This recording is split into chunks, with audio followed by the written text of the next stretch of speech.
Patty, how are you? So everybody's been asking me to do some tarot readings again on Foodie, so that's what I want to do. I'm in the mood to do some tarot readings tonight. Hope everybody's good.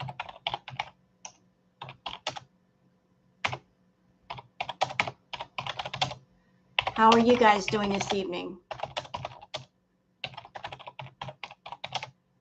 Welcome, everyone.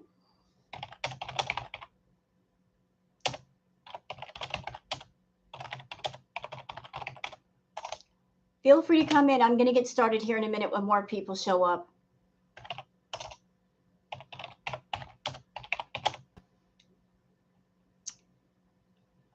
Oops. I'm trying to fill everything out first before I get started because I don't want to do a whole lot of typing. Hello, Assassin. How are you? Welcome. Man, I'm all bummed out, Assassin. I'm so bummed out because I was waiting for my graphics card, which will be arriving from the UK. And then I found out that I'm going to have to get a freaking power supply for the computer because the power supply on the one I have is not going to be strong enough. Boo. But that's an easy fix. But I'm like, really? Is that what we're going to do? New power supply? Man, I just want a game. I just want a game. Like Foodie, I just want a beast. I just want a game. Why can't I just game? It's okay. I mean, you know, graphics cards, they take a lot of juice, man. So your computer's got to be set up for that or it'll fry the motherboard. Hi, Teddy Bear. But hey, we're not stopping with the gaming content. We're not stopping with that. Hey, Brooke. We're going to do gaming content. I just got to get my computer set up for that. So got to get the graphics card, but got to get the power supply for that. But don't worry, I'm getting one that's adequate. How are you doing, Brooke? Why are my tarot cards upside down? What's that about? How is everybody this evening? Welcome, everyone. We're going to be doing some tarot card readings on Foodie. Everybody's been asking me to do some more tarot card readings on her. Working on the banner art. Uh-oh. So your computer went kaput. No idea what's wrong? You have no idea? Did it give any indication of what might be wrong? Did you do any kind of updates or improvements on your computer? Maybe that's the cause. How are you, Brooke? So for those who have not been watching Foodie tonight, she's on a live right now, and it's doing the circle of death because, I don't know, something happened over there. But I saw on Just Breezen's channel that Foodie revealed that she's not going to Cuba. Of course. And why? Because they don't have enough seats. So, of course, the Cuba trip is a no-go. Won't kick over to OS. Don't think it was a cable. A cable is fried. Hey, Kern. So maybe if you replace the cable, everything should be good. Maybe take it to the Geek Squad and they can figure it out. Hey, Kern. So are we ready for some readings on Foodie?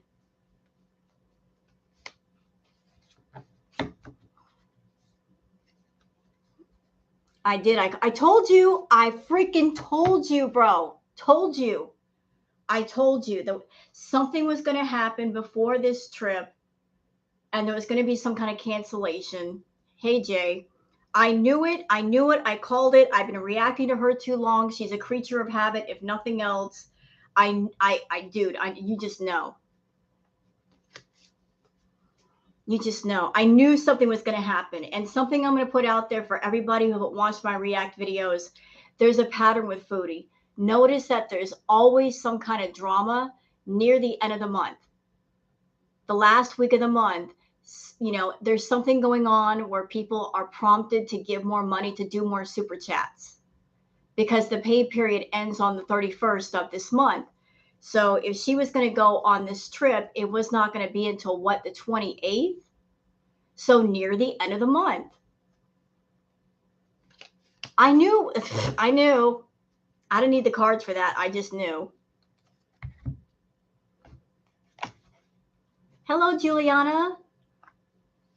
You're going to lurk. It's okay if you got to lurk and doze off, honey. It's Friday night. Maybe you've been working all week. You got to get your rest. Always put your health above me. Take care of you before you take care of me, or you're here. Tell everybody, always take care of yourselves and your lives first. I'll be here. No rush. Take care of you first. The whole trip seemed impossible. Yeah, because she's needing 2 seats. She's going far away from home. She's going to Cuba. If you're making any kind of trip anywhere and you're using a plane, everybody knows. Everybody knows. Get your seats far in advance. If you wait till last minute, you're probably not going to get them. You're probably not going to get them, especially if you need at least 2 seats. Hi, Lindsay. So you know what I think, and I've said this in my React video that I just posted. I think Foodie doing this whole Cuba trip, it was for 2 reasons. 1, for attention. 2, for a talking point. She needs something to talk about because she can't talk about Natter. 3, to give her a reason to impulse buy, and nobody would really say much about it. 4, and this is my feeling about it, I think that she's still talking to Natter, and maybe she wants to spend time around him. And if she had this trip, that would be her cover if she disappears for a couple of days. Hey, Jenny.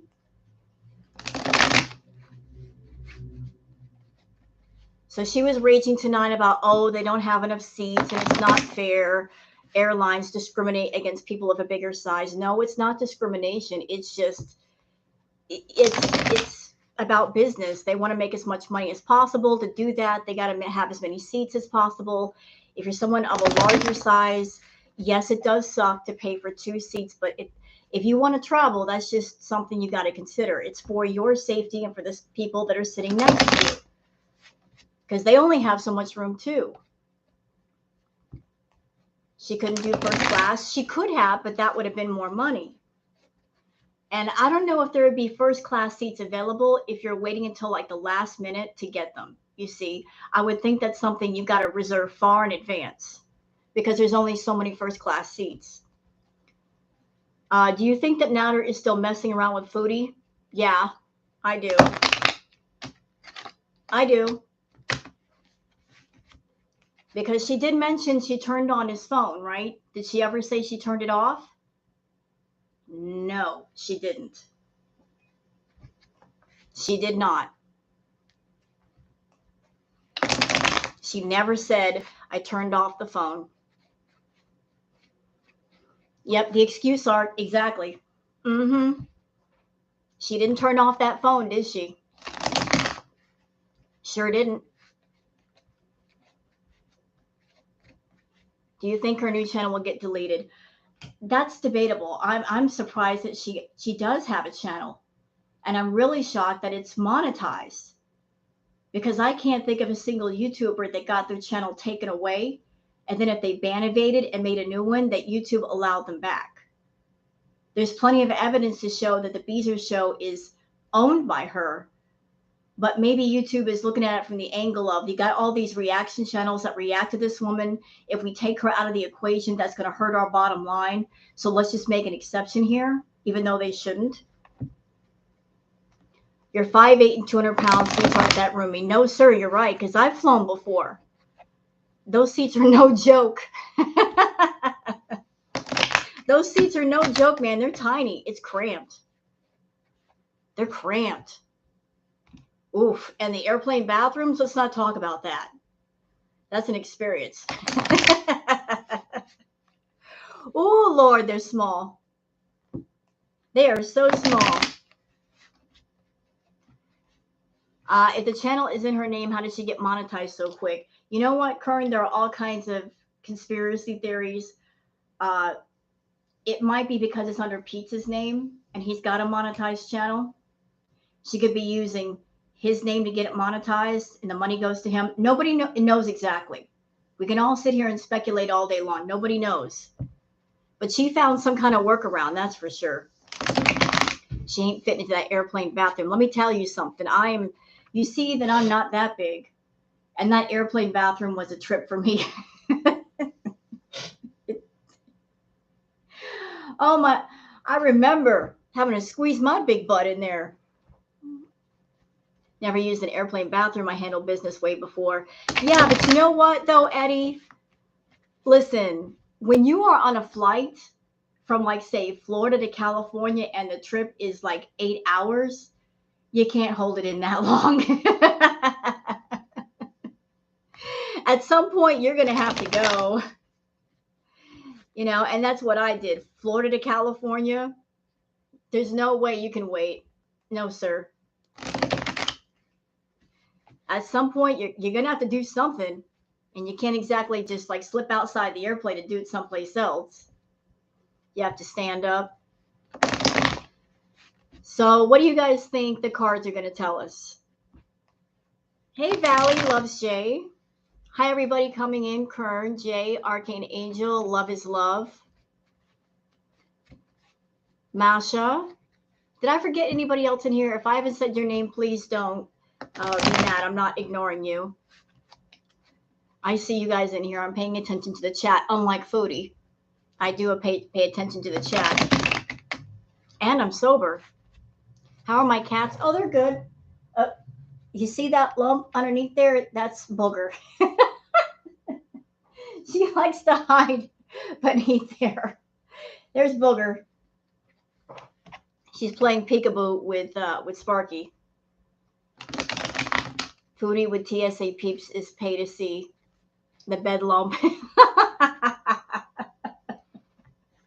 It could be 100 degrees in the house. She will still do that.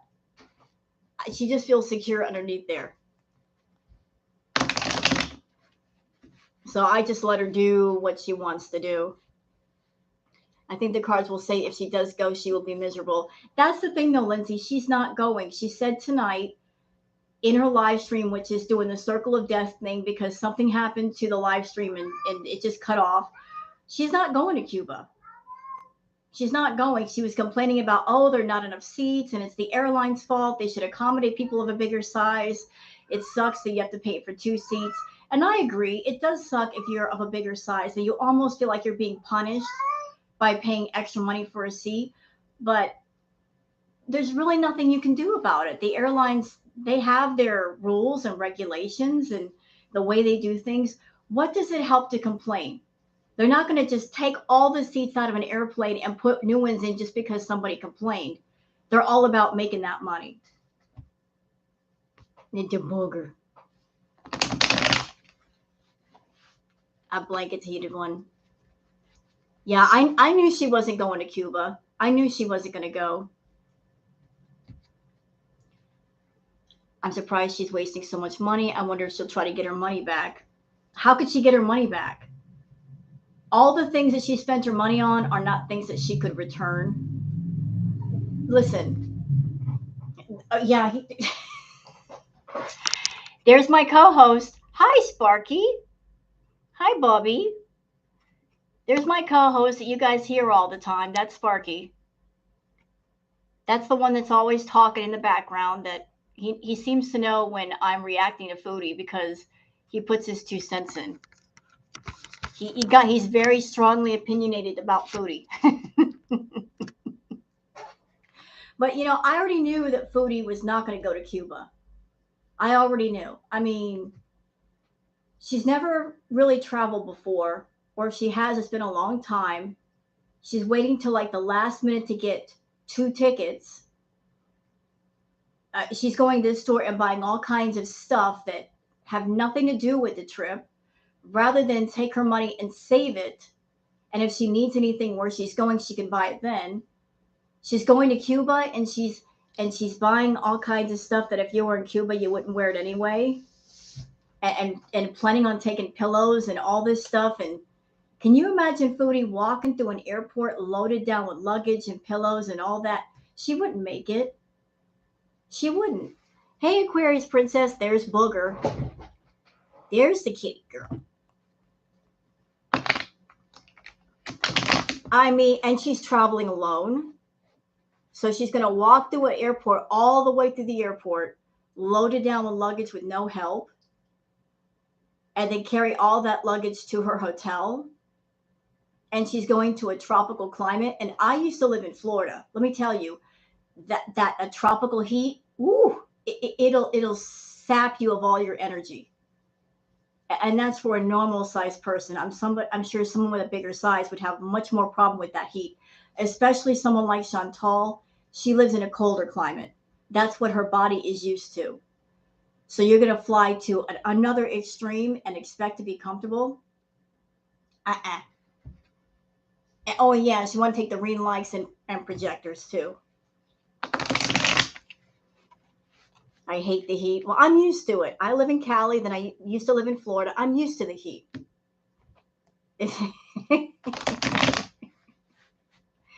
But Chantal's up where the snow is, and she's going to go from snow to like humidity and heat and mosquitoes. And yeah, she'd be miserable. She would not make it to the beach, I promise you. I should do Sparky merch. You think so? You think I should do merch of Sparky? What's the consensus on that?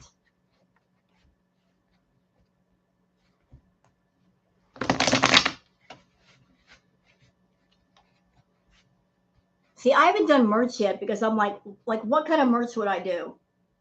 What could I do? Like, I don't have any cool catchphrases or sayings or anything like that. What could I do for merch?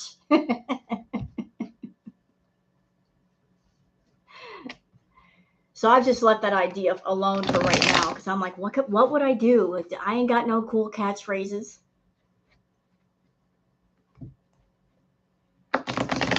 You would love the hoodies. Well, you know, I'll consider that idea. I've never set up a merch store. I'll be honest.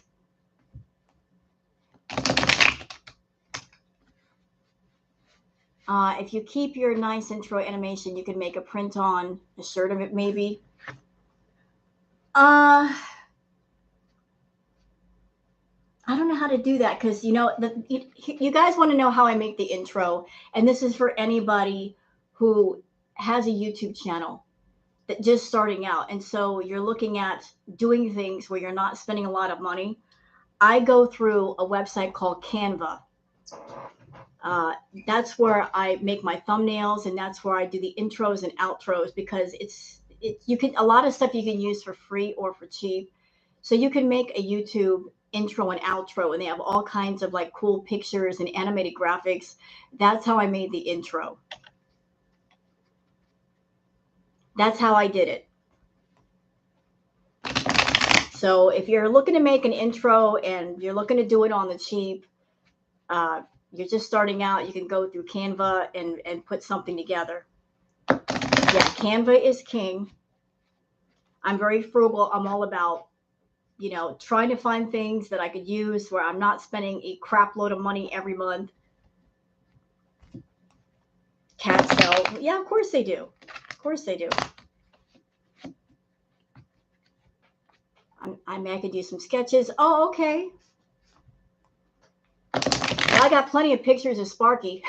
That's for sure. I'm a cat mama. I'm always taking pictures of both my children. Hi, that's not my name. What do you think my cards are going to say about Miss Foodie? What do you think they're going to say? No, you're not late. You're right on time. I was waiting for enough people to get here so I could do my reading and everybody's a part of it. Happy Friday. That's it. Happy Friday. It is a happy Friday. It's a good day.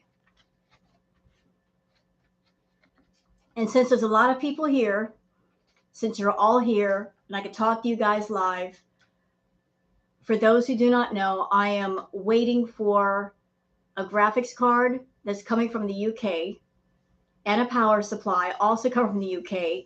I don't know how long it's going to take for that to get here, but once I get the power supply and the graphics card, I'm going to install it on my desktop computer and I'm going to start doing gaming content, for YouTube. And I already have a Twitch channel, which has no content on it, but I'm going to start doing gaming content for Twitch as well. And that's something I wanted to do for you guys for a long time. I wanted to bring that to my channel. It's just that with the computers that I've had, I couldn't do it. My computers literally were not letting me. That is going to be fun. And speaking of the gaming content, I had this really great idea. So when I do gaming content, it's going to be a mixture of different kinds of gaming. You're going to have stuff like World of Warcraft, but there's also a lot of PC games that are much more peaceful in nature. There's a game that a lot of people are playing, which I think it's great for those who are not into, gore and zombies and killing. There's a Steam game called House Flipper. And the whole premise is that you're a character in the game and you are buying different houses in different areas and you're making repairs and you're putting stuff in it. You're given a budget. And then based on what the house sells for, like that's your profit. And then you just turn around and put that back maybe into another house. And so there's going to be a mixture of like combat type games, but also more peaceful games, more relaxing games. For people that are not really into like the, let's PvP and I'm going to kill you. And yeah, the Sims seems to be very popular. You adore what game? House Flipper or The Sims? I love the House Flipper videos. You know how I found out about the House Flipper thing? I am subscribed to, on YouTube and also on Twitch, there's a guy called Before Night Falls with a K, not like an N. And he does ASMR type videos on YouTube, but on Twitch, he does gaming. And he was doing the House Flipper thing. And I'm just sitting there watching the video and I couldn't look away. I was just fascinated, all these things he was doing. So I'm like, I think that'd be something that I want to do. Hi, Michelle. It is relaxing. That garden flipper, house flipper. So since I'm into the ambiance type stuff, for those who are into relaxing content, why not combine gaming and relaxing? Because it's very relaxing watching somebody put a house together and decorate it, and it looks pretty cool. So something else to look forward to. All right, so I'm going to go ahead and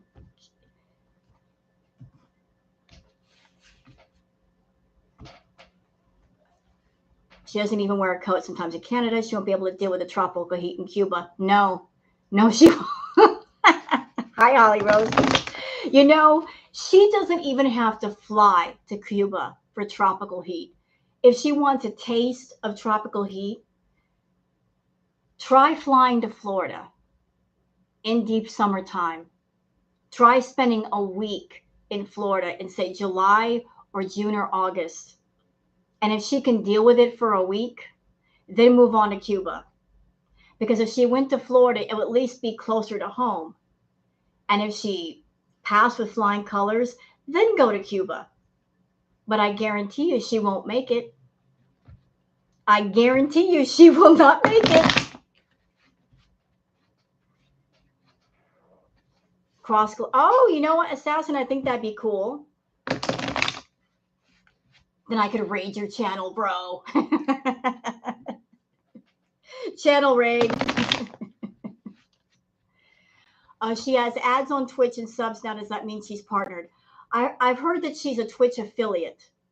I don't think she's Twitch partner. From the little bit of research I did, if you when you're a Twitch affiliate, there's certain hurdles you got to jump through, certain requirements, and then you get the affiliate thing. And then there's more achievements for the Twitch partner. So I don't think she's Twitch partner yet, but she is affiliate. Central Florida, you.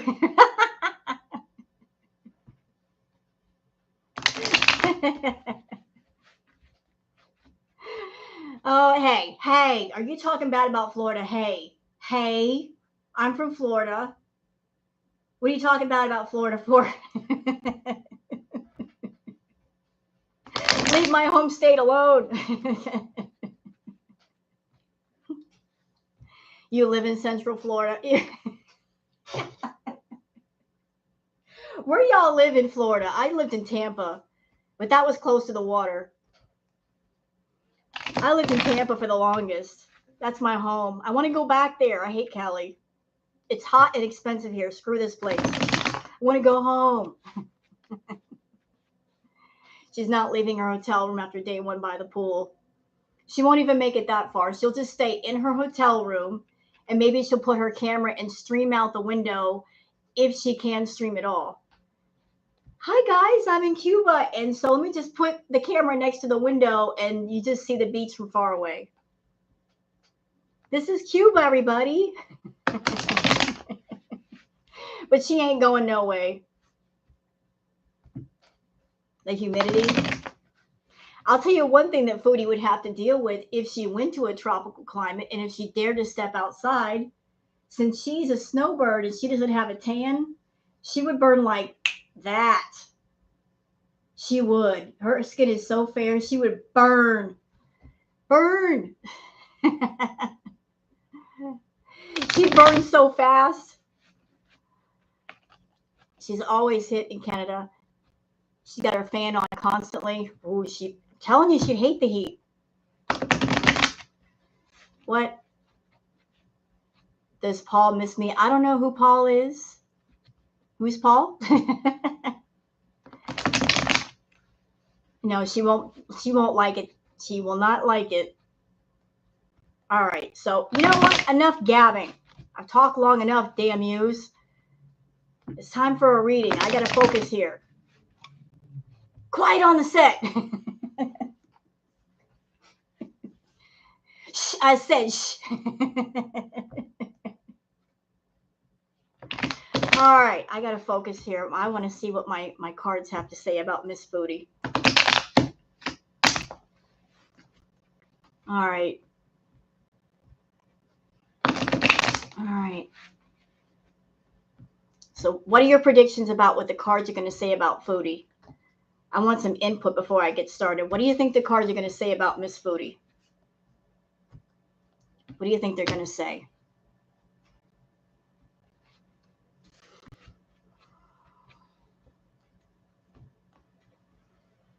Hey, Mary Berg. Rose Chantal already knows firsthand about weather in Florida. That's where her rich grandfather lives. She talked about going to see him 3 weeks back. You know, it's interesting you bring that up, Mary, because if you remember the last tarot reading that I did, I saw my cards that Foodie was going to have money problems. And I just reacted to Chantal's last live. And I commented about something that Accountable Beauty put on the table, the tea that Accountable Beauty put on the table regarding her, is it her aunt, Phyllis? So Accountable Beauty said that Foodie Beauty borrowed $500 from her aunt. And then Accountable Beauty also said right behind that her aunt Phyllis allegedly paid $2,000, I guess, a deposit or something on a house in Jamaica. And then when Foodie did not follow through with things, that she declared bankruptcy. I don't know if that's true. I don't know if any of that's true, but I found that an interesting, tidbits coming through. And now that you're saying that she's got a rich grandfather, in the tarot reading that I did see a very stern grandfather figure. Remember, I saw a much older gentleman, very stern, very strong in nature, that Foodie was going to be trying to borrow money from the family, and the grandfather would come along and say, no, absolutely not. So Foodie's going to try to milk the female family members for money, and the male figures are going to put a stop to it at some point. Hi, Knightley. And now you're telling me about the rich grandfather. I didn't know about the rich grandfather, but I did see that grandfatherly, elderly, stern figure in the picture. That was a very strong presence. Yes, I am native. Part native. I'm a mutt. My family had sex with everybody. I'm not purebred. My family did not discriminate when they were in the mood. So I'm a mixture of many different things. I'm a mutt. Yeah, I did mention that male figure. right. I just want to make sure the cards are completely, because I don't want to have like a reading where everything is just not together. What? I'm just being honest. We spread the gene pool around, baby. We weren't afraid. I got one of those big Southern families. I like to tell people I don't have a family tree. I got the whole orchard. I got friends and I got relatives everywhere. My family is so big that I got relatives that I don't even know who half of them are. As far as I know, I am Irish, French, Native American, Spanish. What else? Scottish. So I'm a mixture of all kinds of different stuff.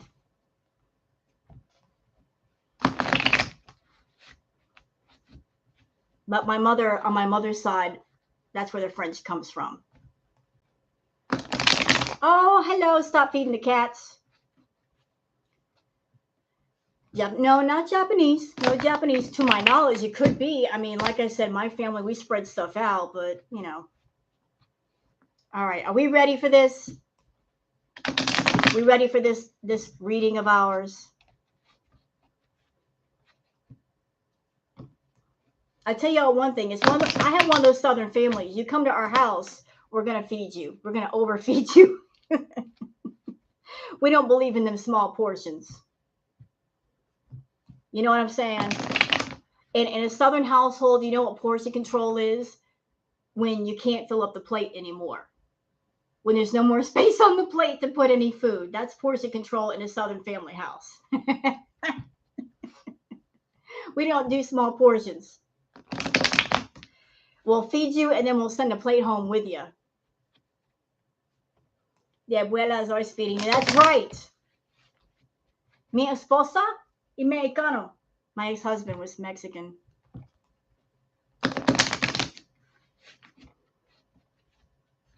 Family's the same way.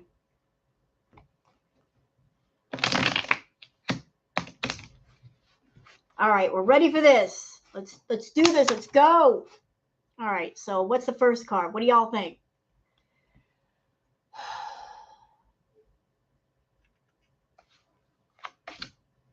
Oh, damn.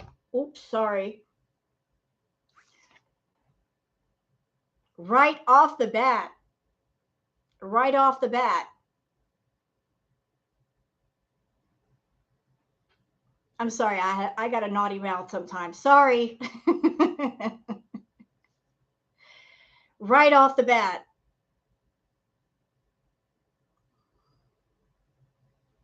Judgment. Judgment.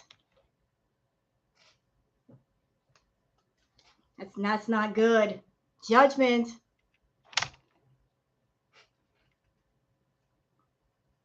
That's her. Mm-mm-mm. Just what it says, judgment. All right. Second card. All right, okay. So you got the judgment card as the first one. This is the card covering her, right side up. The judgment card could mean many things, like just, how can I explain this? Something to do with something legal, something to do with business. There's something coming down the pike for Foodie. There's something coming down the pike for Foodie. It could be the IRS. It could be something from YouTube. You know, like, okay, so here's the second card.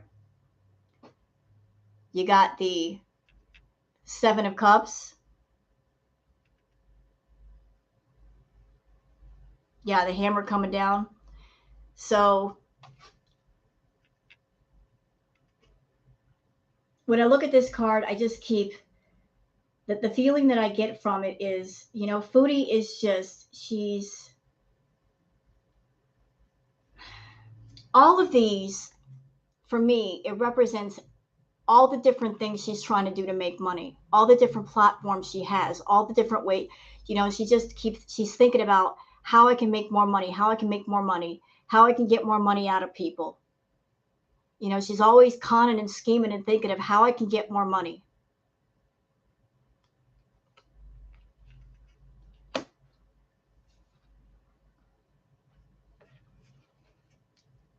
Let's see what crosses her. Ooh. Foodie, what are you doing? This is the card that crosses her. The Ace of Swords. Yeah, she's doing all the grifting. So let's review the three that we have out here. We've got the Judgment card right off the bat. Boom. That's immediate. That's something that's going to happen very, very soon. And putting it together, you've got the Judgment card. Yes. The Judgment card is right below all of this. So that, in my opinion, the Judgment card has to do with all of this. Then you got the Ace of Swords.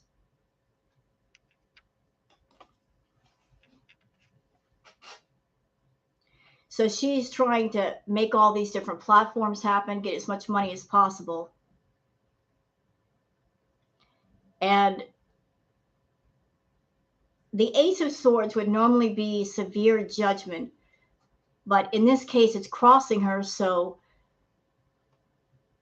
the feeling that I'm getting is the hammer should be coming down much more severely, but for right now, it's not. But it doesn't mean that she's completely exempt from judgment. It just means that karma isn't hitting her as hard right now as it could. All right, so it's like whereas things should be a lot more severe, for some reason they're not. And I think that has to do with the fact that she would not normally have a channel on YouTube and be able to get monetized, but she skated past that. So she just kind of like escaped complete being banned from YouTube by the skin of her teeth. How can she rip people off? Because she knows how to grift people. A lot of people say Foodie is not that smart. But here's where I argue with that point. Here's my counterpoint. You don't have to be extremely intelligent to know how to scam people. You just got to know how to do it. And Foodie is very shady. She knows the art of the grift. She knows how to get money out of people every which way. She's proved that by having all these different platforms which do not have unique content, and she has no intention of doing unique content. And on every single platform, even Twitter, she has donation links set up. She's got one for Twitch. She's got one for Twitter. So on top of the regular ways that you can use to donate to Foodie or give money to Foodie on those platforms, she's also got links for PayPal and Cash App and whatnot, so that anybody that wants to give her money can do it also offline. And she gets it directly, and she gets 100% of the money versus waiting a month for, say, Twitch or YouTube. Yeah, she pulls at their heartstrings, like the whole thing of, oh, I'm going through a hard time and I'm going to Cuba and I'm doing this for me. What do you think that is? That is her trying to get extra money out of people. Oh, I'm going on a trip. Thank you for the super sticker, Giselle. Appreciate it. Thank you so much. So like she's doing all this stuff at the end of the month before payday period ends. And she's got all these different areas and ways set up where you can give her money directly or indirectly through the site or off the site. I mean, she's working the grift. You're a DV victim. I am so sorry, Deb. Me too. She's already broken TOS on Twitch. Yeah, and she's still on there. All right, so let's get on for the rest of the reading. Oh, hello. I've seen you before, sir. Interesting. Remember me talking about that figure, that male figure? Look who's back. Look who's back. This was the one.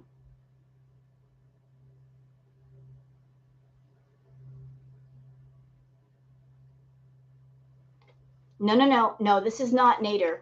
This is not Nader. This is not him.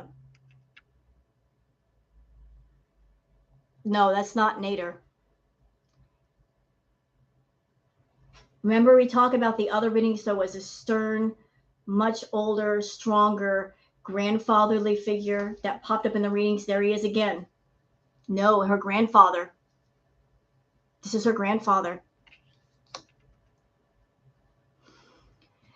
So here's what I find interesting about Foodie's reading. She's surrounded by male figures. They're all over the place. This is very interesting. All of them are male. Look, I'll show you. So you guys get a clear picture. They're the cards that are closest to Foodie. You got the Page of Cups, all male figures, and you've got this over here, male, male, male.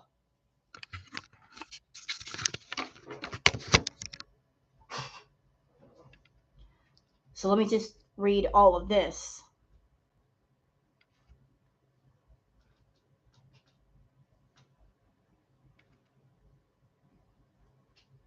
Thank you, Grandpa Pondu. Hey, Jim. Thank you for being a member for 11 months. Do you think her grandfather has that much reach with her? You know what? I think that Foodie, the feeling that I get from the grandfather is he's not someone that Foodie is close to or wants to be close to, but he is someone connected to the money. And if she's in a position where she needs money, she's going to have to go through him. Or if she tries to go to a family member for money, Grandpa's not going to be happy. Grandpa's going to interfere. He's going to put his foot down.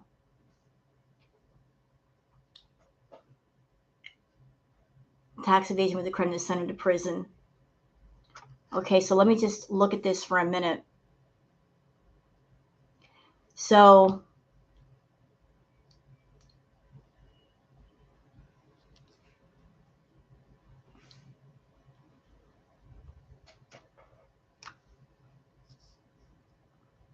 all right.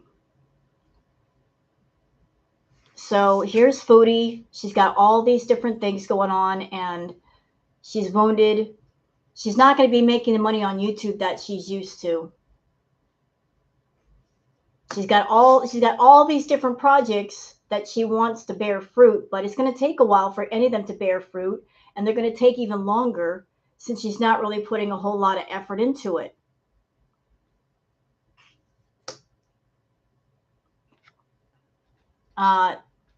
Let's see.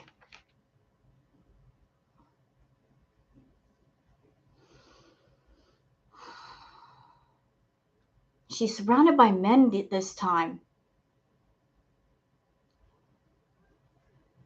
To me, this represents Pete's. The Page of Cups is Pete's because he's still got his YouTube channel, and he's more of like the happy spirit around Chantal. He's more positive around Chantal. But he's got a cup in his hand, and there's a little bit of something in there, and Foodie's going to take advantage of that. When I look at this card, the first thing that comes to mind is Natter. That's Natter. Because he's more the combative one. So one card is Pete's. Another card is Natter. Let me show you guys something. I got to pull the webcam. All right, so let me just show you what I'm looking at. So, doggone it. So what you got, man, everything is reversed. I can't tell. Shoot, sorry. So this is Foodie. This is her trying to get stuff off the ground, right? all her little mini different projects that haven't borne fruit yet. Look at this card. You got the Ace of Swords pointing at this one. So I'm interpreting this as this is her. You know, she's going to have to start from the bottom up, but she's not going to be at the lifestyle that she wants to be. And as far as her getting money out of her family, what's in her way is this right here, this male figure. So she can't go to her family and bleed them for money. Grandpa's going to be an obstacle. And he's going to say, nope, no, I don't think so. I really don't think so. And is Natter still in the picture? Yep, he's right there. He's right there. He's close to her. He's not exited the picture. He's not gone. So we have Pete's up here. That's Pete's. Here's Natter. Here's her. And here's the grandfather.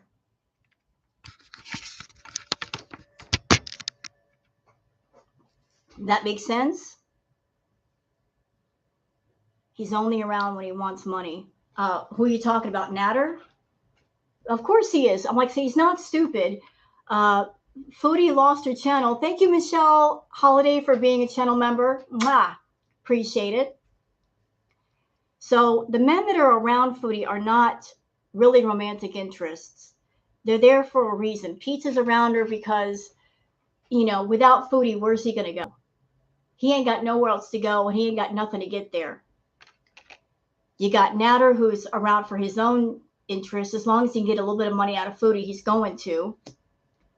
Here's Foodie. Here's the grandfather.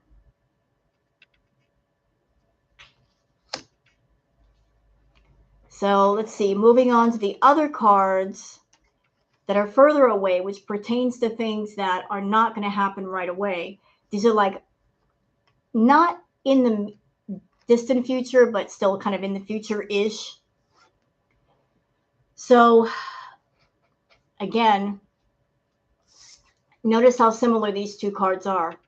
You got somebody who's got a bunch of wands behind them, and there's something sprouting out of them. Then you've got the pentacles with all the many different pentacles. Pentacles always pertain to money or business projects. So Foodie is just looking for any and every way to make money off of whatever platform she could sign up on.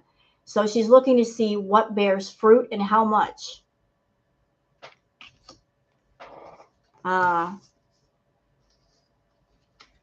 So this is important. So these two pentacles, y'all remember Foodie has 3 platforms. She's got OnlyFans, she's got Patreon, and she's got Twitch. And today when I was reacting to her video that I posted, people were asking her about OnlyFans. And she really didn't talk about OnlyFans. I've been telling you guys for a while that I feel she abandoned her OnlyFans because she can't have a wide audience on there. She can post content, she can make money on the content, but she's looking for the quick, easy buck of have a wide audience, they can tip me while I'm talking, and it's basically effortless. So she's focusing on YouTube, she's focusing on Twitch, she's focusing on Patreon. So notice how many pentacles there are. There's just 2. YouTube, Twitch, Patreon. She'll do stuff on Patreon. But where's OnlyFans? Where is it at? That platform's been abandoned. I'm telling you. It's been weeks since she posted anything on there. So, you know, she's trying to juggle all kinds of different things, but she doesn't know how to do it correctly and successfully. But still, these platforms are set up and she's not posting unique content on them. She's doing the same thing for every platform and expecting all of that to bear fruit. Twitch takes 50% too. You know, if she's back on YouTube and if she's already monetized, at this point, I don't think it's really going to be any skin off her nose because she's on 2 monetized platforms. She's still getting the benefit of both. Let's see. Here's another card. So notice this character in the picture. They got two swords in their hand. They got another one in their other hand. There's more on the ground they can't really pick up, and everybody's walking away. I feel this card has to do with the fact that she's just got too many freaking platforms, and because she's not really putting the work into them, that she's going to lose a lot of the people on those platforms. They're going to get very dissatisfied and feel very ripped off, and she's going to lose money that way.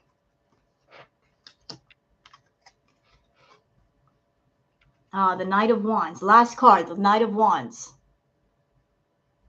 Not quite sure what this one represents, honestly. Could be a person that comes in and helps her with something. I'm honestly not sure about that card. Could be a male figure, could be a message, maybe something productive.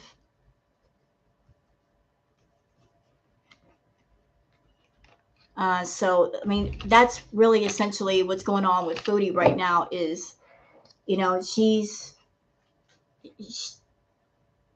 I don't know if she got a last paycheck from YouTube, but if she did, that'd be the last big paycheck. But she's still trying to work everybody for money. So, you know what? I want to know. There's a question that I have about Foodie. I want to know how deep she is in with Natter still. What's going on there? What's the plan with that? I know she's still talking to him.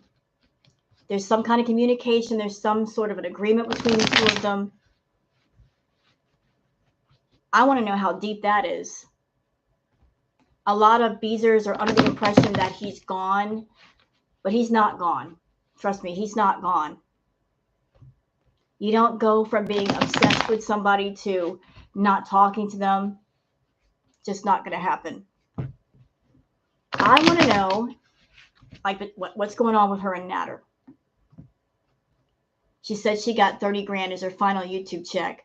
Well, you know what, Cinema, this is where I got a problem with that.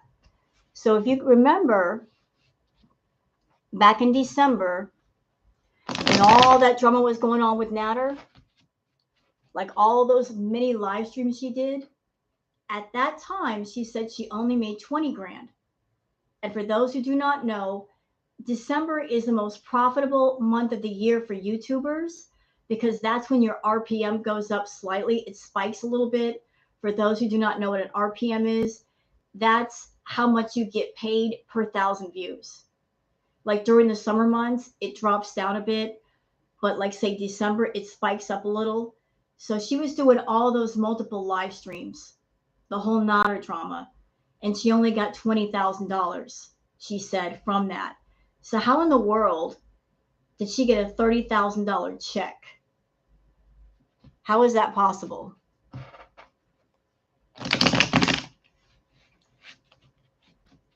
How did you manage to make 30 grand? You made $10,000 more on a month where you're not getting as much per RPM than when you did.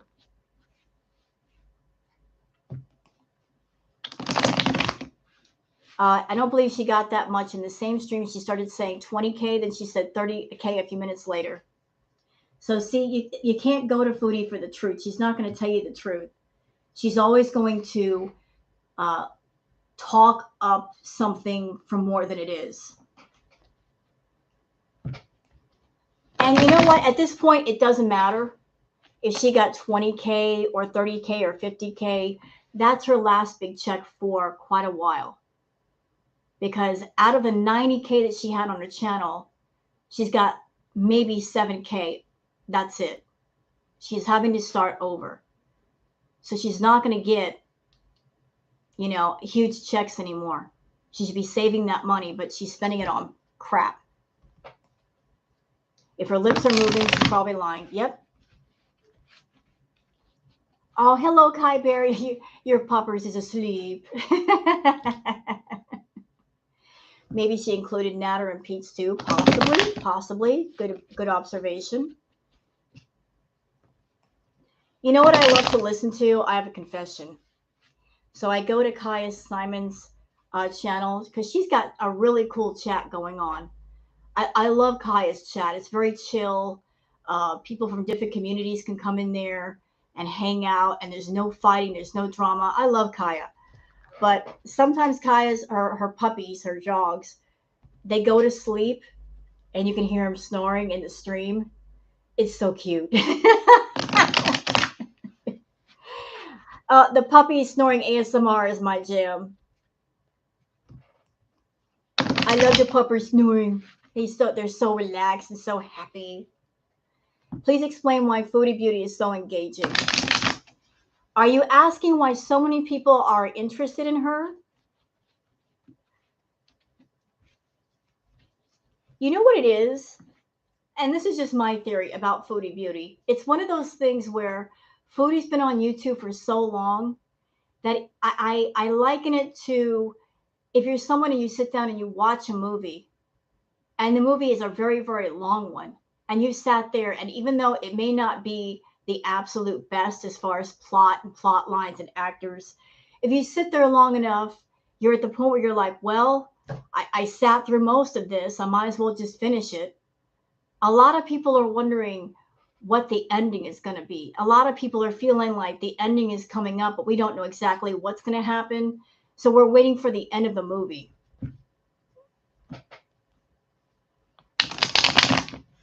You know, a lot of people are getting the vibe that, you know, like this story has got to come to a close somewhere. So we just want to know how the movie's going to end.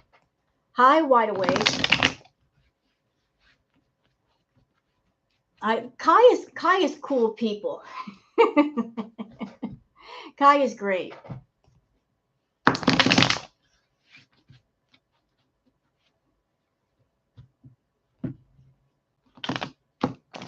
I go into Kaya's chat, and there's also another channel called the YouTube Recheck. She's also got a very chill chat. I've gone on panel with her once there. I recommend that channel as well if you want to check that out. Like I like the rooms where it's just chill. There's no pressure. You can just go in and talk about whatever you want. Hey, Pumpkin. Foodie doesn't realize that she can't spend like she was anymore. You're right. She can't. She absolutely can't. But she's still going. She went shopping tonight, buying whatever stuff. And you know what? I'm just gonna say it. I think she's doing a little bit of the you know, yep, the party favors, the sniffable ones. And that's how she's able to do all these lives and be up till 3, 4 o'clock in the morning. Mm-hmm. Monty's got great lives too. He's very calming. He's got a very calming voice. Yes, true.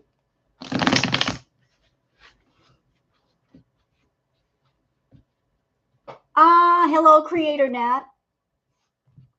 You know what? Since I'm here, before we get into this next reading, I would like to address something, if it's okay. So a lot of people have left comments from me on my videos saying that they don't understand why I don't like turn on the camera when I react. I use like the avatar. A lot of people might be bothered by that. Can I explain why for a minute? I have a confession to make. I do it like that because when Foodie gets on a roll and she's doing live after live after live, and I sit down and do a react, sometimes I just, you know what I'm saying? I'm not ready.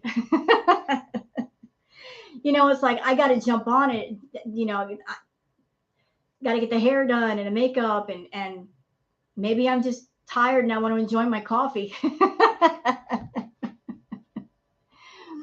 That, and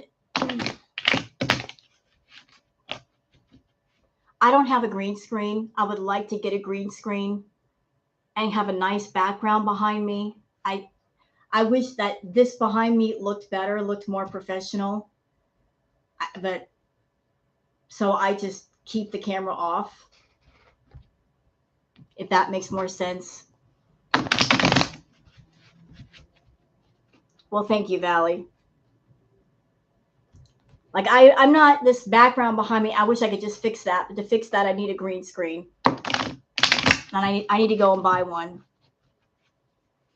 But I know, Linda, it's not that bad, but it's not as good as it could be. And that's just the person me that I want to make everything look professional and nice. And it's like, this. It's the content for you. Okay. I don't need a green screen. Well, I kind of do, Linda, because I tried using, there's like a little option on StreamYard where you can kind of like put the green screen type of thing behind you. But the problem is because there's all this color, it cuts off part of your head. It looks weird. Put it on your Amazon wish list. You know what? I am not like a certain person with wig and glasses. I'll buy my own stuff. I am not expecting anybody to buy anything for me. This is my channel. It's my responsibility. I'll do it. This is my channel. Hey, the job is mine to make everything look good, not y'all's. You hear me? I ain't doing no doggone GoFundMe and asking for stuff. I love color and art. So do I. So for the people that have been in my comments and complaining, oh, you never go on cam anymore. Why don't you show yourself? That's why. It's not because I don't want to show myself. It's just that it bothers me that I can't make everything look professional. We mean meant no offense. Well, how did you offend me? You didn't offend me. Oh, no. You know what, Elle? Hey, you didn't offend me at all. I mean, that's a great idea to put stuff on an Amazon wish list, but I'm one of those people that I have an Amazon wish list on my channel, but I'm not that person that I'm going to push it every single live stream I do or like make sure I mention it. Nah, it's just there. You know, I feel funny. You know, like, here's my Amazon wish list. Who cares? Just do a reading. Yeah, the kid. There's my live background. There you go. There's my green screen. My cats are sleeping. Oh wait, there we go. Look at the boy on the pillow. Look, he likes my pillow. Look at that. Look at my boy.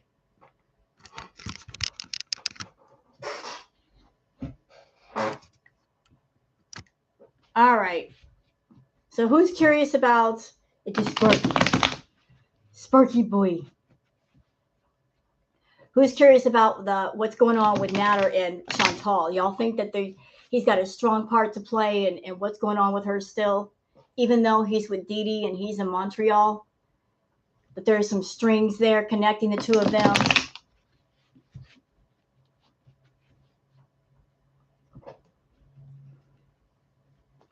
She's asleep.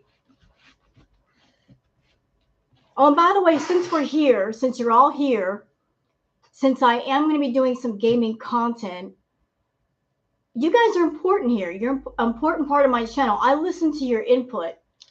What video games would you like to see me play?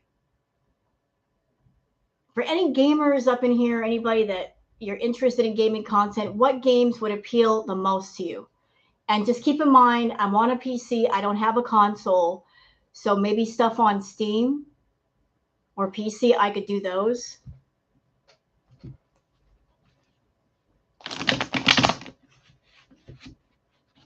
So if y'all want to make comments on my videos and leave suggestions or say I'm here, I'm listening.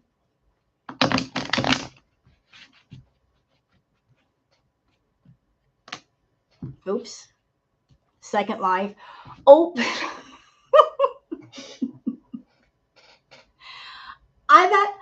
I did Second Life back in the day when it was happening, before it died. I didn't know about Second Life until I have a toxic ex-boyfriend, the abusive one. He introduced me to Second Life. It was different, but that was back in Second Life's heyday. I don't think it's the same as it used to be. Hey, Elle, thank you for the super sticker. Mwah. Five Nights at Freddy's.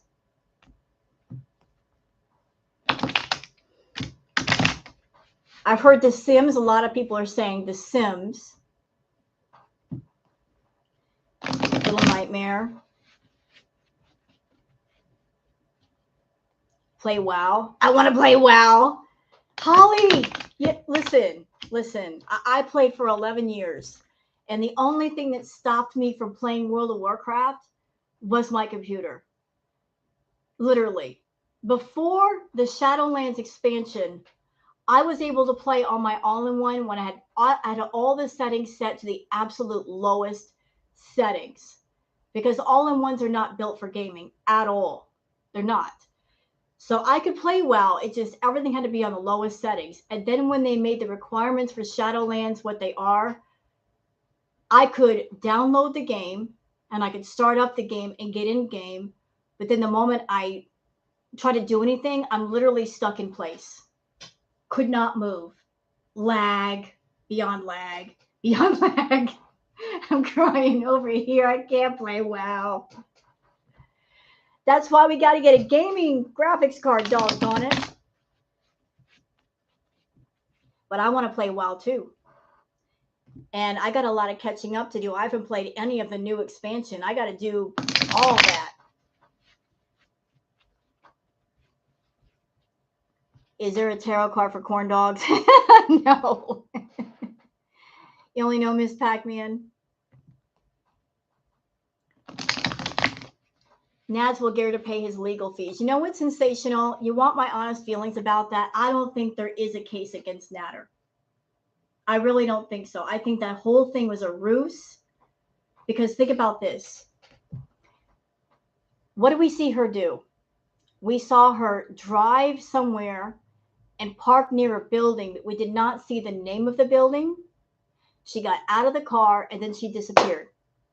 But we did not see her walk into a police station where there were police officers and talk to them. We just saw her get out of her car and disappear for a while and then come back. And we know the Foodie lies. So how did we know she actually filed charges or talked to anybody? And then on top of that, point number 2. So we heard that Natter got picked up for questioning, but we did not see it happen. We did not see it happen. So he got picked up for questioning, but there was no proof it actually happened. Point number 3. So she filed charges against this person. There's a case. And then later on after that, she went to his house with Green, with Starbucks. Now, if you are someone and somebody has an impending case on you and there's a no contact order, would you even let them in the house? Would you even talk to them knowing that could send you back to jail for violating that order? Especially if you've been in trouble already. See, there's a lot of things that don't even make sense, y'all. There's a lot of things that don't add up. A lot of things that don't add up. I don't think there's a case. I really don't think so. There's no proof to say that there is an actual case. Because the way it goes with, if somebody files a case with DV or SA involved, even if the victim says, I don't want to go through with it, the legal system takes over. They're still going to push through, right? So there's still an ongoing case if one was started to begin with. But I've, watching the two of them, it doesn't seem like there's anything happening.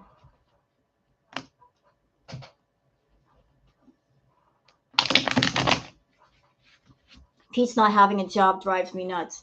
Yeah, I know. If something happened to Foodie and her income, he would be SOL. But you know what? He's a grown man. He should know that.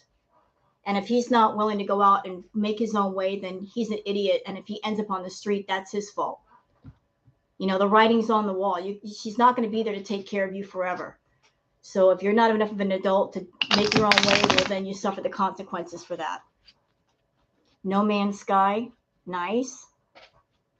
what the reads were so far. Okay, creator Nat. What we've done so far, I did one reading so far, and what the reading told me is that Foodie has all these different platforms set up.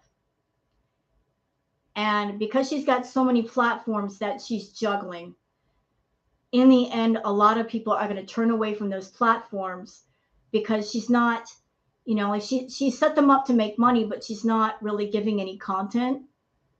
So a lot of people are going to end up leaving those platforms.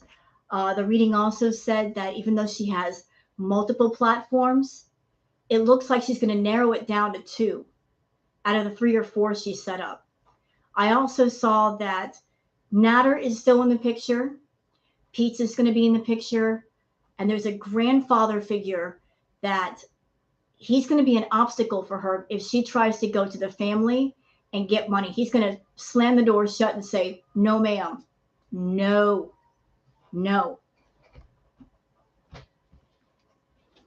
Do you think the coming out is real or for views? I can't speak on that. I hope that it wasn't a lie. I mean, he did seem more comfortable dressed as Ramona. If that's who he really is, then I support him coming out in his truth. Because all people should feel comfortable with who they are and not have to hide who they are. Pete is a jerk, but as far as that part of him, if he is trans or thinking about being trans or gender fluid, I support that. All people should be comfortable in their own skin. Hello, Jana. So I hope that he makes his way with that and he makes the best decision for himself.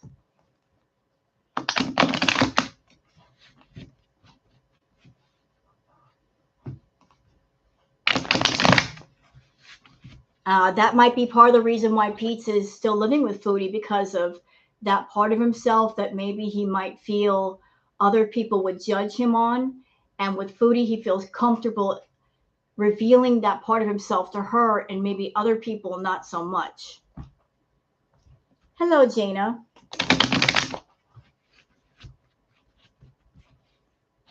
The story behind the Cuba trip. Huh. Well, I might do that next.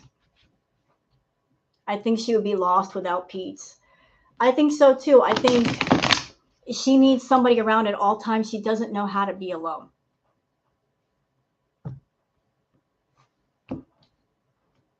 I don't think Foodie knows how to be alone. She already has a Twitch hug box. Was going to happen. That's right. You know what, Pumpkin? Here's something to laugh at. So you guys may or may not know this about Twitch, but people can gift subs on Twitch. So some of the people in her hug box might be subbed for free.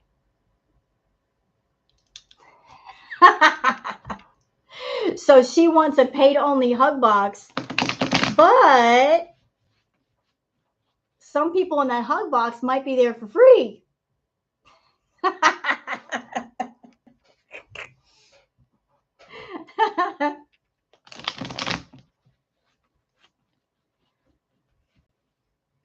So even though she's trying to avoid people watching her for free and talking to her for free, if somebody is in there and they start gifting subs, you could just be a random person in the room and they just gift you a sub and you get a month for free.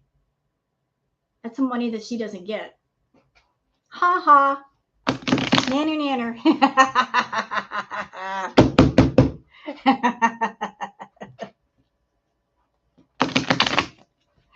So much for that paid-only hug box, Foodie. Free Twitch with Amazon Prime. You know what? The way I've heard, I haven't done a whole lot of studying on Twitch yet, but I've heard that if you have Amazon Prime, the first month is free. Just the first month, not forever. Just the first month. You got to have Amazon Prime.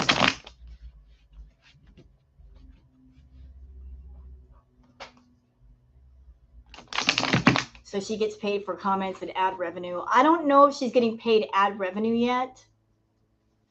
I got to look into it. There are differences between Twitch partner and Twitch affiliate. She's not a Twitch partner yet. She is a Twitch affiliate. So I don't know. I don't know everything about Twitch. I got to do some more studying. Now that she's on Twitch, I got to do some more studying. Is there anybody here that's on Twitch? Anybody that has a channel on Twitch?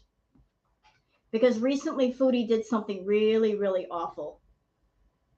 And I reacted to this Twitch live stream. So she was on Twitch and she was high, so high. And while she was on mumbling about, there was a Twitch streamer with a big channel. This person had over 10.3K subscribers. And you can do something on Twitch to help or promote other channels by doing something called a raid. And how that works is, let's just say I'm a big channel and I want to raid somebody else's channel and send them some people, send them some new viewers. Well, I could do my stream, and then when my stream is about to close out, I send people over to channel B over here. So there was somebody on there with 10.3K subscribers. They did a stream. They were about to close out, and they raided her channel. They sent 135 people over to Foodie's channel. She did not say thank you to that person. And she did not greet the people coming in and saying, oh, this is so cool, thank you.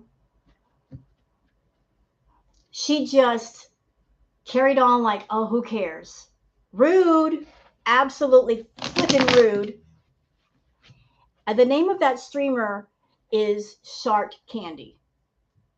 So Shark Candy was doing a stream. He was about to close out. He raided Foodie's channel. I don't know why he would do that, but he did, just to be nice. Being very nice, being courteous. When you're on Twitch, you want people to raid your channel. You want that extra promotion. 135 new viewers. Shark Candy came in. She did not say thank you to Shark Candy. She did not say hello to the new viewers and keep them engaged. He just sat there eating. A lot of people were mad. They were big mad. They were like, what a wasted raid. Because that could have gone to another channel versus hers. People that actually do content, and they would be grateful for the raid. So boo on you, Foodie. You ungrateful wretch. That's not rude. That's her arrogance. I know, but raids on Twitch are a great thing for beginning channels. What's a Twitch no-no? What's a Twitch no-no? The raids are a no-no? People sending viewers your way? How is that bad?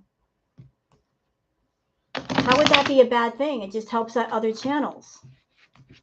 People weren't coming in there being mean to her. They were just seeing what was going on.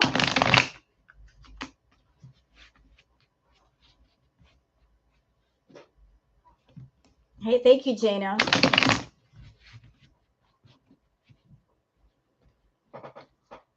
Do you think they'll get any repercussions from YouTube once they find her out? Well, they'll just take her channel again, because honestly, she's ban evading right now. She is. But Foodie has to know that everybody's watching and waiting for her to make another mistake. I know the cards are shuffled.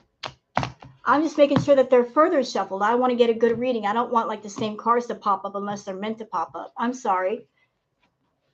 Or her rudeness. Yeah, it is. Because when I start my channel on Twitch, if somebody rates my channel, you best believe I'm going to be thanking the person that did it. I'm going to be welcoming all the people in and talking to people and keeping them engaged, because that's how you should do it. Card shuffling, ASMR. Shh. Quiet time with Rose Thorne.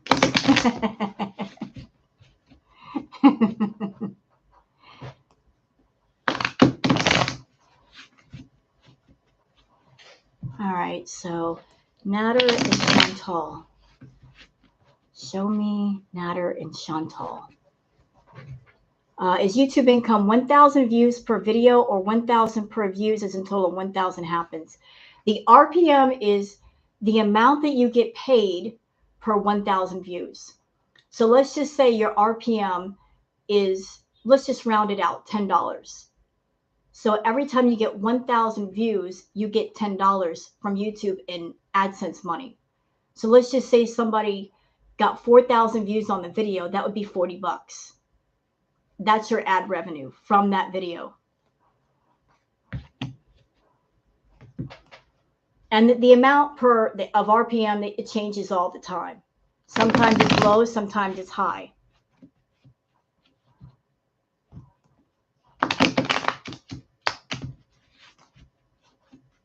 It always goes up and down.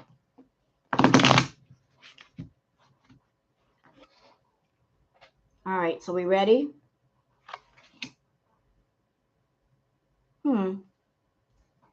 Shenanigans. Hey, girl.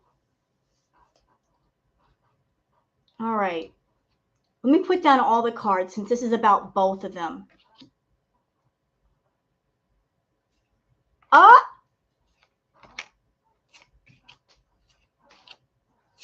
Oh!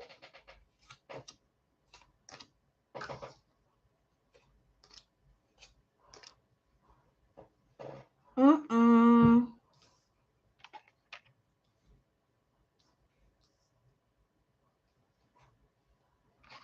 Well, well, well. Well. Okay, let me put this here. I don't have a whole lot of room on my desk, doggone it. I don't like the look of this. All right. First card.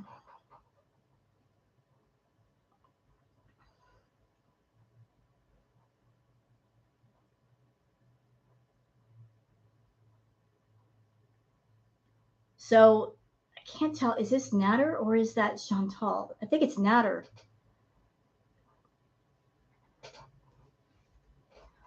Foodie's still bankrolling him. She's still giving him money.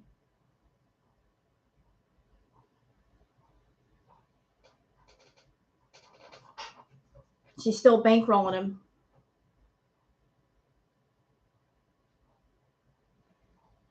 He's still being spoiled by her.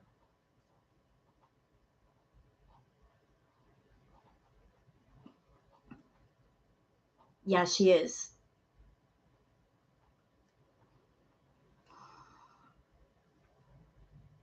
And she's offering him more, and maybe, and here's the next card.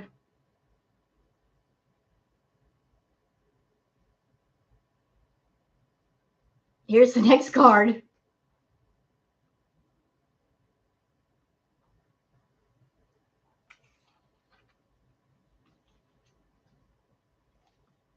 What does that tell you?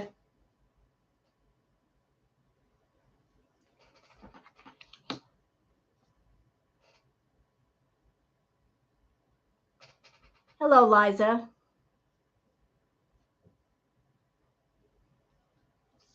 They're still talking.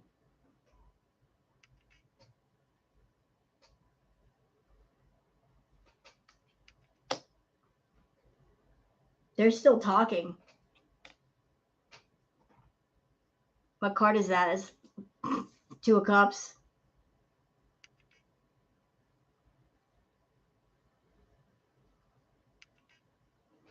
I could try for you.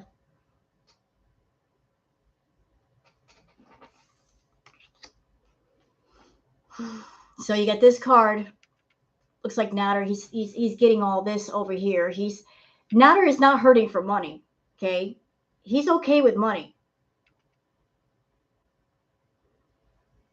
He's okay with money and what he's got to the point where more is being offered and he's not interested. He's not hurting for money.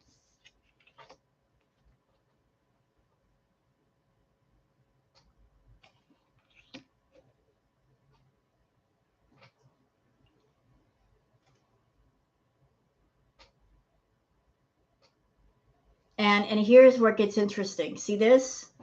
The Page of Pentacles. It was this way.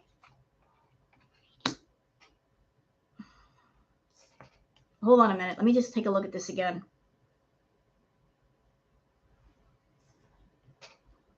Let me see if I got this right.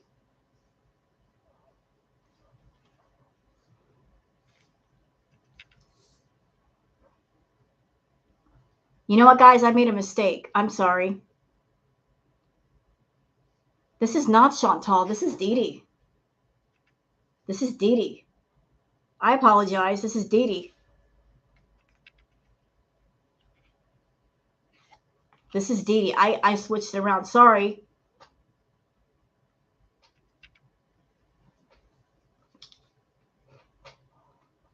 This is all that he's got in front of him. This is Chantal offering him money, and he's saying no. He's not interested. Like, he's just like, eh. This is him and Dee Dee. That's what this is.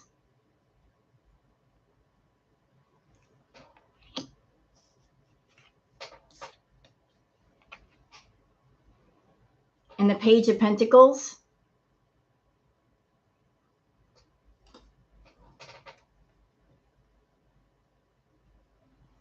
The Page of Pentacles, it's about money. Pentacle is usually money, and it's crossing. That means money isn't as plentiful as he would like it to be, as what he's used to, because Chantal got him completely spoiled with the money, and that's coming to a close. Oh, she's still talking to him. She's still talking to him. She is.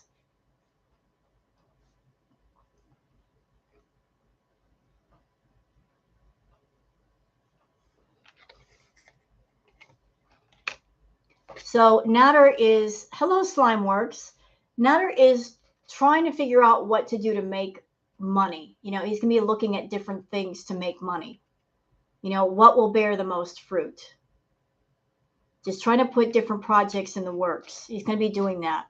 And he's looking out into the horizon to see, like, what else can he do? Where else can he go?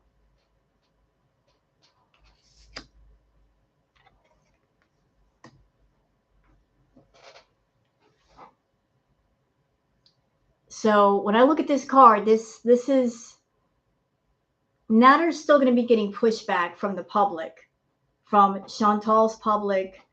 I saw the thing where he's getting possessive over Dee Dee and jealous, and there's a lot of inner turmoil going on there. He's going to be more at war with himself than other people.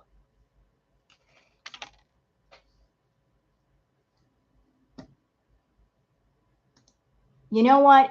Thank you, Shenanigans. I was about to get that. Anybody coming into my chat room throwing the spam around, you're going to get deleted. No spamming, no being ugly, not allowed.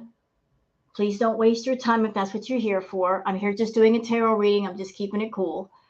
Let's see. So,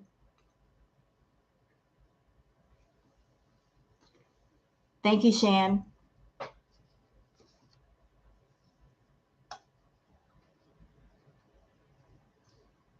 All right, so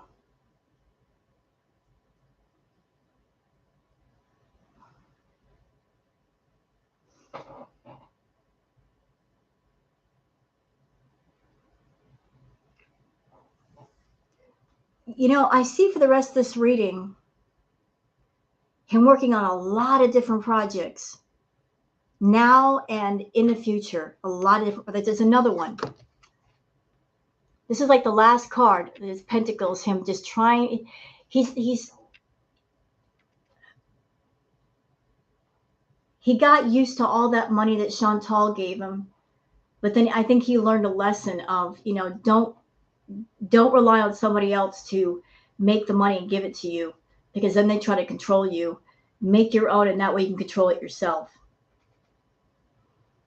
So he's from, even though he's in Montreal, he's going to be working real hard on many different things. Who's spamming? Oh, some bot. No bots allowed.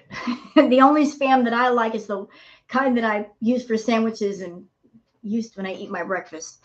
Okay, so yeah, you know what? I think the whole experience with Chantal, it taught him a lesson, because for the longest he was running around playing women. And when he found Chantal, she she underestimated him, and he underestimated her. He looked at her as an easy target, and he thought, oh, she's an overweight woman and she just wants to be loved and attention, and I can just work her and get the money. Boy, did he learn a hard lesson. That just because they look like a mark does not mean they're going to be an easy mark. So I think he learned a lesson there. Like, don't look at somebody who's overweight as being stupid and gullible. Sometimes they'll surprise you. They'll, like, they're not as weak as you think. So he's learned, and he's doing things for himself. Let's see.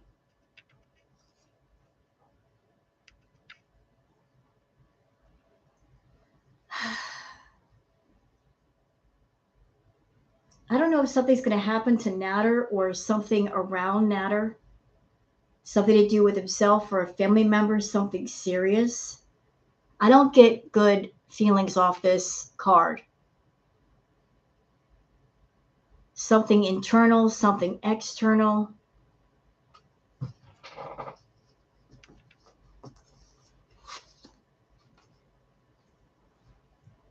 It could be.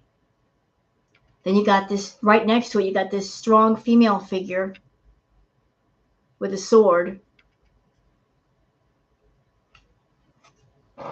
And then the card after that is the Ace of Cups. Like there's something not good is going to happen around Natter. And there's going to be a woman involved somewhere. And then there's going to be, the Ace of Cups is a bounty of some kind, money or a gifts or something. So there's going to be a bad period, and then it's going to be followed by a good period of bounty, and then him working really hard to get things straight.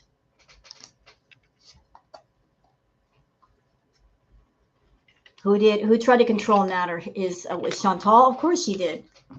That's how she keeps guys around her.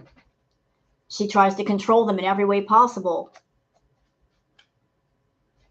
So what was an inheritance? I don't know. Could be. What was the other question that somebody had for a tarot reading? I'm sorry, I don't want to scroll all the way back.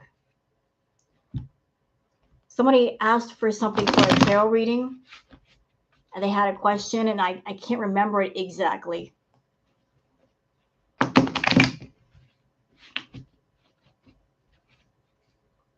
If that person's still in here, can you let me know?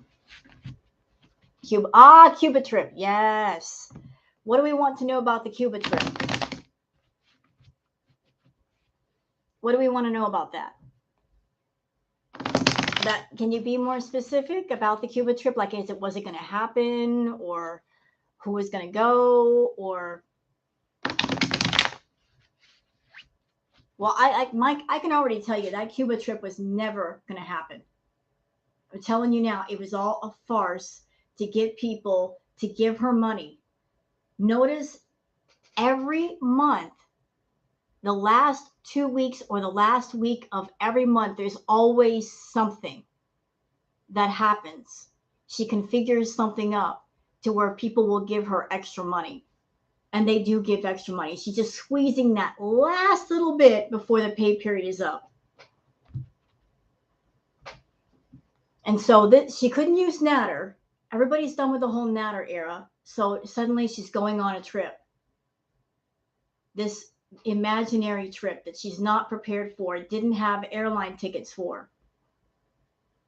She's going on a trip, so all of her beezers are like, oh, I'm so excited. We're going on a trip. We're going to see vlogs. She's going to be walking on the beach. I knew it wasn't going to happen. I knew it.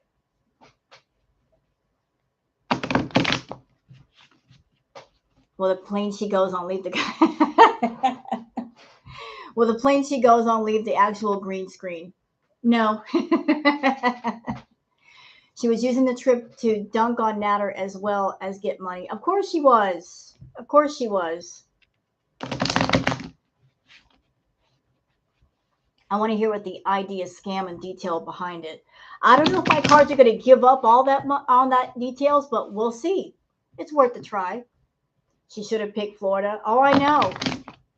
I know. Chantal over there talking about, I want to go to Disneyland. What? You want to go where? You're going to go to Disney World and you can't walk around and you can't ride the rides? What's the sense of going to Disney World if you can't ride the rides and if you got to walk around and you can't?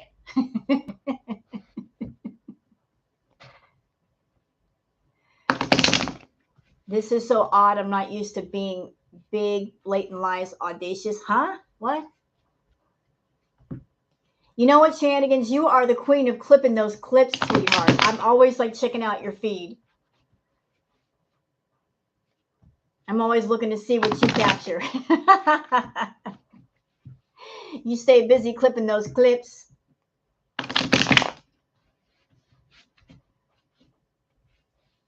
Bikini Glad Glory. I think I'll pass on that one, Shan.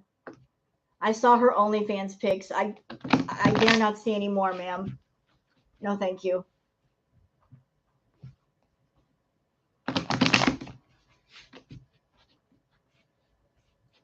Disneyland is a B to go to. So crowded, long lines, children. She would hate it. Yep. Yep. Just for walking alone, she wouldn't make it. Because you got to walk everywhere. What would she go to Disney World for? To check out like the Disneyland food? Is that it? Just the food? Because if you're not going to do the rides, if you're not going to ride on the rides, and you don't want to walk, what's the point? What is the point?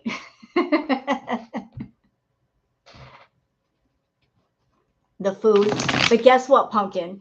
Even if you went for the food, what do you got to do with the food? You got to walk to all the different places for the food. There's no way around it. They're not going to come to you.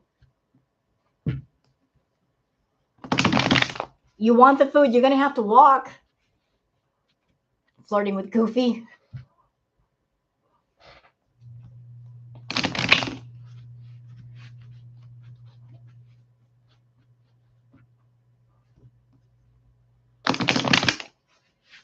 I haven't been to Disney World in years. There's no Uber Eats in Disneyland. No, there ain't. Is what happening? Hey, Adrian. Hi, Adrian. Everybody, this is my friend Adrian. We've known each other for quite a while. He's a wonderful person. And he is the gentleman that's going to be helping me with the gaming stuff. He's the one sending me the graphics card and all that. So everybody that is part of my channel, like, send some hearts for Adrian because he's helping me out here.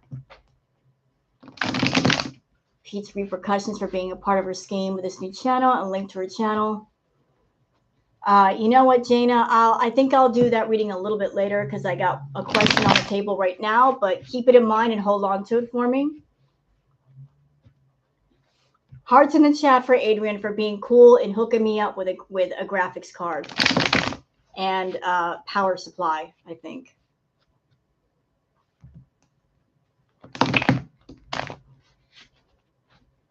You thought you'd say hi? Well, hi. We're doing tarot card readings tonight, Adrian.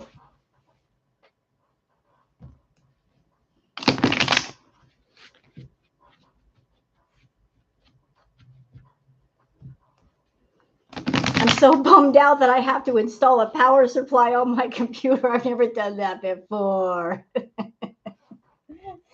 am I going to figure that out? Ah!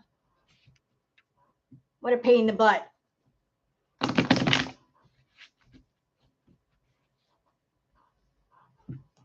Why do graphics cards have to take so much juice? Yeah, it's nice to be nice. All right. Only cost $0.25. I remember those days. I remember back in the day when I was young and going to the arcades and you bought a bunch of tokens. Did Booger have her kittens? She did. Unfortunately, they did not survive. There were three of them. They were all stillborn. So that was the only time she got pregnant, and she's not going to get pregnant again.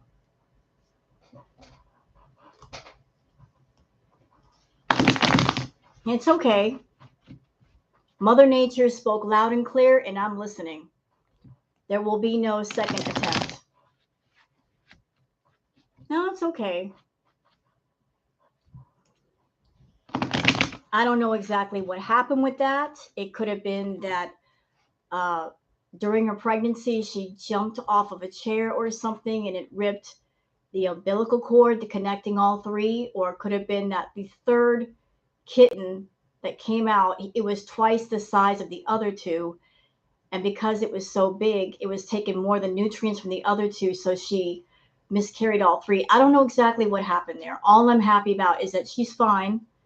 I was hoping to get offspring from her and Sparky because I love my cats. And cats only live for so long. So I was hoping to get some offspring from the two of them so I could have a little piece of them for just a little bit longer. But Mother Nature spoke and I'm listening.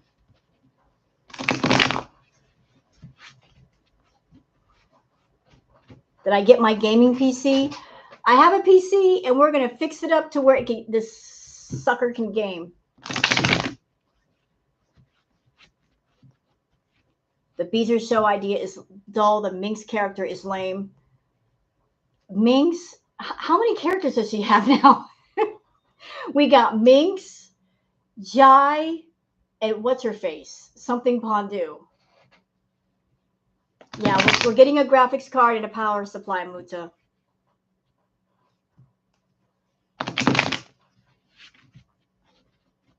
Because with the graphics card, you need a power supply if your PC isn't strong enough.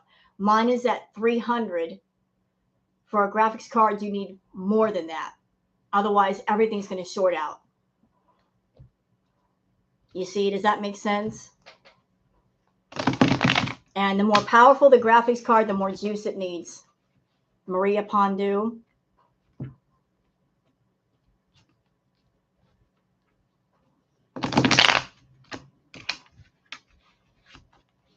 Yeah, power supply. So the more intense the graphics card, the more juice it's going to take out of your machine. So you got to have enough juice for your machine and the card. I know this is all like computer geek stuff to everybody else, but what graphics card did you go with? Adrian, are you still here? What did we decide for? Sofa King.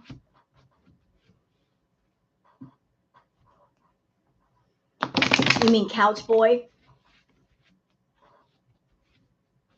He's a creep. I've heard stories about Sofa King going into chat rooms, creeping on people, making inappropriate comments. He's creepy.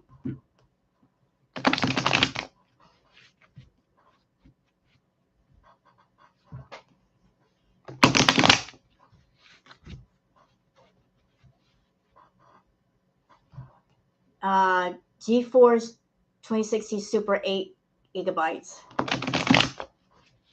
Sounds legit. They replaced it. Nice, nice.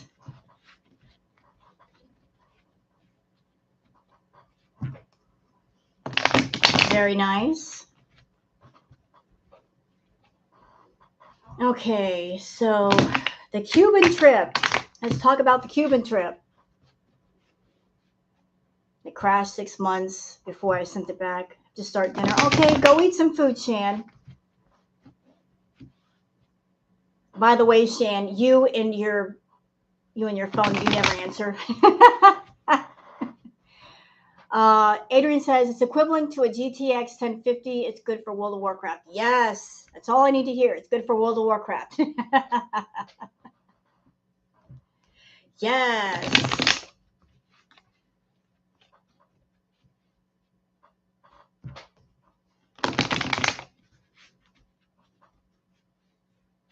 There you go. See, hey, So Muda says, yep, that's all you need.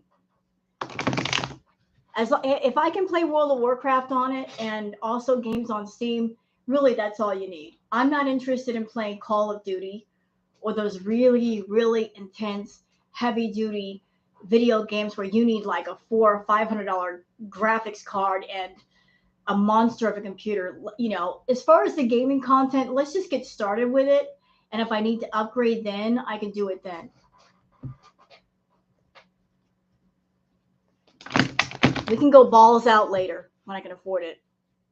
Graphics card was $900. Are you trying to make me jealous? Because I am jealous, you know. I'm green with jealousy over here. Don't talk to me about your $900 graphics card because I want it. Give me your graphics card. Give me that. Come on, please, can I have it?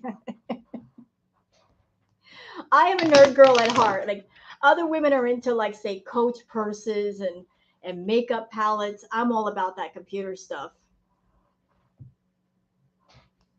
Well, thank you, Dana. It's like you want to talk sexy to me? Talk computer stuff. All right, so we want to know the Cuban trip. Was it a scam? Graphics cards have gone up in price. Little helpful tip, Muda. Go on eBay and look for graphics cards because there's a lot of them there right now for a lot cheaper. A lot of people selling the used graphics cards, not quite so expensive. Chip shortage. All right, so we want to know the Cuba trip and was it a scam, right? Was that the question?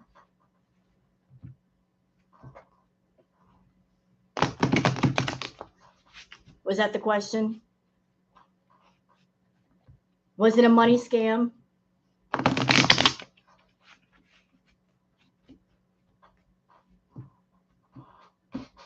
I mean, I already know the answer, but let's see what the cards have to say. Thank you for the link, Teddy Bear. The details behind the trip idea. Okay, we can do that.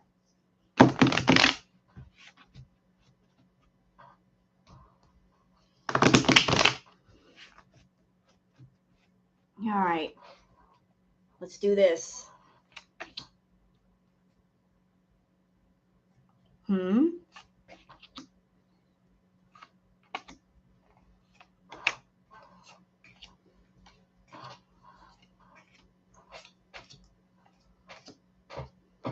Damn, he's back.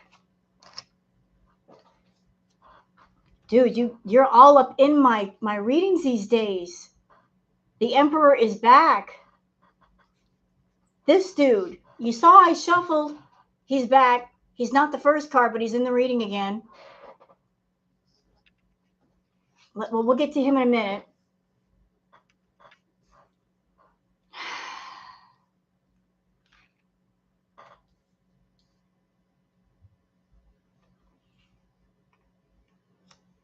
Okay, you guys want to know what was behind the Cuba trip? For real? Cards are telling me right now.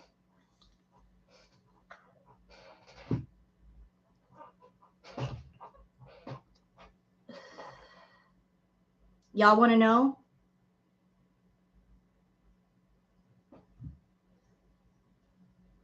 That message is loud and clear too.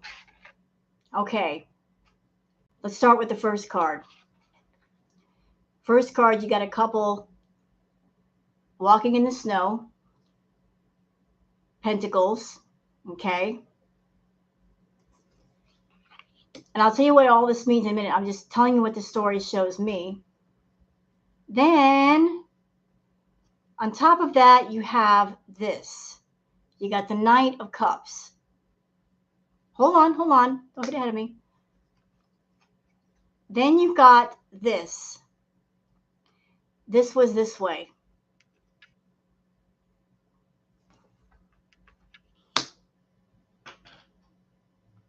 Y'all want the answer about what was behind that Cuba trip? Here's what the cards are telling me. Chantal got her channel taken away from her from YouTube, and whatever affects her affects Natter, because he was getting money from her. She's still giving him money, but whatever affects her affects him. So by coming up with this idea of a Cuban trip, they knew that that would generate more money for her, which in turn would generate money for him as well. And she could continue to give him money. That's the short answer.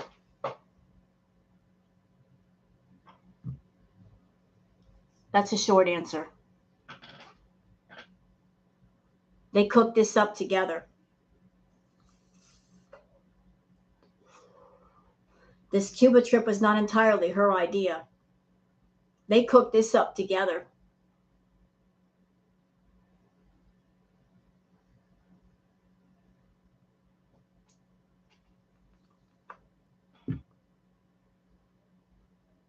And by the way, Dee Dee's involved. Dee Dee's involved. I told you guys that she, Natter, and Dee Dee are all in cahoots with each other.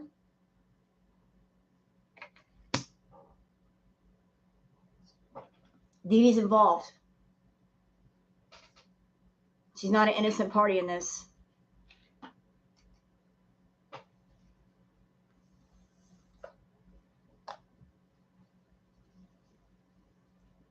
Yep.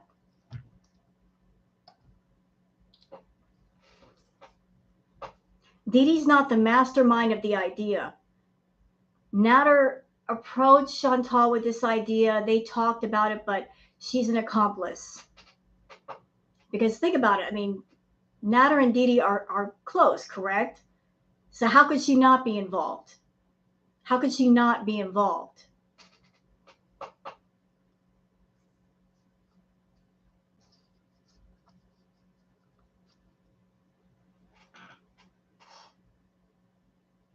My cards are giving up some information for this reading. So, okay, this is I'm getting so much off these cards right now. All right, so y'all ready for this? So, Dee Dee and Natter are involved with each other. This is the Lover's card. This is Natter and Dee Dee. But at the same time, Natter is still connected to Chantal in some way.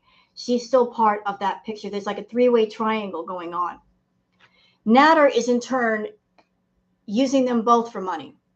Like he's holding on to Chantal for money, so he's still in contact with her. At the same time, he's going to be living with Dee Dee and benefiting from that. So, you know, he's surrounding himself with all of this to keep himself going.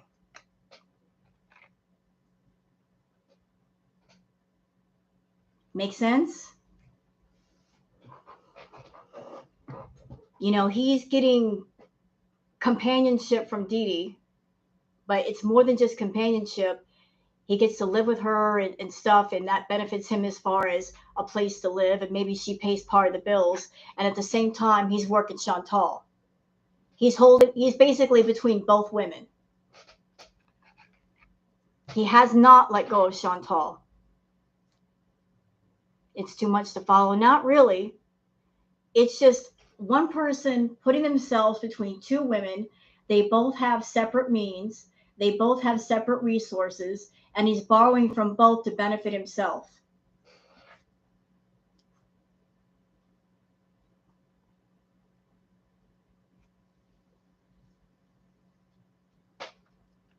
You know, he's not stupid. He's not going to let go of something unless he has to. Right. A good con man never lets go of a viable mark.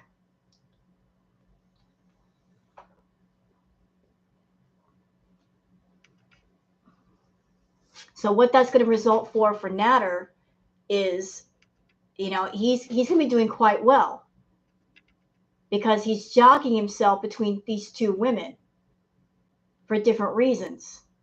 And Chantal is so desperate to hang on to Natter that she'll do whatever she needs to do to hang on to him. Even if she's got to pay him a certain amount just to keep talking to him, she will do that. And of course, Natter isn't stupid. he's going to allow that as long as it financially benefits him. Yeah, he's using both of them. Absolutely. And they are allowing this to happen. They are not victims. They're not blind. They're not stupid. They see everything. They don't mind. They really don't mind. They get a piece of him, so they don't mind.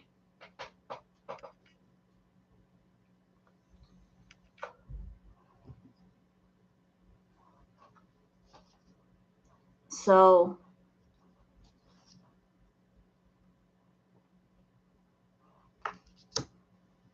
the King of Cups, yes, I did pull that. Yes, ma'am.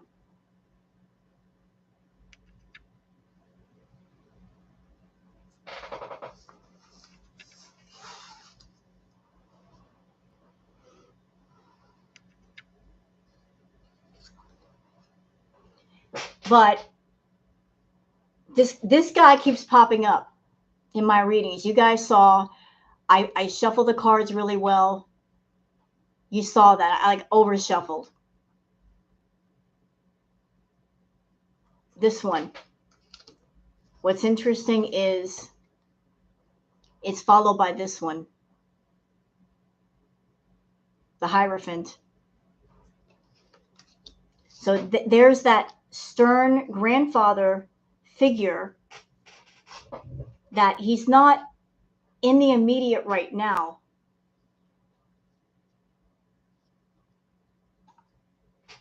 But maybe it's somebody around Chantal, not Natter. This grandfatherly figure is not around Natter. He's around Chantal. And the sense that I get from that card is it's somebody he's not going to stand for all this going to the family, asking money, borrowing money, BS. If she's going to her family to get money and borrow it for the sake of giving it to Natter or helping Natter, Granddad is going to step in and say, no, absolutely not. Have I talked to Chantal directly? No, I have not.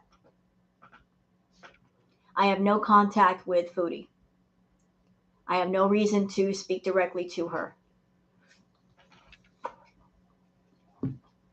No, it's not her uncle because the uncle isn't old enough. This is not like an uncle, like somebody close to her age. This is somebody much, much older than Chantal, much wiser, much stronger. No, it's not the uncle. It's not the uncle. It's somebody he's very stern. He's very old school in his ways.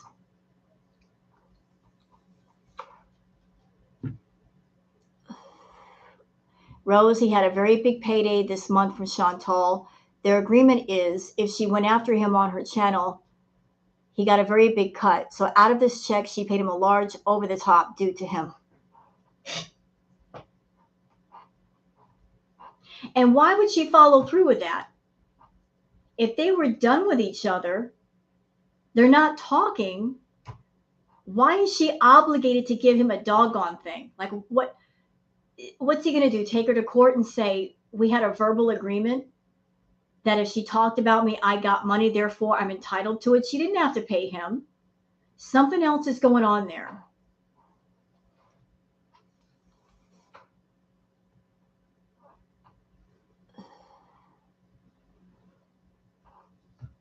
Well, Chantal said she's got a grandfather, perhaps that lives in Florida. We haven't heard a lot about him. You know what, Muta? I can't wait either. I really can't. I want to give you guys more positive content. And I acknowledge that Chantal has gotten very dull and boring.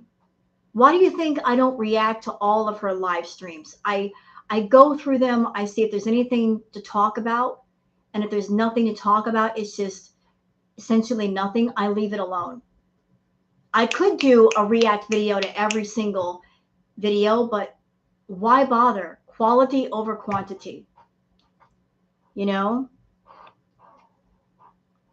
I want to do gaming content for you guys. And on top of that, by getting a gaming PC with a better graphics card, you know what else I can do? I can do better ambiance videos. Because there are ambiance channels that they're blowing me out of the water with their content because they do 3D graphics and all that. They can actually take little pieces and put it together. I don't have that ability yet. So getting a gaming PC means I can use it for more than gaming. So there's another avenue I want to explore.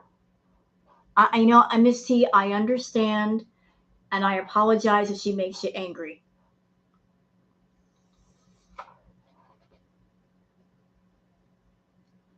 I have a question on the Miss Fields thing, whether Chantal will get in major trouble for the striking and threatening people. She could. And you know what? Chantal isn't that smart. The sand cutting videos, I love those. You can help? Nice. You can help give me some tips and advice about that because I got a creative brain. It likes to do creative things. An artist is happy when they're creating.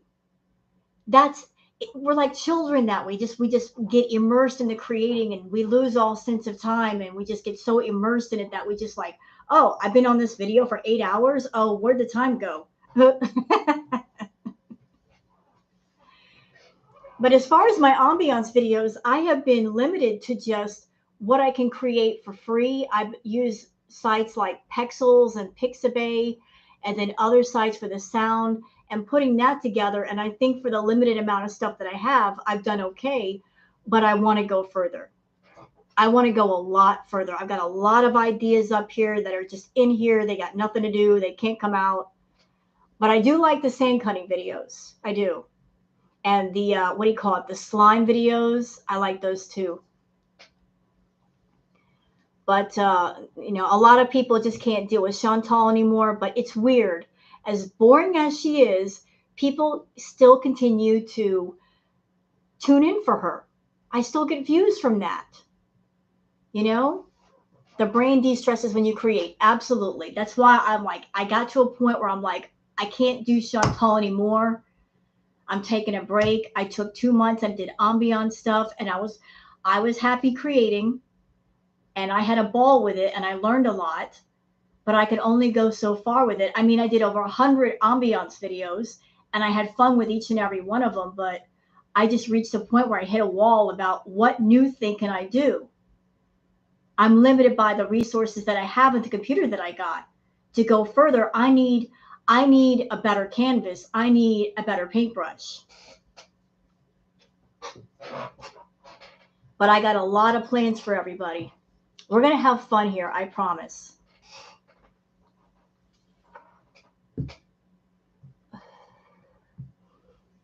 But there's so many people that still tune in for the Chantal stuff.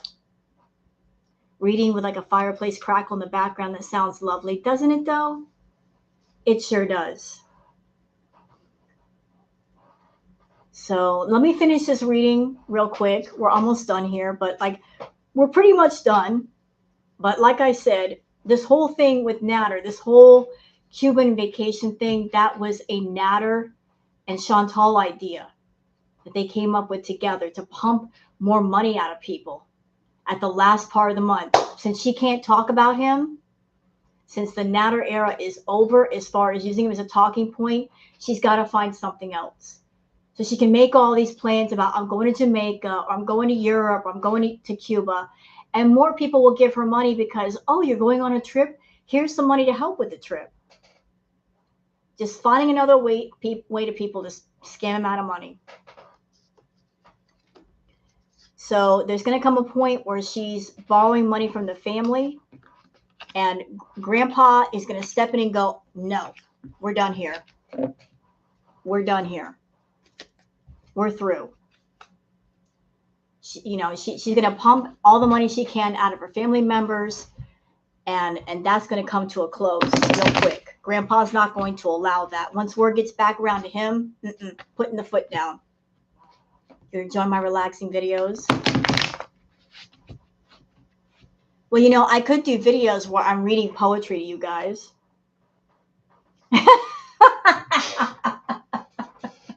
Read YouTube TOS. You know what I was thinking about doing? It's just an idea that I had. And I'm going to pass it by you guys. You know how Chantal's coming on camera doing the Maria Pondu Minx Jai thing? I was thinking about doing kind of a role play in response to that, where if I had a green screen and you had an office background, and putting my hair up and dressing up like actual office personnel, and I am the one that I am the head PR person for the Beezer show, and kind of doing something like this, you know, let me show you like how I do my role play. So, video starts, background. Yes, do come in, Miss Pondu. I've been expecting you. So it would seem that you now work for the Beezer show. Is that correct? Okay. And how long exactly have you been working for the Beezer show? Oh, just a few days. Interesting. So I wanted to go over your job performance thus far. And I also wanted to inquire about your exact job responsibilities with the Beezer show. Like, what are your duties here? What exactly do you do? Because I've looked around and I can't exactly find anything that tells me exactly what you're here for. Like, what are you offering the company? Can you tell me what your responsibilities are? So, how many words a minute do you type? So, you can't type. Do you know Microsoft Excel or Microsoft Word? No? So, what exactly are your responsibilities, Ms. Pondu? Because if we're going to put you on payroll, we need to know what your responsibilities are to know what to pay you per hour. So, your responsibility is educating people on the art of beezing. Let's hear your explanation on that. Can you tell me what you think beezing is and how you're going to explain that to the public? Because if you're part of PR, then beezing is a selling point, and I want to know how you're selling it to the public to make money for the Beezer show. You have no explanation. Well, Miss Pondu, there are some major problems with you being here at the Beezer show. You see, because I've noticed some indiscrepancies with your employment. I was looking through the payroll and I've noticed that there are 3 people with the same social security number. You share the same social security number and address as Minx and Jai. So how is it that you can be 3 different people? Why is it that there are 3 people on the payroll with the same social security number? Are you committing employment fraud and trying to get 3 salaries for yourself? Because there had been different wigs spotted around your desk, and they all look like hair colors of your fellow employees. So I'm just doing that kind of role play. That's true role play. You're staying in character, and you're bringing a script, and you're just going with it. But just doing a role play like that, like an actual person in an actual office, is beezing just getting high or something?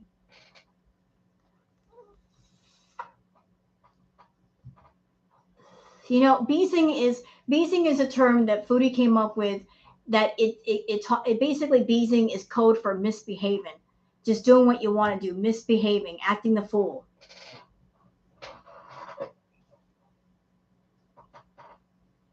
What is it? Beezing is a code word that Chantal came up with because of YouTube and their monetization. Instead of saying, let's get high tonight, or let me get stoned, or let me get drunk, she says beezing. That's where she came up with that. I'm beezing tonight. That's her getting around the YouTube monetization code rules. The kitty. Hey, Bobby. Oh, look at the baby. Look at that baby. That's my baby. Look at her sleeping. Look at you. But I could just doing an actual role play where you got the makeup on, your hair in the bun, looking like actual official office staff. Because trust me, I can do that role play. I can stay in character. You know, like so. Miss Pondu, can you explain to me why it is you were spotted eating food at your desk when it's not lunchtime? You do know that you're supposed to clock out at lunchtime, and you only have 30 minutes for lunch. There's been remnants of food left on your desk after your shift. And you do know that attracts rodents. And we do not want to have a rodent problem here at the Beezer Show, because that would pose a problem for the entire building.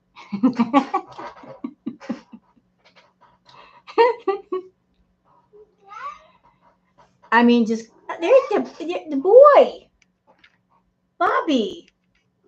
I know, Bobby. Come here. All right, I know Sparky doesn't like to be picked up, but I just want to show you guys just how big he is. Look at my big boy. Hi, Bobby. He is getting so big. Hi, Bobby. Look at you. Okay, he's not even full grown yet. Look how massive he is. Got a big old head. Big old head. He's Mama's boy. Oh, you want down? Okay, you can get down. He's heavy. He's an awesome baby. So, yeah, but I was thinking about doing some role play. Since you guys are here, I would like to ask your opinions and output on something else. So, hello? What? What? You got something you want to say? You got an opinion about Chantal? Okay. So I've had some comments from people regarding the ambiance stuff and the other stuff. They're saying that I should take the ambiance stuff and put it on another channel. And a lot of people are getting confused about me mixing the foodie stuff and the ambiance stuff. And there's a reason why I'm putting the two together. One, because a lot of people like the ambiance stuff too. And if you don't like it and you don't want to watch it, I am not offended. You know, ambiance isn't for everybody. But the second reason is just trying to start a channel and get it built up is a bitch. Trying to get 1,000 subs and 4,000 watch hours, it sucks. But I want to do a variety of different content here, but I wanted to ask you guys, what do you guys think? Should I separate all of the different stuff? Because, I mean, I don't want to have like 4 or 5 different channels. That's entirely too much. Do you want some different stuff here or stick to the foodie stuff?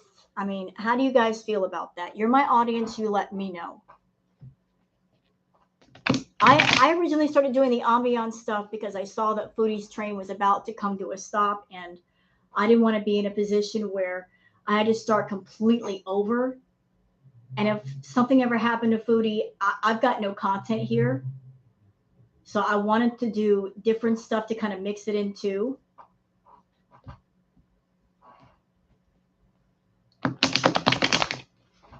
I know, I'm sorry. And you know what? Again, I am so sorry, Muta, but she brings in the views. People are still interested in her. And when I stopped doing stuff about Foodie, I lost a lot of people on my channel. People were mad that I wasn't doing Foodie stuff. Can you believe that? When I stopped doing the Foodie stuff for about 2 months, I lost subs. People were like, they were mad that I wasn't doing Foodie stuff no more. They got mad at me for not doing Foodie stuff.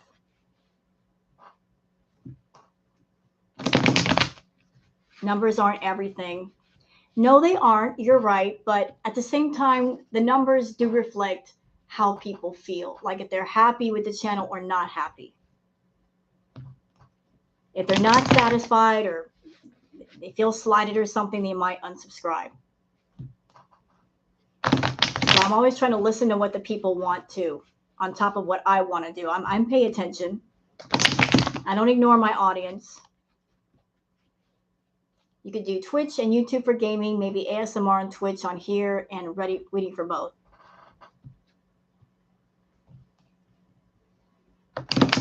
It doesn't work.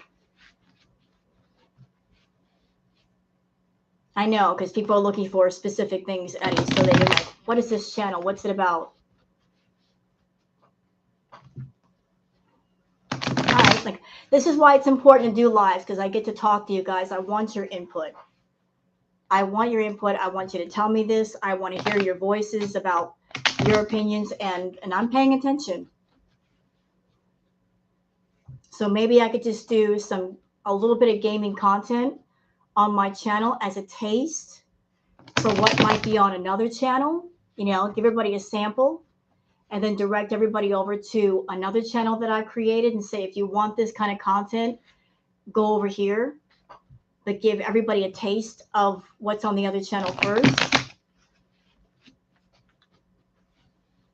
It's okay, Giselle. So are there any more questions for the cards?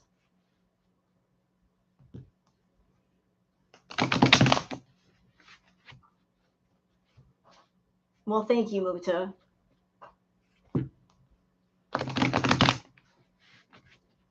Gaming and ambience go together. True, true.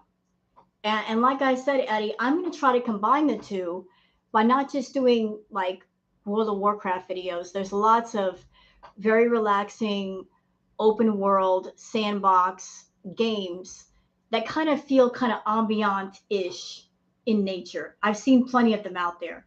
I played plenty of them. So that's a way to bring the gaming and the ambient stuff to the table.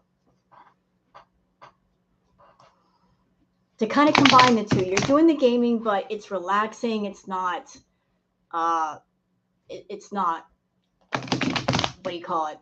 It's not stressful. It's not like intense. No, I want you to be honest, Muta. I like honesty. Bring me the honesty. Steve, yes, I would, Jana. As a matter of fact, there's a channel, I forget the name of it, doggone it. Have you guys ever heard of a video game called Rust? Rust is it's a lot like Fortnite, but Rust is, you know, like people running around building bases, shooting each other sort of game. There is a guy on YouTube, and if you're interested, I'll get the name for you. Yeah, Rust is funny. There's actually there's two channels. It's survival. There's two channels that I keep an eye on. There's one, it's Komomo. He's an admin for Rust, and he's always messing around with the cheaters. He's an actual Rust admin, so he's runs around destroying bases and punishing the cheaters. Love his channel.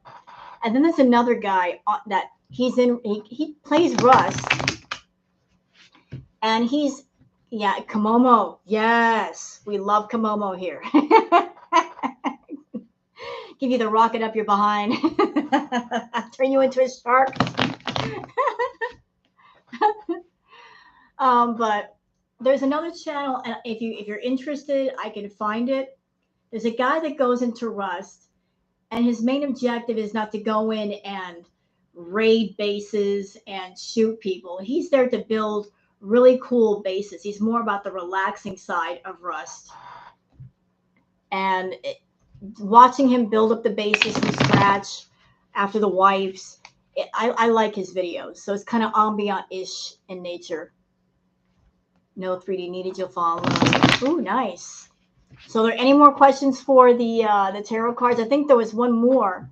I just can't remember what it was. I'm getting old. I got a bad memory.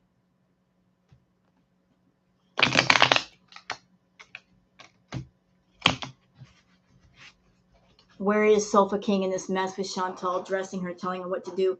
So he's telling her how to dress, telling her what to do, and she's allowing that.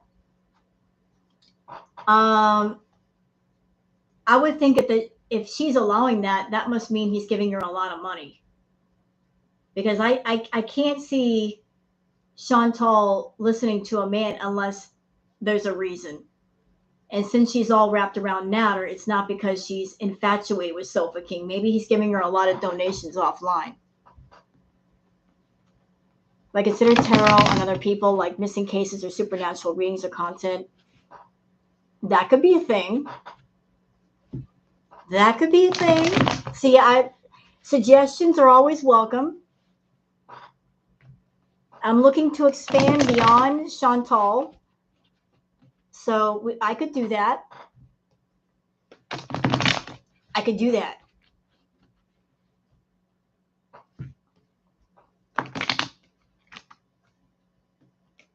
I could do that.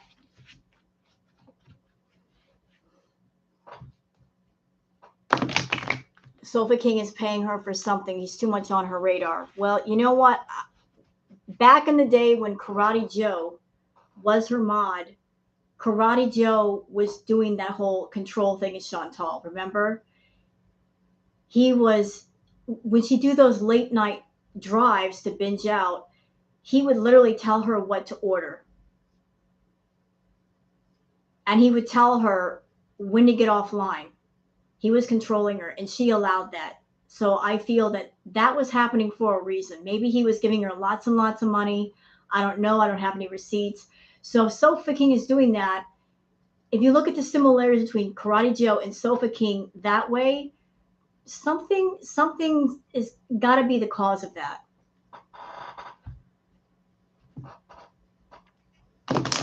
You know? What is UO, sir? I'm not that much of a computer geek. I don't know what UO is.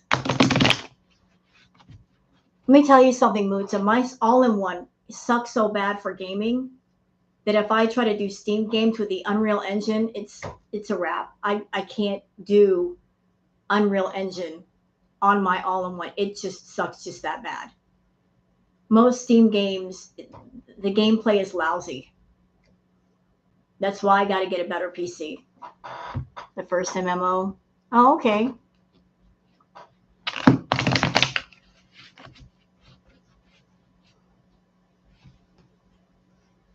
All in 2D.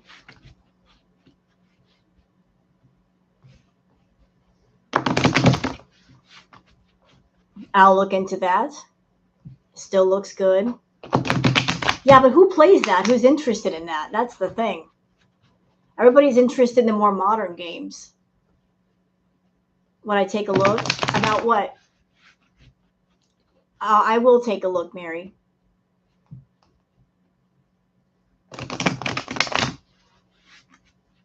Like your readings.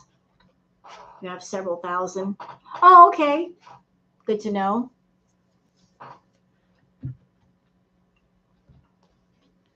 See, I want to do more Wicca content on my channel, but the thing is, there are some people that are interested in that, and then some people that are put off from that because a lot of people don't understand Wicca and witchcraft, and they associate that with Satanism or Satan or something evil, and it's not evil. It's not evil. But for those who are not informed and don't care to learn, they look at it in a negative light. Into herbs, nice. Like Chantal was over there talking about, can you put love spells on people? And I'm over here saying, no, you can't. That's a big no-no. You don't get into Wicca just for that.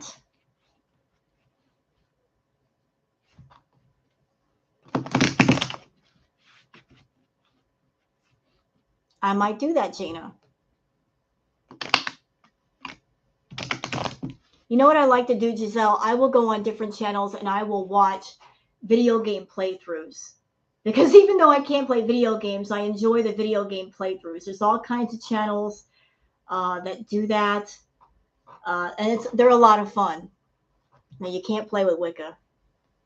Can I make you not like carbs? I wish I could put that spell on myself first. What's the spell to keep me away from all the foods I'm not supposed to eat?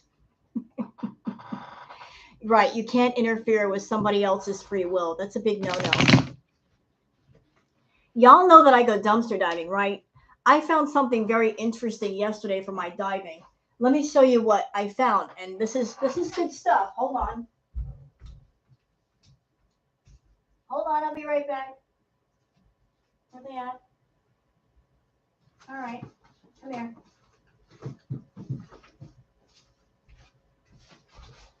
All right, hold on. I'm back. Hold on. All right. So I did my dumpster diving, and somebody put out like a bag of books. Like I didn't want to go diving yesterday. I was tired, but somebody just kept telling me to go out and go diving. And this is one of the books that somebody put out. So this is Voodoo, Charms, and Talismans. This is like an unusual find. This is something that, you know, there's stuff you usually find. This is definitely something that, then you got this one. And I think I've actually had this book before. And another one.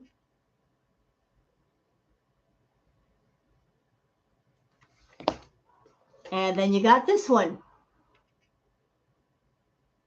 So somebody was into Santeria.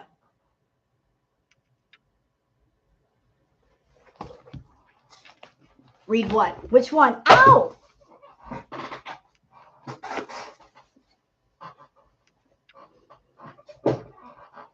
Yeah, it was a definite score, and it was meant to be.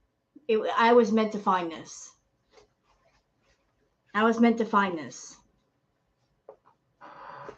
Plus, there were a couple of other books, like a book on like the movie The Secret, The Law of Attraction. I found a couple of those books too.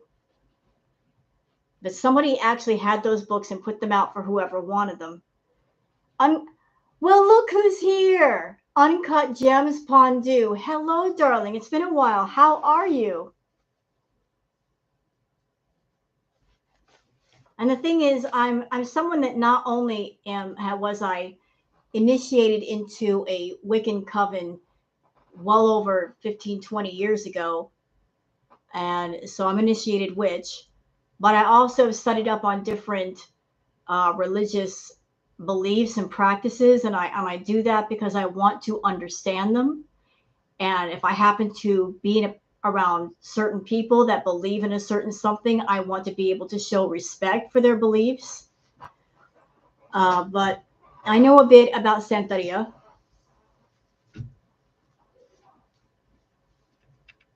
About the different orishas and what's behind them and what they mean. I miss you too, Miss Pondu. But I mean, I've studied up on Santeria. I actually have kind of an altar next to me for that. So I study up on different things that people believe in to understand and also to show respect, like people who might believe in Buddha and what's behind that, and Christianity and Santeria and Palo and things like. I'm into learning about all different things from all different cultures.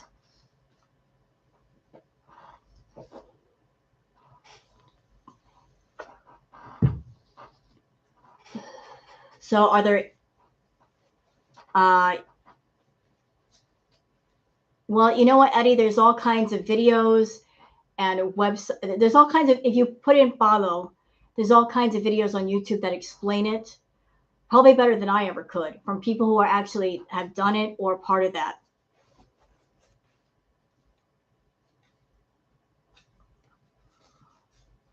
It is new to you. Oh, So are there any more questions for the cards before I put them away for the night? You've been where?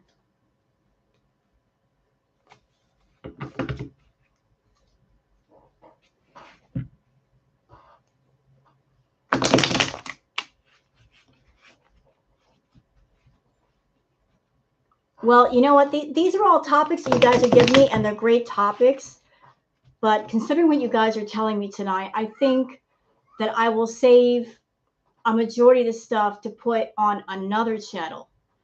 That way, I'm not making the content of this channel confusing. You know, if you're someone and you're into the foodie stuff, mainly you can come to this channel for the foodie stuff.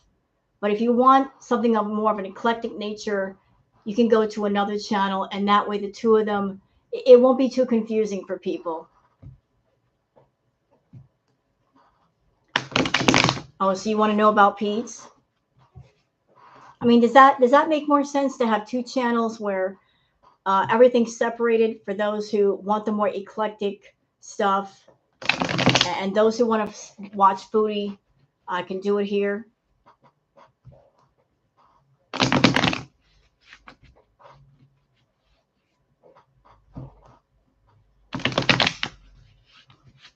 Okay, okay.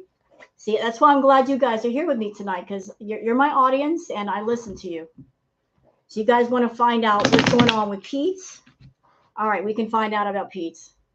The airplane. Miss Pondu, she's not going on the trip, love. She's not going on the trip. She did a live tonight, and something happened near the end, and there's a circle of death. But she said before that happened, because a channel by the name of Just Breezin, I think it's her name, Just Breezin, great channel, great person. She showed a very short clip of Chantal saying that she could not get enough seats for herself on the trip, therefore she wasn't going. Yeah, we knew that. We knew that was going to happen.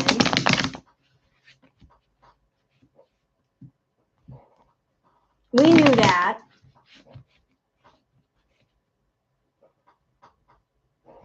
No, she was never going to go. We knew that. We've been known. we knew. We weren't fooled over here. We ain't stupid. I mean, this idea of going to Cuba, and it's 3 days before you're supposed to go, and you haven't bought tickets, and you need more than one, and you don't have anything packed, there's nothing prepared, and you think that we actually think you're going to go. That someone from Canada who hasn't traveled in years is going to go down to Cuba, fly 48 hours in a tube with other people, sober, because you can't do your stuff on the plane. That's actually going to happen. Yeah.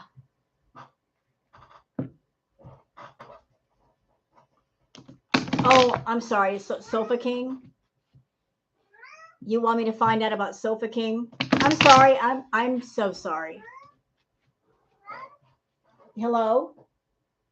Is there something you'd like to say?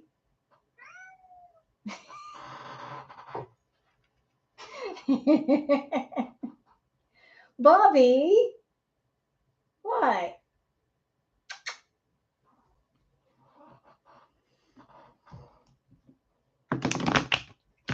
I said, well, first we'll do Sofa King, then we'll do Sofa King, then we'll do one on Pete's. There we go to Bobby. Come here. Look. Those two. Hey. Where you going? Where you going? Come here. What's wrong, Bobby? So maybe I'll have 3 channels. I'll have a one for the role play and ASM. I don't know. I'll figure it out. Yeah, she said she wasn't going. So we're going to do one on Sofa King. Yes, Wicked is beautiful. Blessed be, merry meet, and merry part.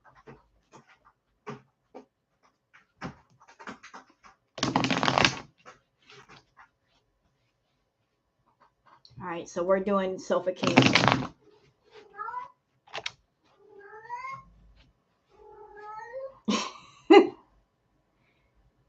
You got something to say again? Do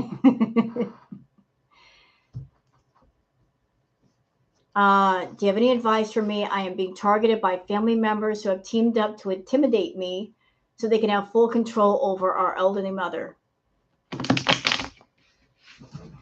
Intimidate you in what way? How are they trying to intimidate you? Are they trying to intimidate you legally or verbally? You got to be a bit more specific. I'm not trying to get you to reveal all your business here. I'm just saying because you do certain things for certain things.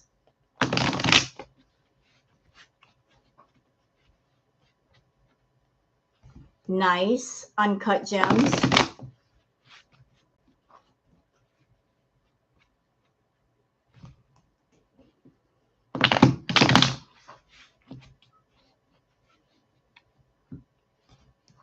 What's channel for Foodie and the other one for Ambiance? I could do that. Maybe I could move all the Ambiance stuff over to another channel. Although I don't know quite how to do that without downloading everything and then uploading it. That'd be a lot of work. Hey, Pugs.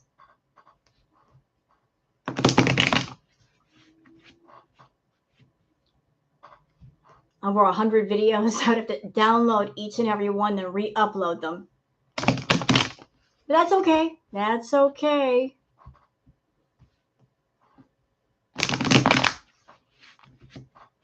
All right, so we're doing Mr. Sofa King. Speaking of Sofa King, he and me and Ashley Lamborghini had a moment in FBRC's chat not too long ago. They came in acting like complete assholes, and I had a few things to say to them. You know, they came in acting up, and I went back and forth with both of them.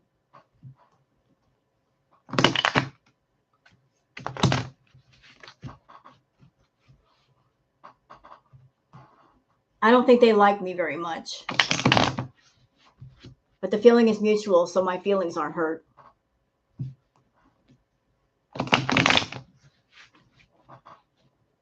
I just think it's bad manners to go into a chat room and act the fool. Like, what's the point? What is the point in that? If you don't like what's going on and you're not going to be nice, stay the F out of the room. I know, Miss Pondu, I know, but I was in it just to talk to people. But they came in acting the fool. So I was going back and forth with them.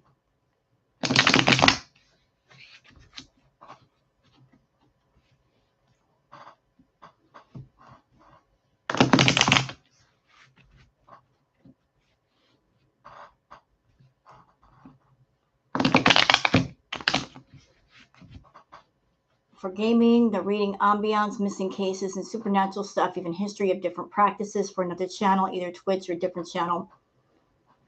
Sounds good. It's just a pain in the butt to have like 4 or 5 different channels for different stuff, you know?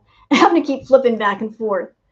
But it's essential that way people don't get confused.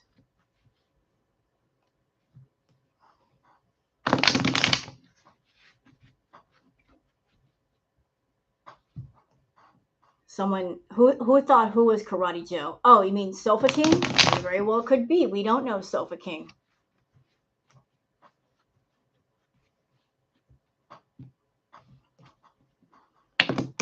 We don't know who these people are. We don't see their faces. It could be Karate Joe.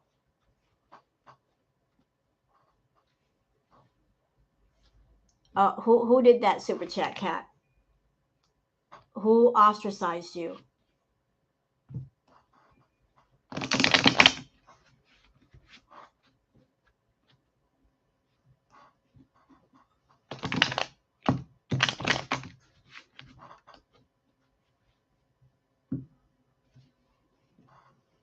Who did that?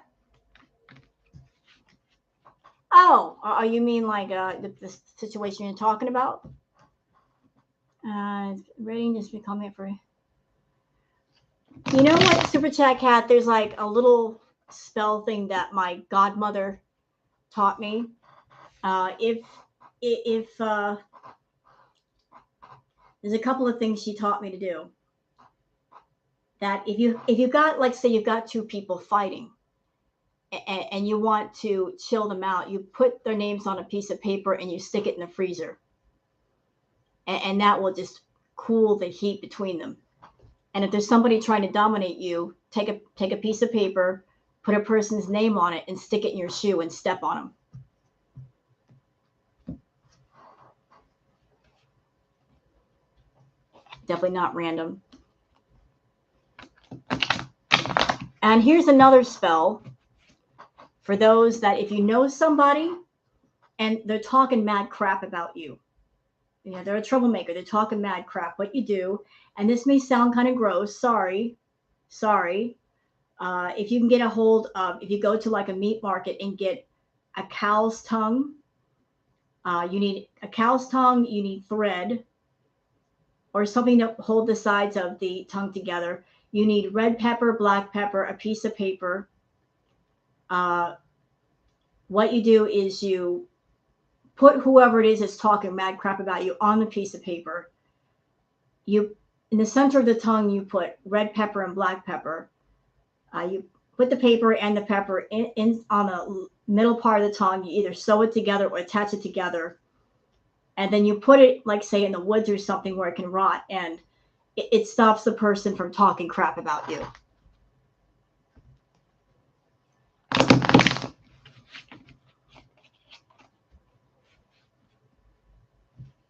Videos on Twitch or another channel. You know, the good thing about having like different channels, Dana, is that you can experiment to see what works and what people respond to.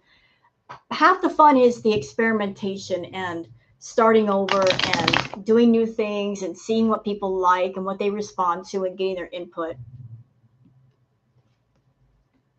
I know you don't have to be initiated first.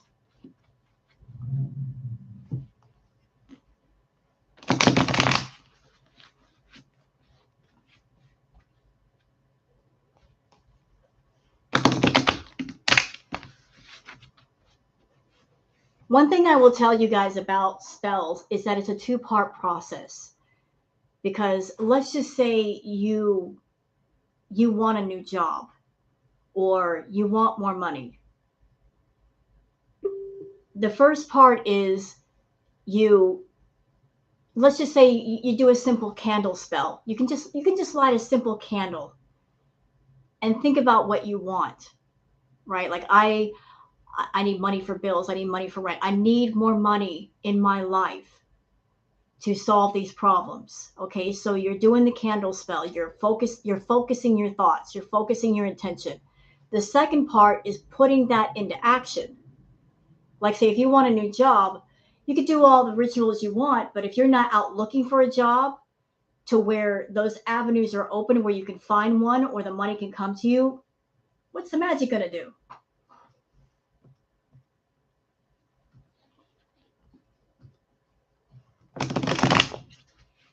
You know, you've got to, if you can't, doing a spell means you're putting the spell in play, the energy's out there, but then you've got to go out and help that energy to help you.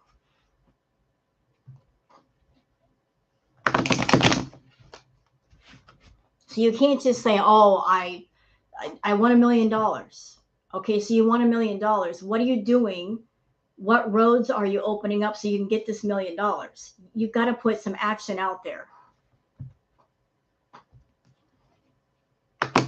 Right, you have to do your part, absolutely.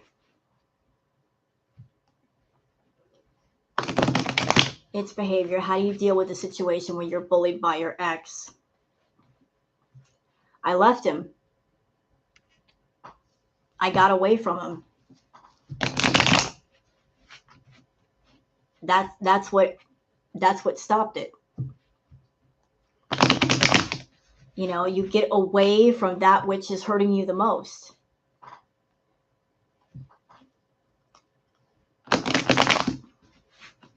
You separate yourself from that which is hurting you. And that way you're not allowing that person to hurt you further.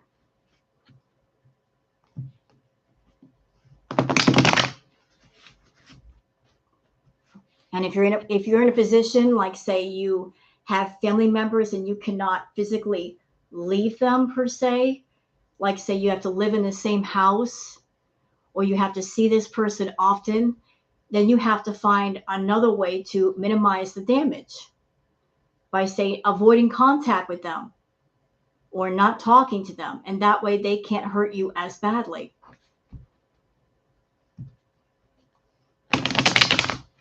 You know, you basically just put a stopper on them hurting you, and you're not allowing them to continue to hurt you further.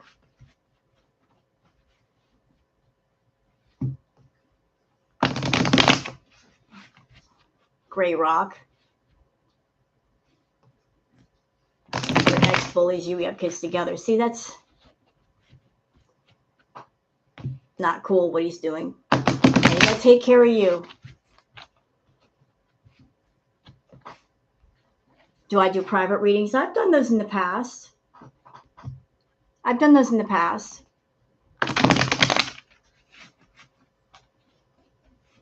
So lie, but admit. Yeah. Well, see, I'm sure that just by minimizing contact, that helps. I'm sure that helps a lot. So that's something.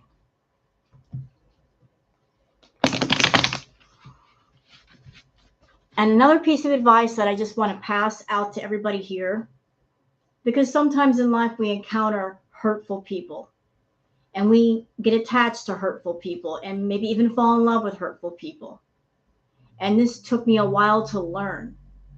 Never cry over someone that would never cry over you. Because if you cry over somebody that would never cry over you, you're just wasting your tears. If you're not high priority with them, then don't make them your high priority. Don't put them above yourself.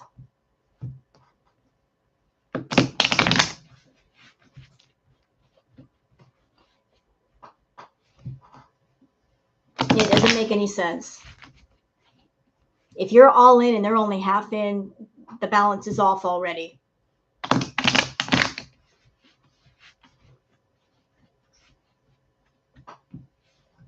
Okay, so Sofa King.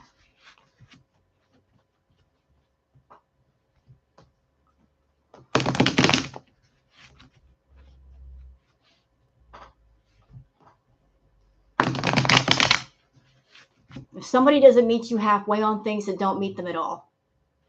Never put in more than what the other person puts in. F that. Learned that from my second marriage.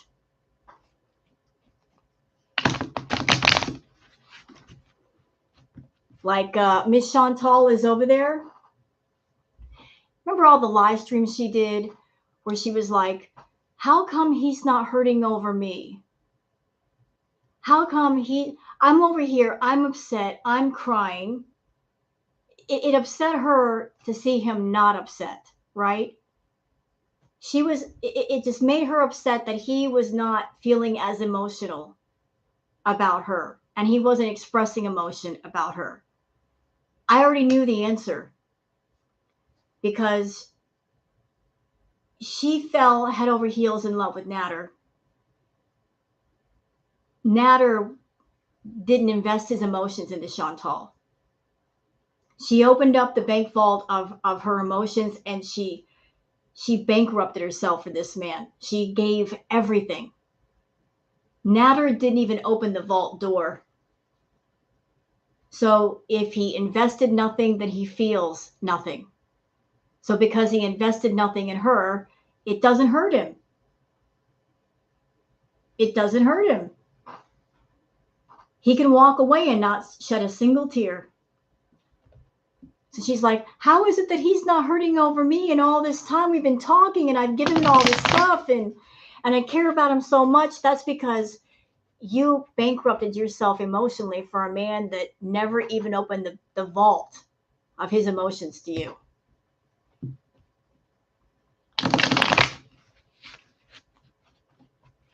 You put all your chips on one number. He didn't put a single chip on you.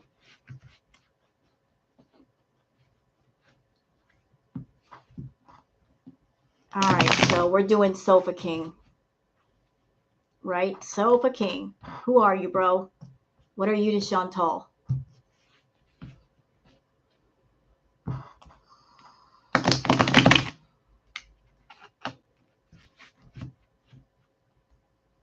I want to know who this Sofa is. Everybody else wants to know too. Y'all ready?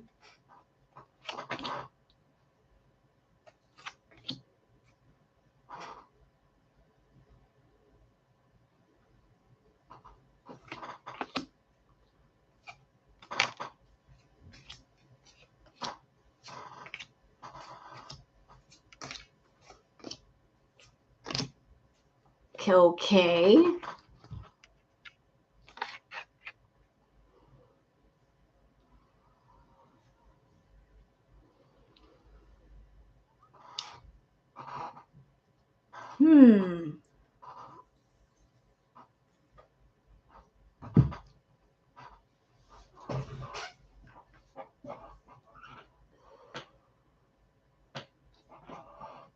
Very interesting. Hold on a minute.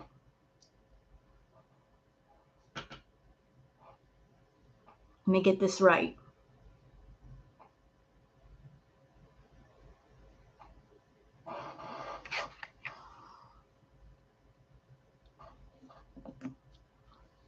Okay. So, interesting first card for Sofa King, followed by this card.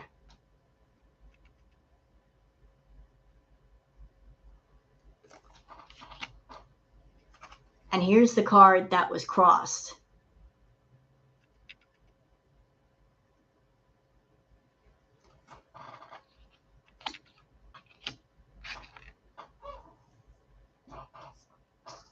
So what are my thoughts on that?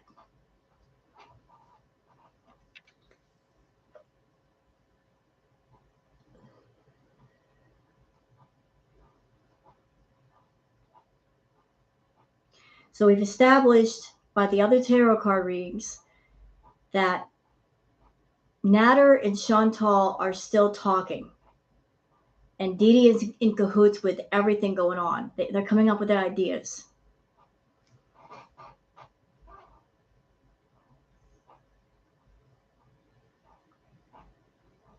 And I think the mods that she has are part of the game. They don't come up with the ideas, but they know about them.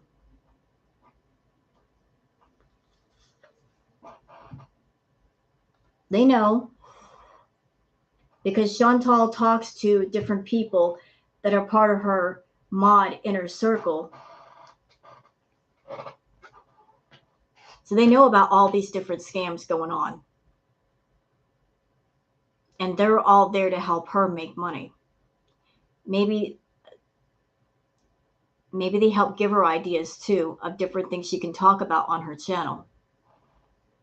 So as far as her bringing the drama and coming up with ideas to make money, the mods are in on it.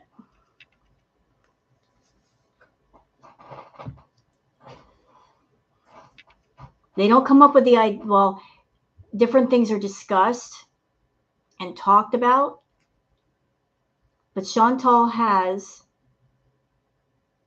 certain people that she talks to that back her up on what she wants to do. Like the ideas are discussed of how can Chantal make money this month? Like what drama can she introduce? What story arc can we create?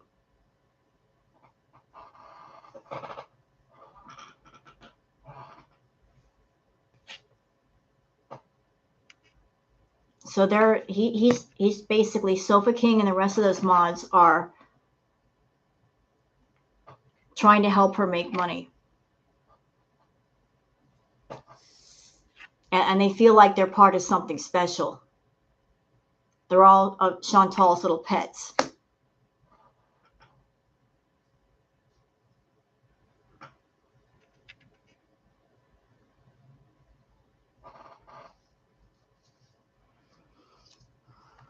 So if you want to know Sofa King's involvement, you know, he is just, something keeps telling me the number 4. That there's 4 main people that Chantal talks to. The number 4 keeps popping in my head. There's 4 of them that she trusts the most and she talks to the most. But there's 4 of them, and he's one of the 4. There's himself, there's Plain Cheeseburger, there's Ashley, and there's another one.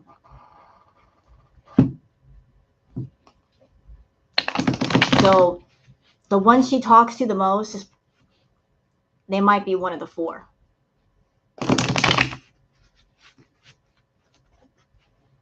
So if y'all are thinking that Chantal is doing this drama alone, no, there's literally a team of people discussing ideas, keeping it going. What do the mods get out of helping Chantal make money? Well, I don't think there's any actual payment involved per se as far as they getting paid for anything, but they like being part of her channel. They get some kind of rise out of being mods for Chantal and having that wrench and being part of the inner circle. It gives them a place to belong, and it gives them a purpose. I think that's their payment.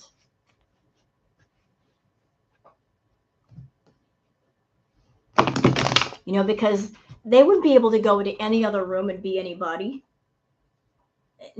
You know, they stick to Chantal.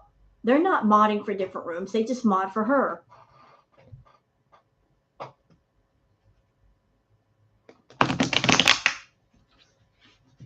Really tight with them on. They have shit going on behind the scenes. Yeah, I know a few of those.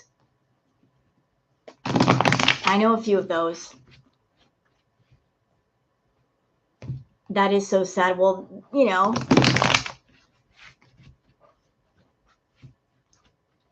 I don't know. I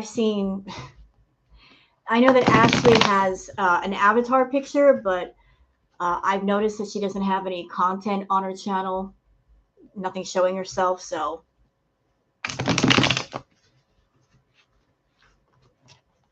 There's that.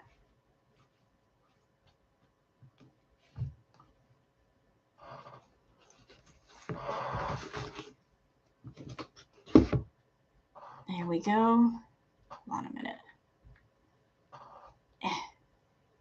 Okay. So the next question was about Pete's, right? See, my memory's getting better.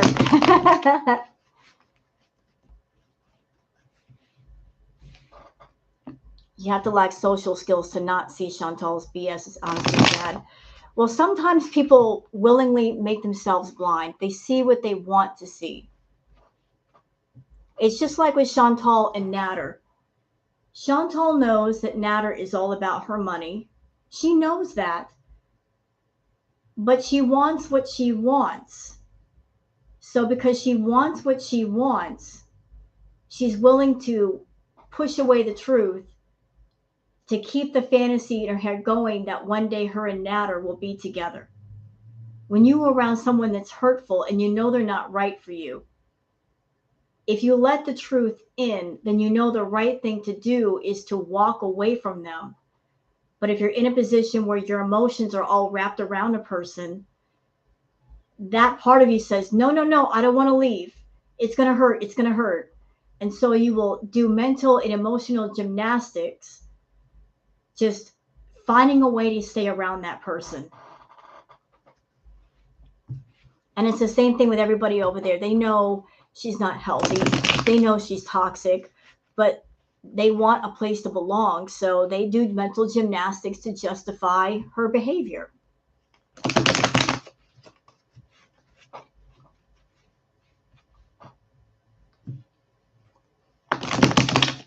I mean, she lies to her VIBs. She cons her VIBs. She's always making empty promises about content that she never delivers on. And what she's got going on with the VIBs is it's essentially an abusive relationship, if you think about it. Because she'll be nice to them and say, oh, you matter so much to me, and I'm so glad you're here, and I'm so glad you're supporting me. And then she'll go into a rage and she'll start calling people names and being verbally abusive and blocking people. And then they'll get mad at her. And then she'll turn around and switch it to where she's nice again. Just throwing the hurt out there and then taking it back and then throwing some more hurt out there. That is the definition of an abusive relationship. Hey, Popper Lives. So all of those people are involved in a toxic, abusive relationship with Foodie Beauty.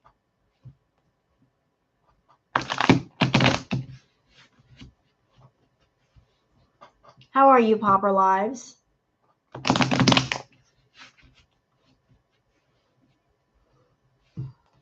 So she's had an abusive relationship with Natter, but then she's also got one with her VIBs where she's being abusive to them.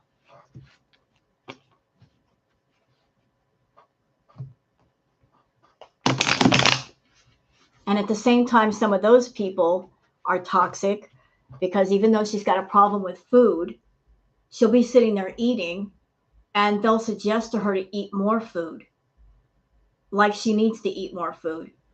She could be high as a kite and they will be encouraging her to do more edibles. So these people that claim to care so much about her, they are encouraging her to self-harm for their own amusement, which I think is absolutely fucking sick. Sorry.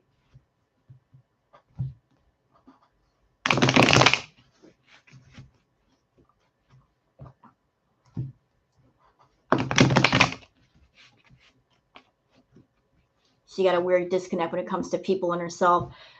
Well, you know, it's weird, but it's not, Jana. You know why? What the weird disconnect is that she talks to people, but she's doing it from a safe place. She's doing it from behind a monitor where she doesn't have to actually see or acknowledge anybody. She's not in front of the actual people. She feels safe because she's just talking to a camera. And the people that are looking at her and watching her, they're looking at her, but she's not seeing their faces. So with Foodie, it's like, in a way, to her, she doesn't have to really acknowledge or care about those people because they're not in front of her as people. They're just names on a screen. So that's where the weird disconnect is. Baroness, hello, love. She just sees a bunch of names on a screen that give her money and super chats and memberships, but those are people that she's not hanging out with and she's not having lunch with, and she doesn't have to get invested in who they are and what they're doing. You know, she can pretty much just keep them at an arm's length.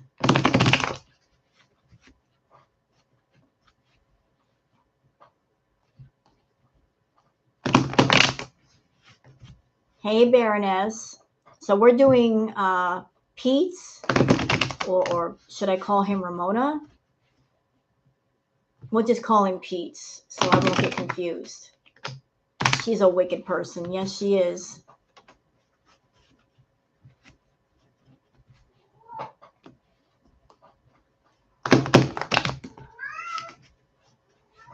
Hello? You got something to say? I know. You want to come here? Let me get these books out of the way. You want to come up here? Is that what you're yelling at me for? He's mad at me because I got his little spot taken up by books. You want to come here, Bubby? Come here. Come on. All right. So we're doing one on Ramona. Yeah, Sparky's talking. That's my boy.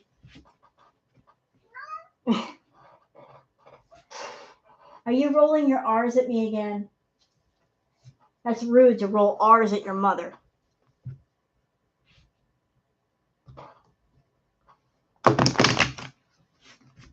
My cat doesn't know how to meow. He caterwauls.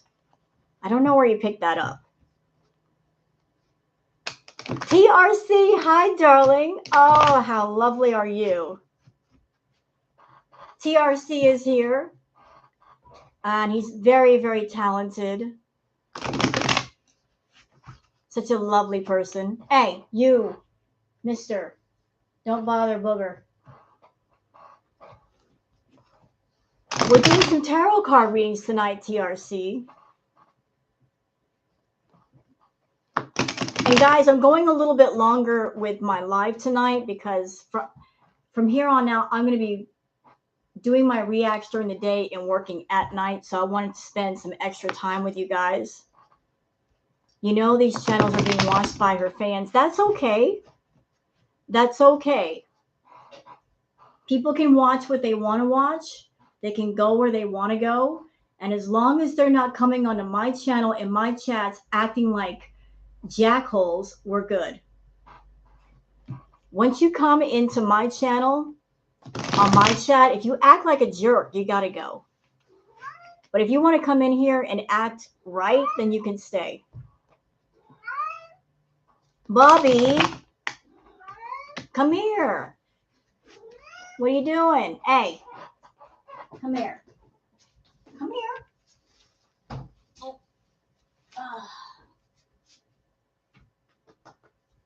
There you go. Hello, Desiree. Yes, we're doing a tarot reading on Ramona Pete's, otherwise known as Ramona. Let's see what I'm getting yelled at.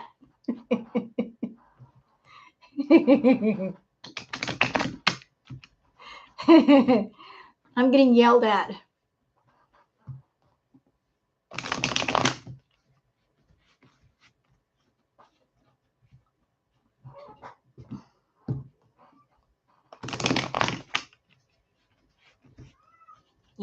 He's always got a lot to say.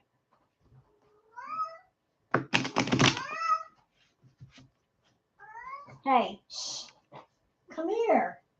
You want my attention, but you go in the other room where I am not. Big Mama's boy. Big Mama's boy. Come here. He wants me to love on him. I'm loving on you. I love you. Come here. Hello, Linda. You don't know what he said, but I agree. I'm Sparky for president. Did you, boy? Come here.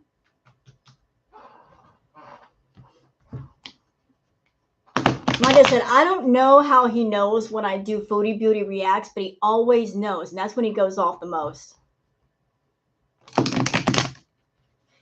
All right, so we're doing one on. I know. Loud.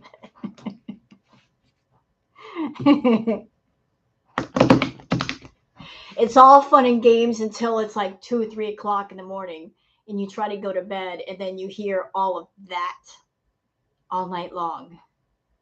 The singing and him going off about something. I gotta sneeze. Excuse me. Ah. All right.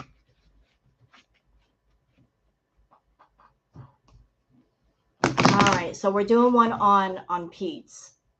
I want to see what the cards have to say about Mr. Pete's. Thank you. All right. We're almost there. I'm trying to focus because I want a good reading on Mr. Pete's. I want the cards to be accurate. Thank you, Teddy.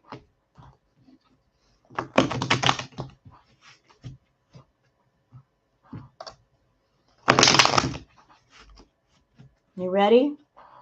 All right. Getting hot in here. Dang it.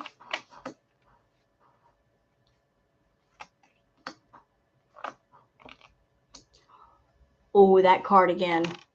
Why is that card coming up for him? Why is that card? Oh, shit.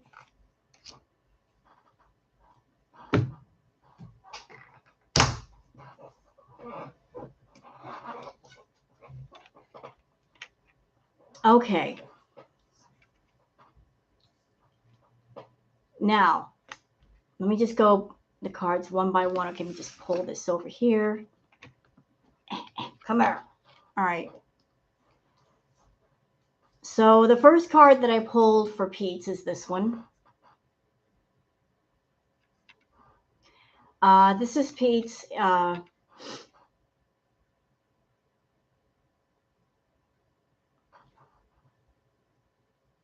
He's hoping that the YouTube thing will get off the ground and go somewhere. He's like looking out and just hoping that something will take off. He's working on different things, but yet those things have yet to bear a lot of fruit. I mean, there's a little bit of something there, but not much. So he's just in the process of like doing different things and just thinking, what can I do to make this more profitable? What can I do to grow things? But there's a sense of feeling lost. He wants more than what he has, but he doesn't know which direction to go and how to make it happen. So there's a sense of just feeling lost. He wants to be successful with YouTube, but there's no fire striking the iron, if that makes any sense. He's striking the iron, but there's no sparks.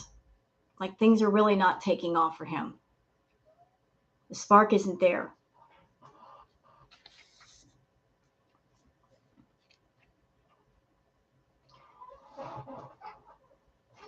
So there's a sense of feeling lost and frustrated and not knowing what to do. Hi, Willow. So the next card that is on top of that is this card right here. So in between these episodes of just wondering what can I do and where can I go with my channel and where can I find success and not knowing exactly where it is or how to get to it. You know, he's just carrying on with Chantal and he's kind of doing the same thing that Foodie's doing. You know, he's got filters in his own head of everything's fine, everything's okay, everything's going to be okay. There's no immediate danger here. There's no immediate need to change anything. Like he just living in his own little fantasy world.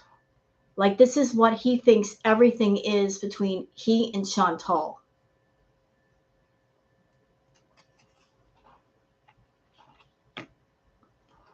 And part of that has to do with Chantal. Because, you know, he believes her when she says, everything's fine. Don't worry about the money. It's not that serious. So he drinks in everything she says and swallows it as the whole truth. Hi, Willow. The reading's going great.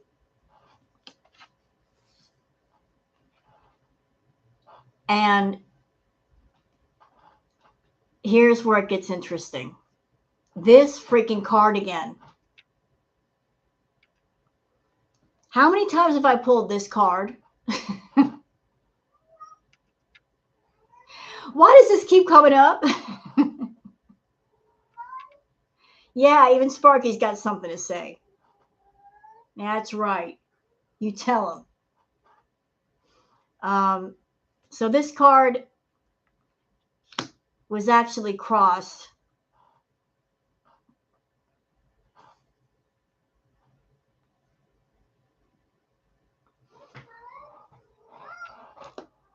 Do you want to talk to me? I'm over here.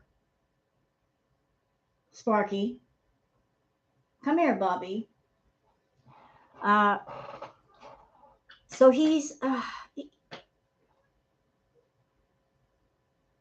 living his own little fantasy world with Chantal, and she has a lot to do with that because she feeds him information and he believes her. He doesn't explore to see if she's telling the truth, if he should get up and do something.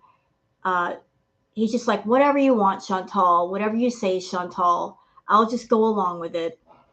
Like she keeps the fantasy world going for not just herself, but himself as well.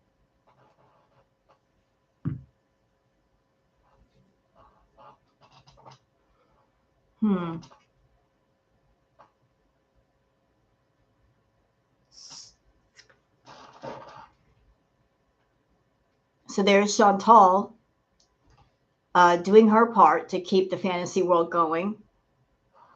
Notice there are two people.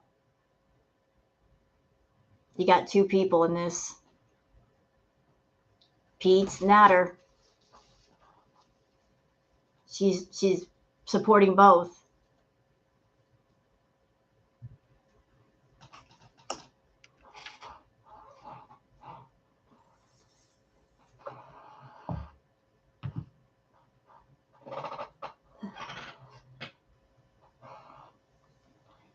Chantal's making her money and she's paying for herself, for Pete's, and for Natter. He's still on the payroll.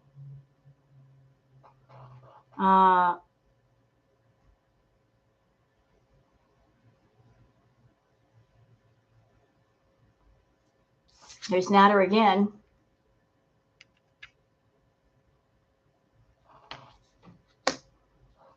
Natter is still very close to Chantal. He's not out of the picture. There's Sparky. Here's your boy. Here's my boy. I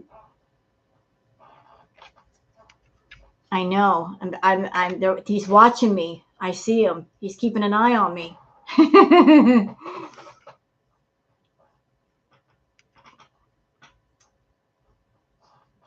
There's another card that we've seen before in my readings all through tonight, and it's popped up again. But we'll get to it in a second. So right now, this immediate present, he's living in a bubble of his own making and Chantal's making, where he thinks that everything's going to be okay. He's going to make it. He's going to be victorious. Everything's fine. He's going to make money. Somewhere in it all, he's going to make money somewhere, somehow. This whole YouTube thing is going to pan out. Here's the bad news.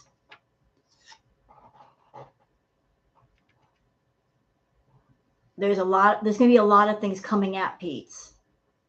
Not right now, but later.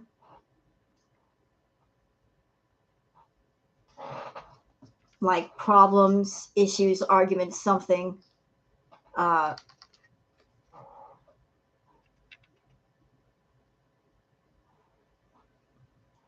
Something heavy is coming down the pipe for Pete's. Something really, really heavy. Something emotional. And the immediate thought that I got when I picked up this card is something to do with his mother. I don't know if something's going to happen to his mother. I certainly hope not. But something of a deep emotional nature. Something very close to the heart.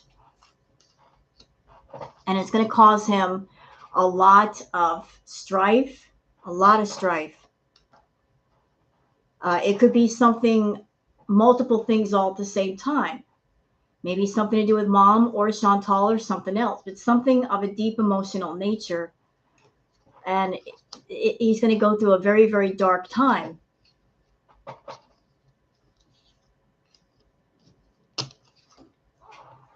Y'all recognize this one card. This one again. Why does this keep coming up? Who is this person?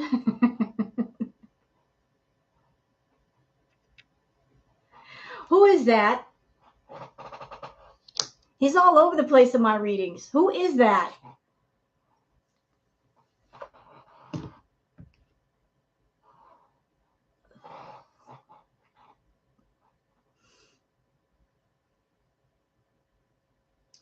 Something just keeps popping in my head. Something just keeps telling me that Chantal and Peach are going to have to move. Peach is going to have to move somewhere.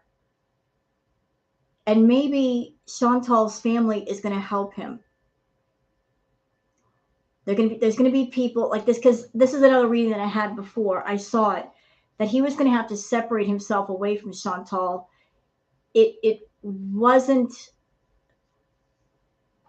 going to be a pleasant experience. He wasn't going to be looking forward to it. It's going to be painful for him. But once he got away, he'd be happier. It could be Ramona. But this is not Ramona. This is a card that's been popping up all night, Crochetter. This is a very strong, old school male figure. I know that Chantal has a grandfather that lives in Florida, and he's been popping up all over the place in all the different readings. And in the other readings that I did on Chantal, I saw that she maybe was going to approach her family for money. And the male figures are going to say nope, nope, and nope.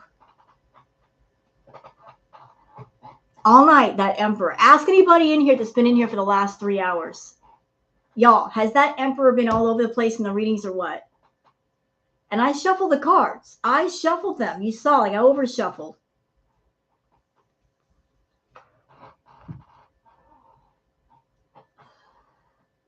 The Judgment card keeps coming up. Hi, Kid Carlos. Yes, I'm still doing readings. Y'all know I sat here and shuffled for a good 5 or 10 minutes talking between the shuffling. So it's not like I was pulling out the same cards. This card has been coming up a lot. This one. And this bad boy. So whoever this person is, he's going to be involved in a lot of stuff.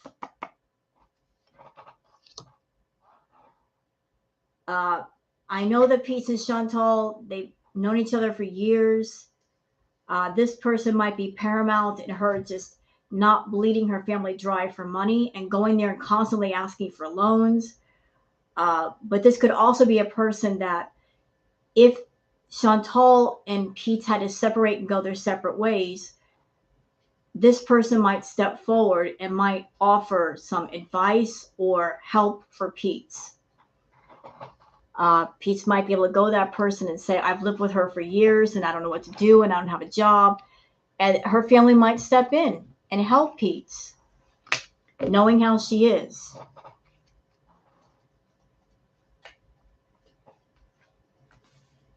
Yeah, exactly. So, like, as much as the family doesn't want to talk to Chantal, I'm sure they would have sympathy for Pete. And if he needed help, they would come forward and give him help in whatever way he needed. Never good to depend on other people. No, it isn't. And the more you depend on people, the weaker you are, because you put yourself in a position where you don't have any power over yourself.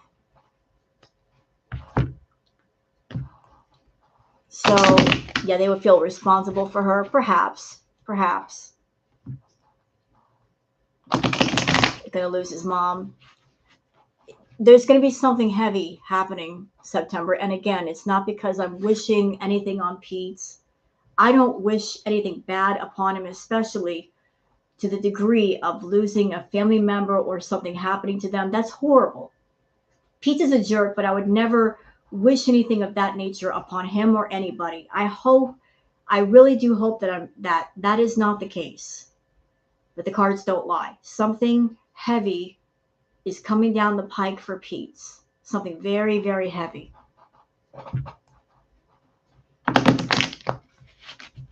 And when it happens, I wish him healing.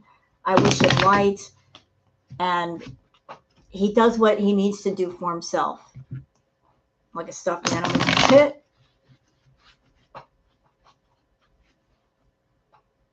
Chantal's uncle is scorned after trying to help her like the rest of us. Why is he scorned? What, scorned by the family? All he did was try to help her. How is that a bad thing, trying to help her?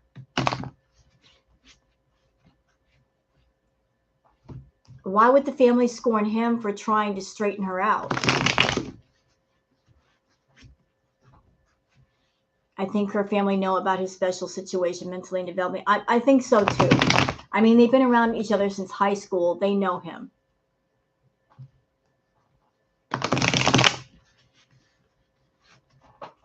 So are there any more questions for the cards? Royal blue is a mood. You know what? Trying to take pictures of Sparky is a trip because he's such a beautiful shade of dark, dark blacks. Just trying to find a background where he actually shows up.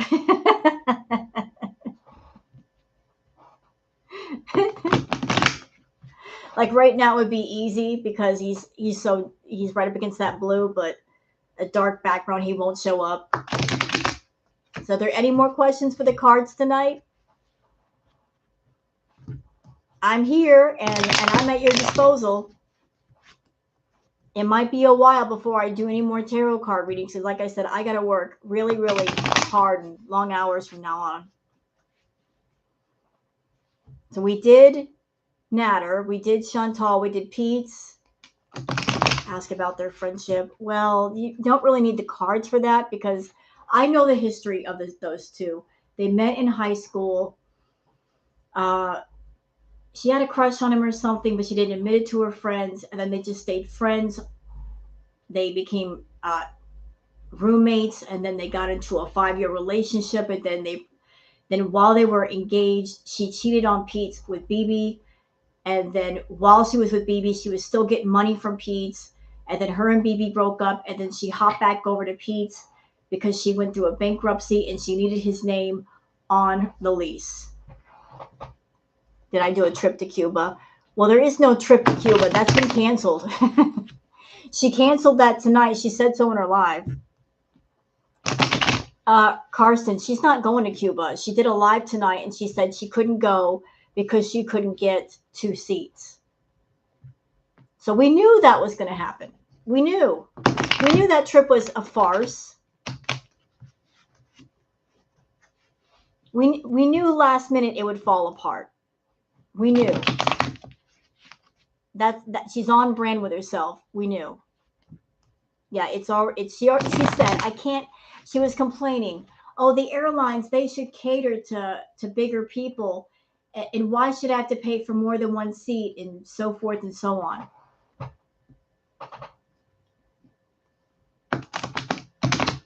BB. Power of attorney, and she's not getting all her needs met.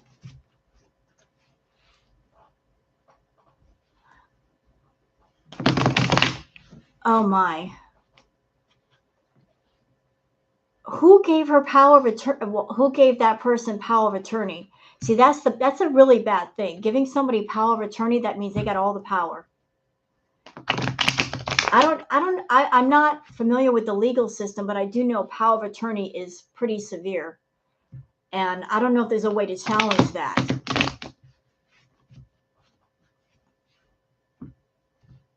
I don't know if there's a way to challenge that or disprove that or get that reversed. I am so sorry that's happening to your mom. But why in the world did she give power of attorney to somebody like that?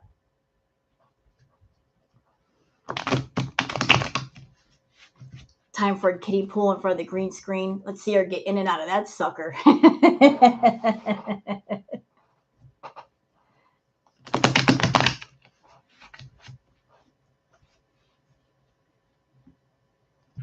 I think he was hurt when she lied. I'm sure he was hurt that he trusted her and he took her in and tried to help her. And as soon as she got away from his house, she went straight home and got a delivery. Yeah, that would suck.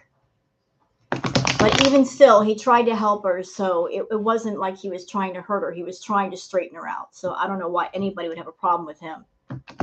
Send the gravy.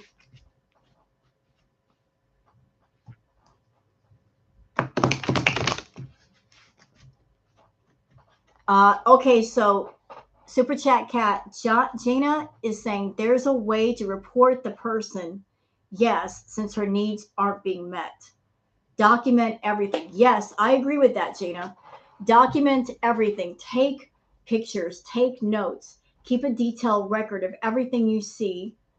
But definitely take pictures or video of any kind of neglect or anything that's wrong, and keep a record of it. Because the one thing that the legal system loves is documentation. Take a notebook, take a journal, write everything down, like on this day this happened, and on this day this happened.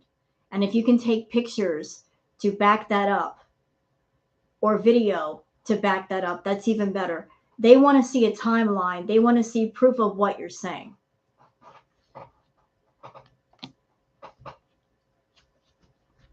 They take those things seriously. That's right. So if you can provide any kind of documentation of medical neglect or anything like that, if you can show proof of her needs not being met, that will help your case. Get as much as you possibly can. Right, especially if they're being harmed or aren't being cared for.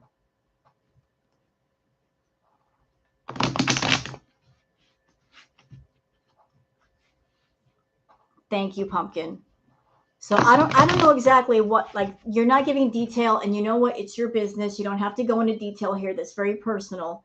I don't know how she's being neglected or harmed, but whatever way that is, whether she's not being fed properly, she's not getting the proper medical attention, she's not being looked after.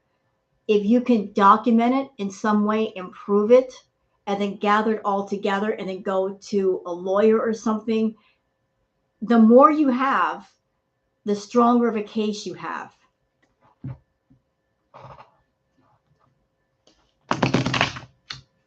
So you want some kind of proof.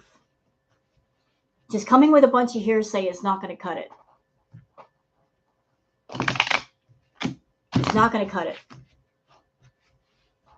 Couldn't she just rebook with 2 seats? The thing is, Chantal wants to go to Cuba. Anybody who's ever traveled knows that if you're going to go anywhere, to book way in advance. Book way in advance, especially if you need more than 1 seat. Book way in advance. And here it is like 3 or 4 days before her actual trip, and she's expecting to find 2 seats on an airplane together. Why are you waiting last minute?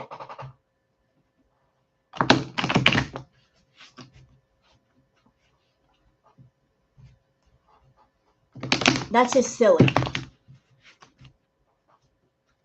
A reading on Amber. Should I do a reading on Amberlyn Reed?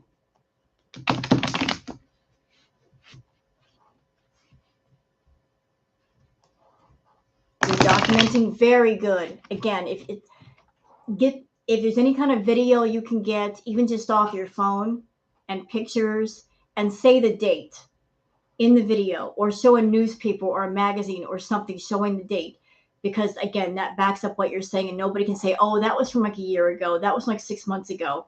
If you can get a hold of a newspaper for that day and show it to the camera, okay, this is the date today, this is what's going on today. Keep a record of all those clips.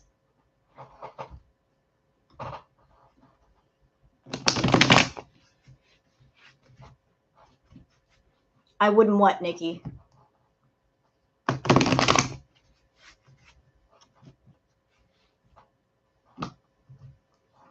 Yeah, start a diary. Back it up with video, pictures. Yeah, the courts love that. They love detailed records, documentation. They want to see it. They want to see a clear timeline of anything that's happened. Hi, little Aussie. Wait till the last minute. Yeah, you wouldn't wait till the last minute. That's right. Oh, the reading on our community. Oh, Lord. The things I've seen, the things I've heard.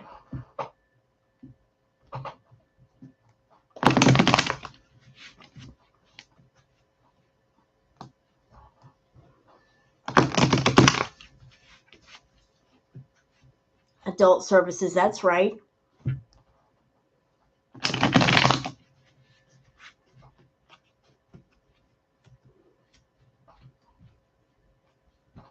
You know, can I just take a moment to say something about YouTube? Would you guys mind? Because I got some thoughts here that I've had for a little bit about YouTube and being on YouTube and being a content creator and being someone like yourselves that you're coming in and you're coming into a chat room.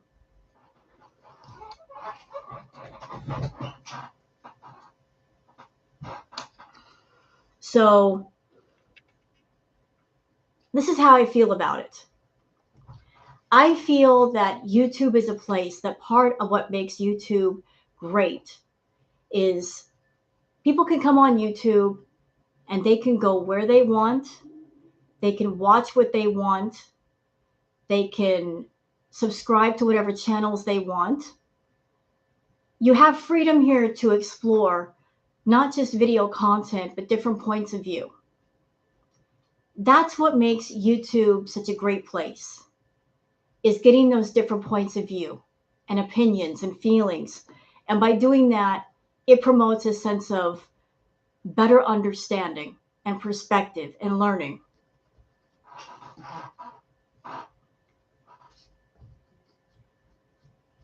And as far as the reaction community, good Lord, I've seen a lot of static. And I felt a lot of static in the air. There's a lot of disagreements going on, a lot of infighting.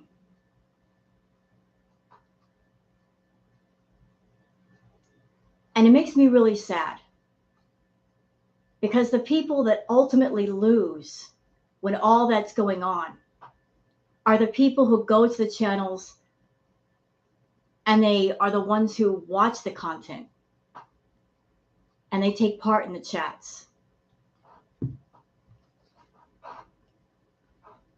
Because I remember a time when it came to the reaction community that it used to be simple.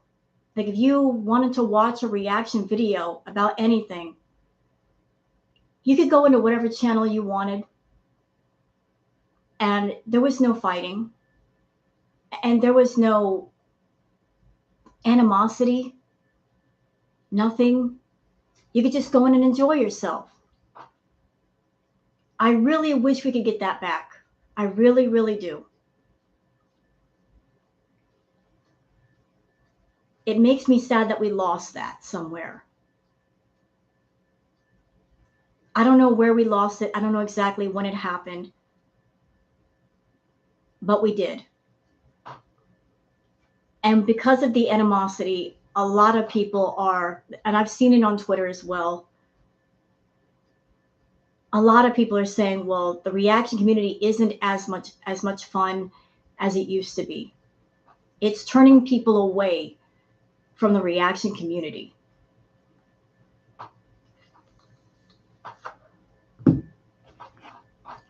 And again, I feel sad for that.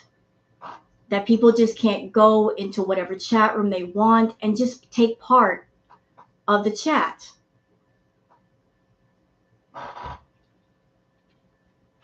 It makes me sad that there's sort of a tribal thing going on in certain areas.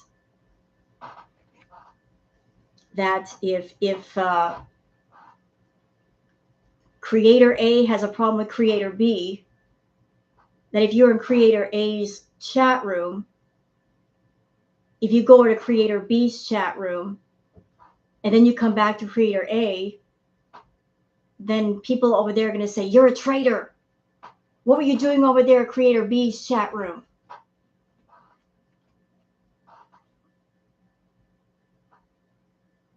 A person can go into a chat room and participate in a chat and talk to other people. And if you're a person going into a chat room, it can be just for the conversation with other people. And as far as going into a content creator's room, you're going to be hard pressed to find a creator that you're going to agree with all of the time. There's going to come a point where they may say or do something that you don't like or that you don't agree with, but that's okay. That's perfectly fine. But just because there's one thing you don't like that they say or that they do, it doesn't mean you have to completely leave them alone.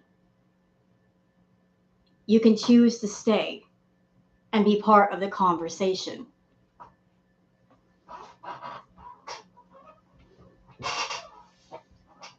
Like I go into different chat rooms.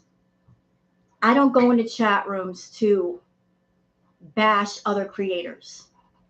I go into chat rooms because I genuinely like talking to people. And I don't have to agree with everything that the person who is the host, I don't have to agree with everything they have to say all the time or every viewpoint that they have. I can just simply say to myself as an adult, we can agree to disagree and leave it at that.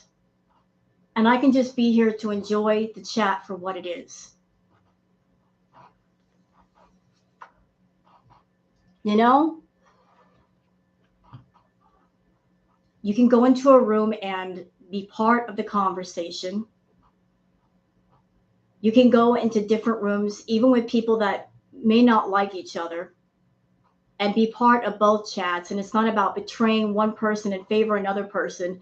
You're just going in to participate in the chat. And as long as you're respectful in both rooms, then why can't you be part of both rooms?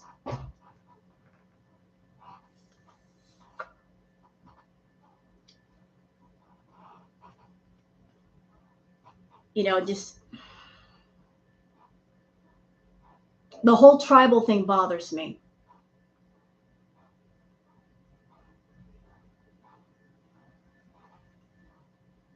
YouTube is a website. It's not a box where you have to take sides, that you have to agree with whatever the host is saying all the time. You're allowed to have your own thoughts. You're allowed to have your own point of view. And again, as long as you're not going into a chat room or onto a site and being disrespectful, you should be allowed to have those thoughts. You should be allowed to go where you want to go. And I'm going to put this out there. And this is not me telling anybody how to handle their business or what to do. I just wish that this happened more. That if certain channels had a problem with each other, before they bring it onto the YouTube streets, why not talk about their issues in private? Why not find a space where they can talk privately with each other and work out their differences or agree to disagree? Try that first. Because when you have two people that don't like each other, disagree with each other, do you need an audience of people right away? Why not try to work it out first in private? And that way, if you've got differences of opinion, ain't nobody got to know but the two of you. Because by involving a whole audience of people, people can get very emotional and react emotionally by what they're hearing and what they're seeing.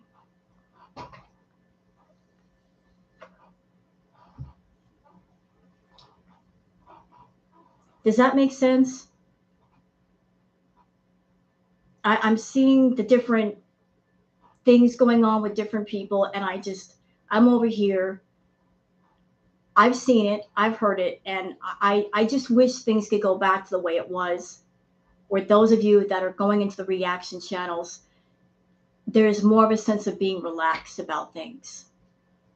And everybody's more at ease and not to worry about if I go over here because this person has a problem with them and all I want to do is go over to this chat and just be part of the chat. When I go back to room A, am I going to get crap for it?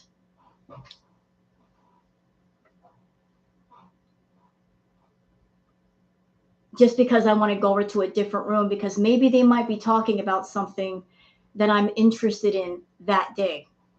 Maybe me being part of chat room B is not because I agree with creator B all the time or I like them all the time. Maybe they're just talking about a subject that I'm interested in and I just want to be part of the conversation. And it's not about being a traitor or hating on chat room A. It's because I want to be part of the conversation.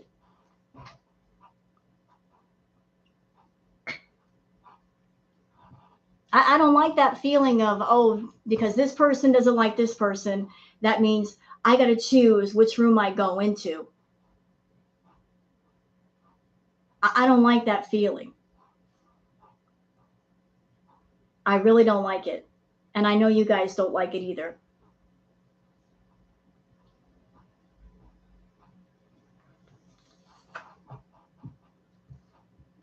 And I'm sorry if I've taken things in a negative direction. I just wanted to speak my mind on it, not in a hostile way, but because I miss the old days of everything being more relaxing for those of you that go in the channels and all you want to do is just be entertained and talk to people.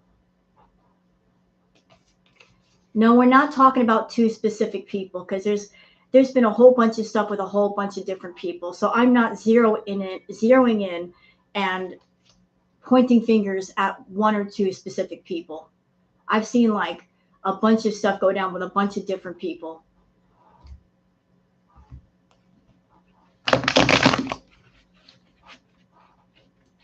And every time something new comes up, I'm like, I just wish we could just go back to just agreeing to disagree. And there's no animosity in the air.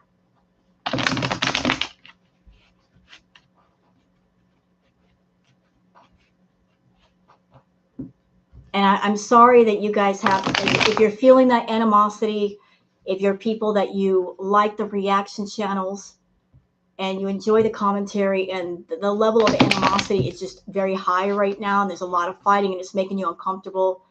I'm sorry you guys are going through that. I don't like it either. And I've got a channel. And I hope at some point that it dies down and things become more fun. You know? I want to get the fun back to the reaction community. I really do. I hope it comes back.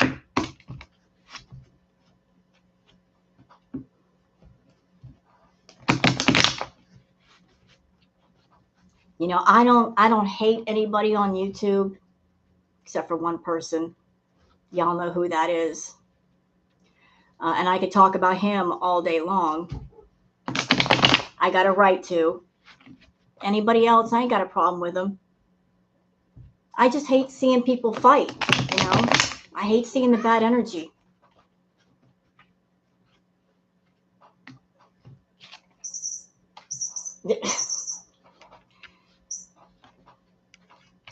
Yeah, but I want everybody to have fun, you know? Let's get rid of all this tribal bullshit and get back to just making the reaction chats fun.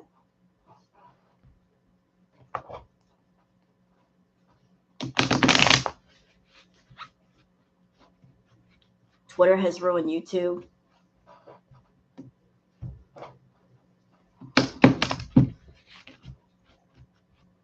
And for the people that are perhaps fighting or they have disagreements, you know, what ultimately happens is at some point, some people, they just get sick of the bullshit and they get sick of the drama and they start migrating to the channels that aren't fighting, that are much more chill. because they need a break.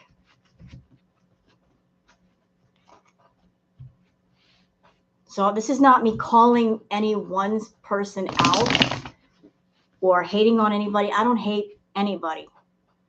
I want all the reaction channels to do well, be successful, have fun. I just don't like all the fucking fighting, all the wars going on.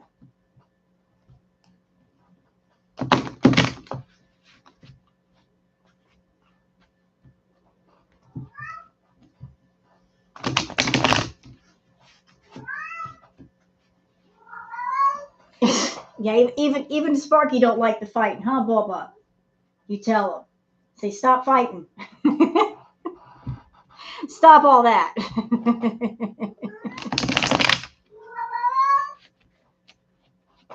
Hi. Yes.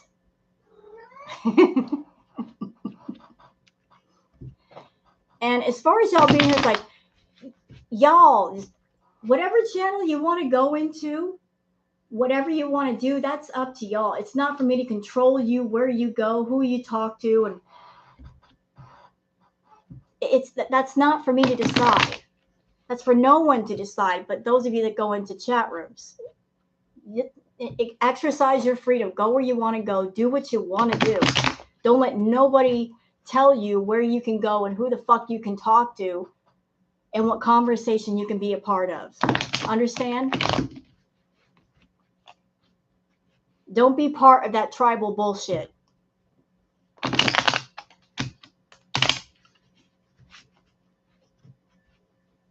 This is YouTube. Everybody should be free to go where they want as long as they're respectful.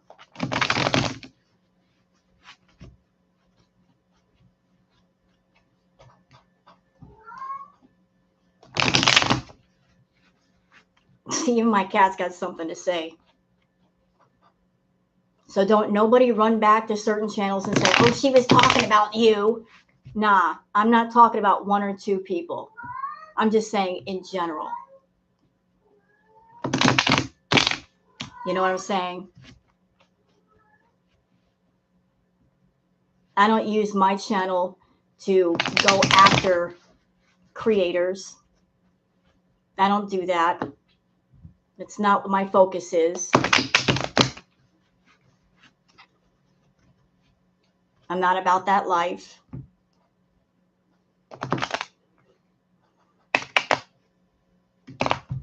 You could call it a flip-flopper.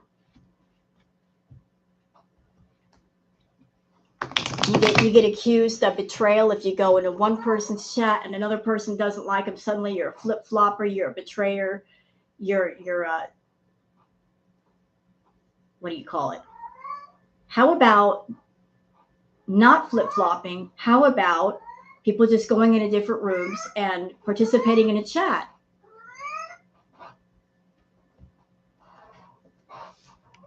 Come here. Come here, Bubby. Oh, JC, I did a bunch of card readings earlier. So unless anybody else wants a reading on something, I could do another one real quick.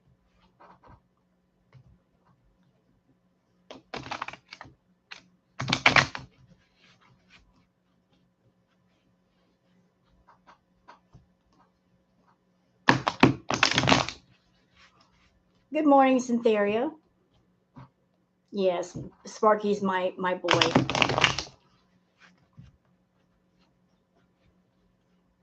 It's okay, Baroness. See, live chat should not be stressful. That's the thing. Live chat should never be stressful for anybody. If you're in a live chat and it's stressful, there's something seriously wrong. Whatever room that, if you feel stressed out, that must be the wrong room. There must be some bad energy. Chat room should be fun and entertaining and relaxing.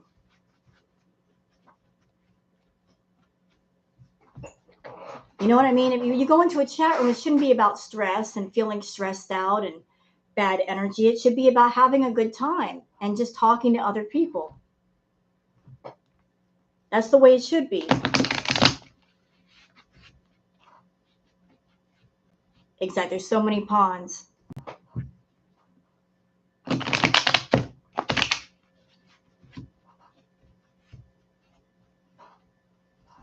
What do you, the reaction community? I don't want to do a reading on that right now. That would not be a good reading. Not with the energy in the air. Let it settle down a bit, then I'll do one.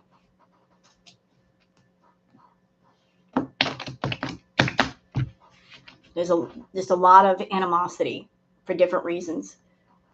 And I'm hoping it calms down.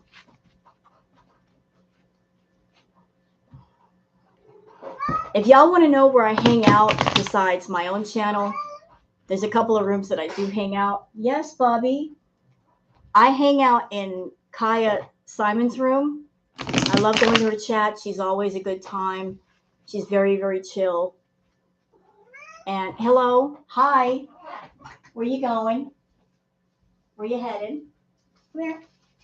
Oh, Bobby. Bobby. Down the floor. Thank you. Kai is awesome. You know, and Kai's got one of those chill rooms that different people from different communities go in there and nobody fights. You know? I also like the YouTube Rejects room. She's also got another chill chat room. So like I picked the chill, no stress rooms. You know, those are the ones that I go to.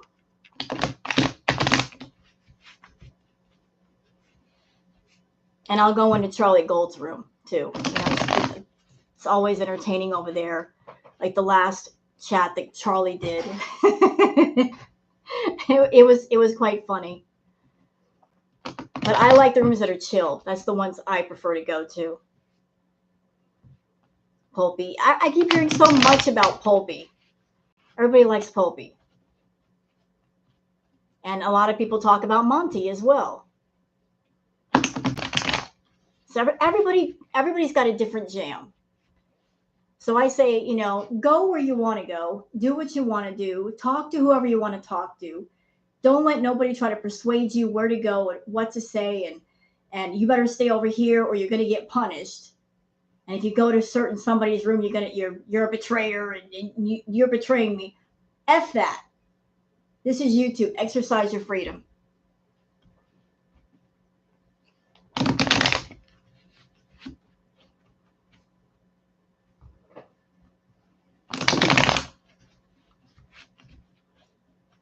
Streams on TV. I just watched the show.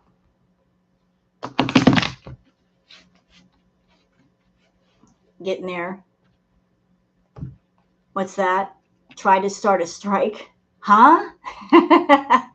No, I'm not striking nobody. This is not me saying like, I'm not going after nobody. I'm not going after nobody. I'm just saying, you, the viewer, just exercise your freedom and take in different points of view. And don't let nobody control you. Do what you want to do.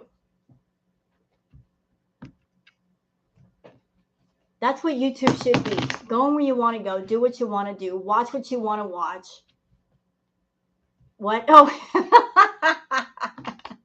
Oh, yeah. You're talking about the last live that Charlie did. Yeah, that was funny. Oh, it was hilarious. You guys missed it. Hello, Southern Sweet Angel. Y'all missed it on Charlie's last chat. Charlie was torturing. There's this one person that's part of Charlie's chat. His name is Pigmented.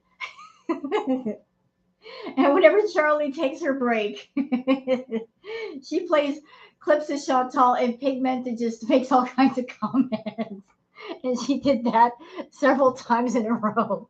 And poor Pigmented. We're like, we're going to call corporate. What's the number? And I'm like, we're going to go on strike. And we were throwing tomatoes and stuff at Charlie. It was so funny. It was so funny. See, that's I like that when chats are fun. I like fun chats like that. We're all just goofing on each other. That's the way a chat should be. It's fucking funny. You're just goofing around, taking the whole Chantal CEO Beezer show thing and turning it on his head and make it into a funny thing for Charlie's chat. The dancing. Are you throwing tomatoes at me now? That's funny. That's funny. Like y'all can have a food fight in here. Y'all just throw tomatoes and fruit and stuff at each other. How about that? Food fight. Let's start a food fight. Feel free to have a food fight.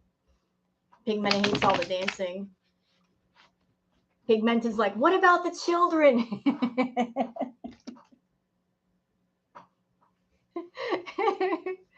Oh, Pigmented is so good. It's a good time. You gotta put the fun in YouTube somewhere. You know, sometimes dealing with Chantal, it burns you out. It's just too serious. You gotta have fun with it. Got to. But yeah, Charlie's room is always a good time. The legendary one in the chats. The number one. How could anybody know that the number one was going to be like a battle cry? Hey, that's my name. Thank you. The ones are funny.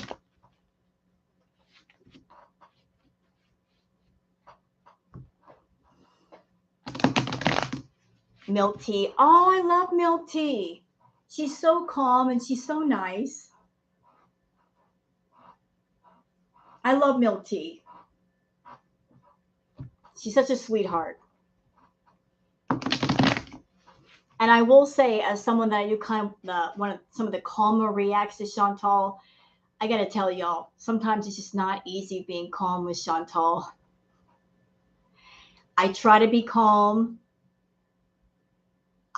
I don't want to project too much negativity with my reacts, but sometimes, sometimes you just want to go off. The level of just stupidity with Chantal, it makes you just want to go off.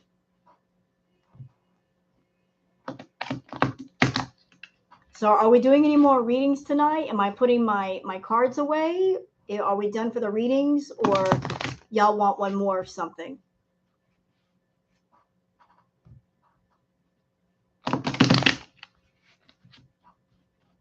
Oh, I can get salty. Did I do a reading? Not yet.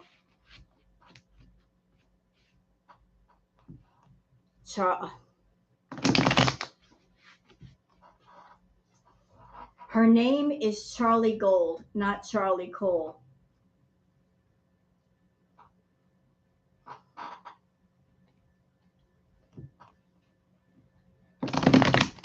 It looks like we got some trolls in the chat room.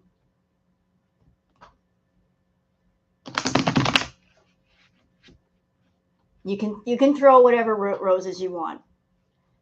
I really don't need to do a reading on Charlie. She's an intelligent woman. She's well spoken, well put together. She's a queen. What are the cards going to say? That she's a queen? I already know that. Do I know where to get tarot cards from? Well, Jana, there's all different places you can get them. You can find a metaphysical shop in your area, or you can go on eBay or Amazon, and there's all kinds of different tarot cards. One thing, well, thank you for the roses in the chat. Thank you. Most tarot card sets are between $20 to $25. They all come with like a little booklet to explain what each of the card means. I'm not going to do a reading on DC. What is whose future? I don't need to read Charlie's future.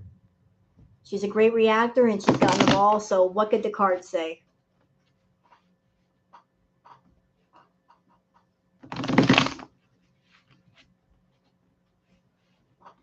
One thing I will tell you about getting tarot cards, little advice. If you buy a set of tarot cards, make sure they're brand new and they're not used. You do not want to buy cards that have been previously owned by somebody because you don't know what those cards were used for. Always make sure it's a brand new deck. always. And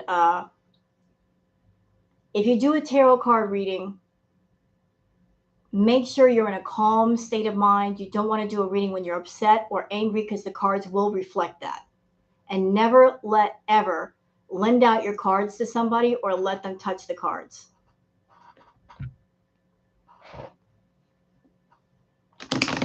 Do one on Jeffree Star. I'm really not much into the world of Jeffree, to be honest. Amberlynn. I know very little about Amberlynn. I know that she's been trying like hell to get her crown back. And here's the thing. If Amberlynn wanted her crown back, to be honest, she could get it back right now from Chantal. This would be the time to get her crown back. By putting her head on straight and doing what she needs to do, she could get her crown back. Because Chantal has set the bar really, really low. Right now, it's the lowest it's ever been. There's no natter drama. She can't get on camera and act the fool. The bar is really, really low. So if Amberlynn screwed her head on straight and started a redemption arc of eating right, exercising, losing weight, she could get her crown back. I believe that. She could get it back. She's trying so hard. Who's trying so hard?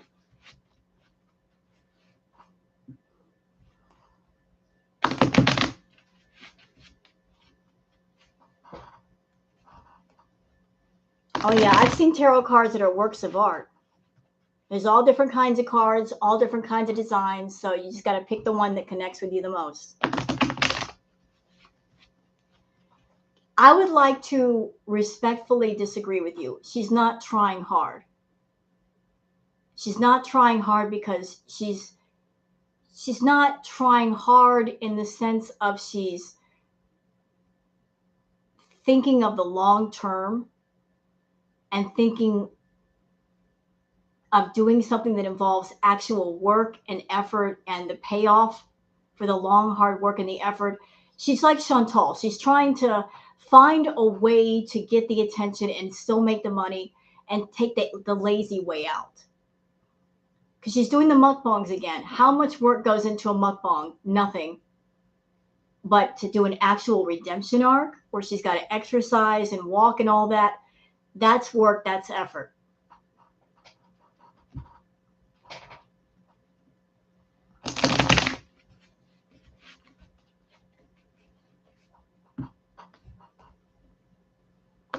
So she could be putting a lot more work in, and she might get her crown back from Chantal.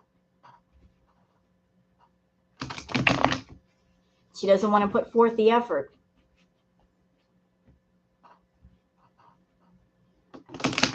She makes completely original content on her own. Isn't that the definition of not lazy? She does her own, well, she does her content, but she's not, you know, she just sits down and she eats a meal. How much effort does it take to eat something? She could be doing a lot more with her channel. What else has she got going on all day? Nothing. You know, you can sit down and think of original ideas and things to do for people and be concerned with people and say, what kind of content do you want to see me do, and be more engaging. She's got all the time in the world to do whatever she wants. So she's just going back to doing the mukbangs, which, in my opinion, as someone that I've got an eating recovery, that is the last thing she should be doing for the camera. Absolute last thing. Should not be doing that.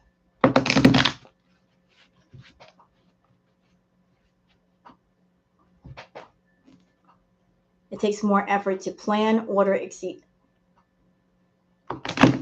Actually, you know what, Spurgleberry? So she puts if she's doing takeout, she just pushes a button and she orders the food and she gets the food and she eats the food. So she's ordering food and she's going to eat the food with her camera on, and then she's going to post it on YouTube and then expect to make money just by sitting and eating a meal. Versus, and I'm not being rude to you, I'm just giving you some insight to what it is to be a reactor. Let's just say Chantal does a live stream, right? Because I react to Chantal more so than Amber. I can't do Amber, she's too boring.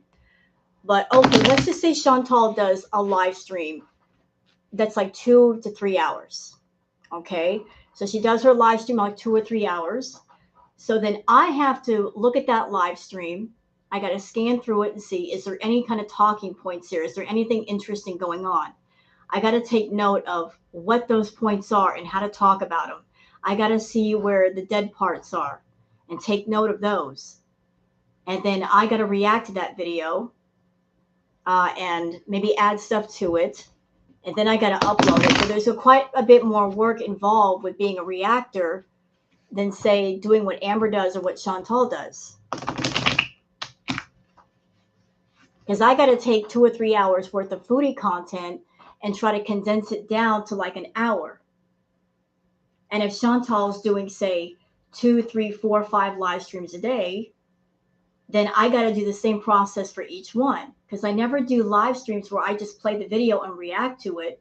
I do actual videos. So reacting to a video for like an hour, hour and a half, another 20 minutes or so to upload it. And while I'm doing that, Chantal's on to the next one. Got to do the same process. It's a job.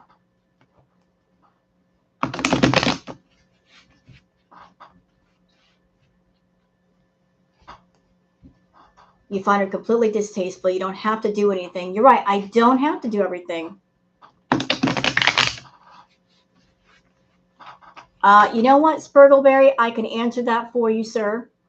I like doing my ambiance videos, but a lot of people are interested in Chantal. And when I stopped doing the Chantal stuff, a lot of people unsubscribed and went to other channels. So I want to keep my audience happy. So I'm doing the Chantal stuff, and I still do the ambiance stuff. So I try to bring my perspective to the table, reacting to Chantal. Everybody's got their own way of doing things, of reacting to her. Some people like the way I do it. Some people like the way other people do it.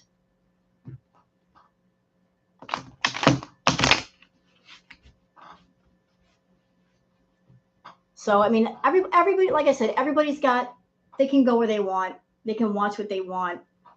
Just like when I post ambiance videos to my channel, some people aren't about that life.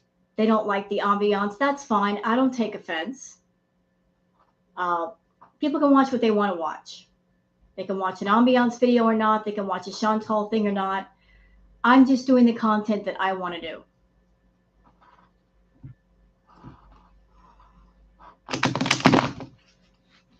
So I'm doing it for attention and views, just like Amber and Chantal. Well,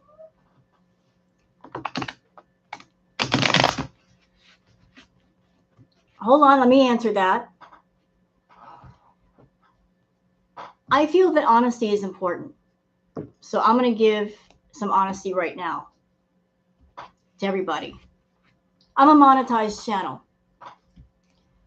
And a lot of people are interested in the Chantal stuff. I can sit there and work for like 3 or 4 hours on an ambiance video, and I won't get the views that I would get with a Foodie Beauty React. I worked hard to get my channel to a place where it was monetized. So since I worked hard on my content, why shouldn't I be able to benefit from that?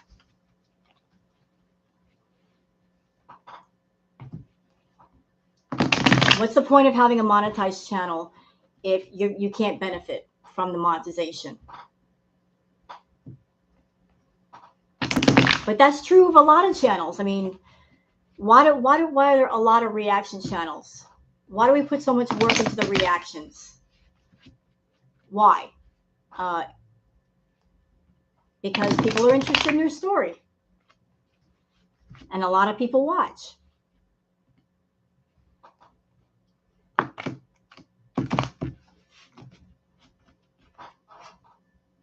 Pro-Trump videos and draw more people. I'm not into Trump. That's not something that interests me.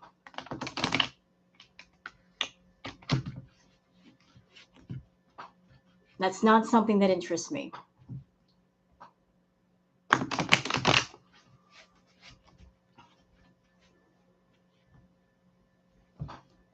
Besides, I like the fact that I can sit there and react to Chantal. I'm going on the different platform. I'm doing all the heavy lifting. Chantal's got 3 or 4 different platforms now. And she does hours and hours of live streams. I like the fact that I can go on the different platforms. I can take a look at the content.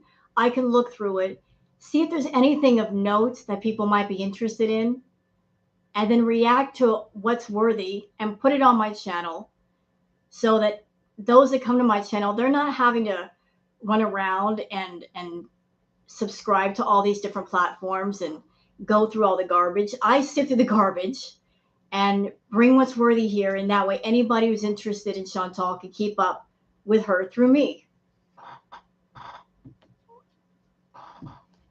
I'm not putting more negativity out into the world.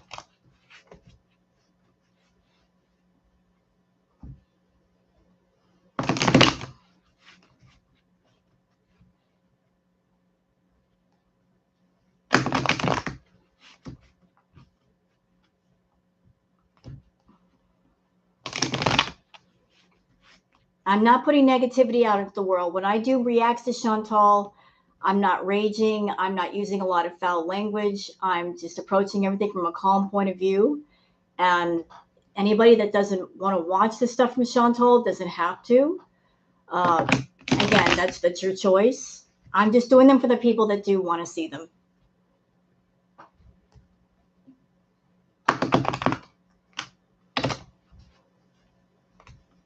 So it's if there's something that I do and it doesn't jazz with you, that's okay. I might do some other stuff that you might like. You can choose to watch or not watch.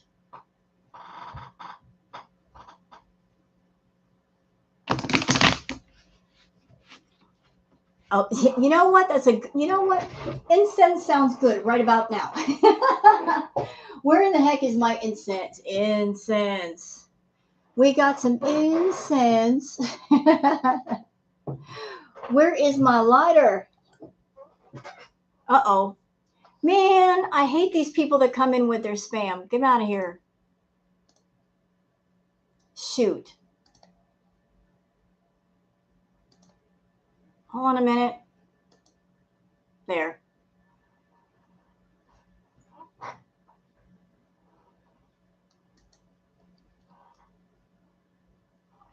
All right, we got some incense here.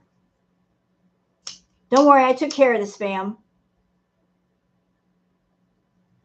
There will be no pork products in my chat room. No halal stuff in here. All right, where'd it go? No?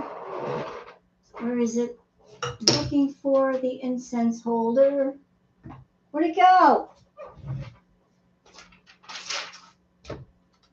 Think it dumped? I'm trying to find the incense holder. Disappeared on me. Oh well. Ah!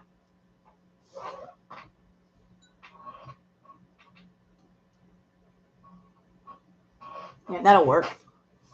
Thank you. Hello, Prozac. You need to start from the beginning. Oh, I was just finishing up my tarot card readings, Hawaiian Queen, because I've been going for like 4 hours. And I've been asking if there's anything else that people want to ask before I close this out. Is there any way to prevent spam, or it's a bot? It's a bot. So I just hop on those bots as soon as they come in here.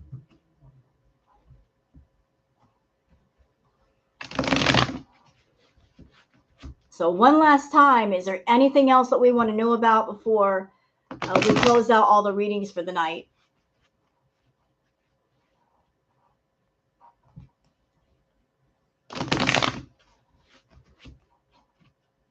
Last call for alcohol.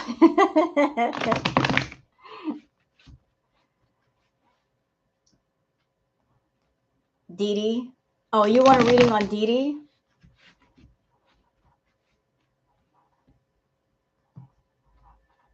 You want to know about Miss Dee?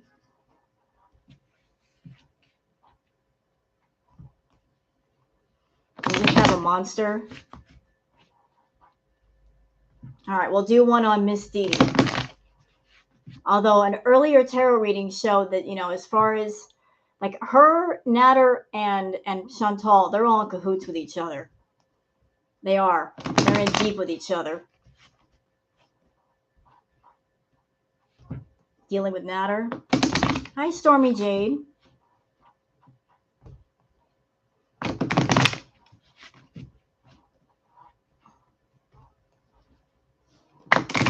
All right.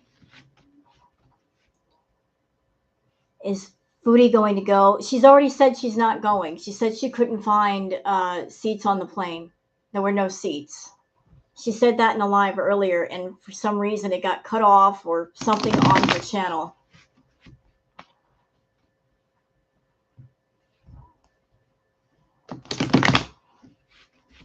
Putin in the war.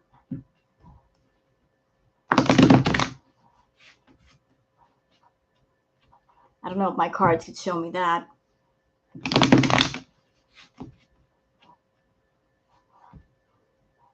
All right, so we're going to do one on Miss Dee. I'm very interested to see what the cards have to say about Miss Dee by herself.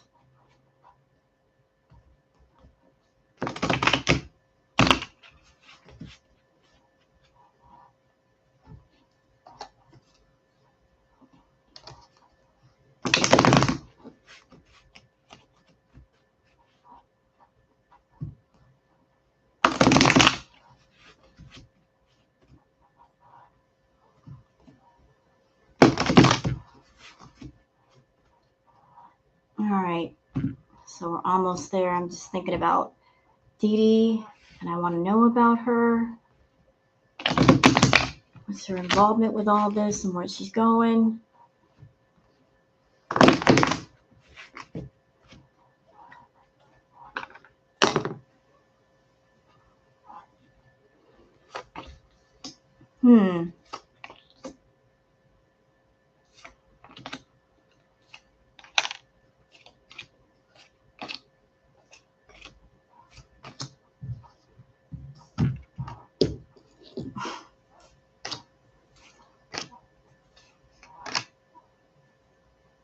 Really? You again. God, I can't get rid of you. That card again. All right, where to even start with this?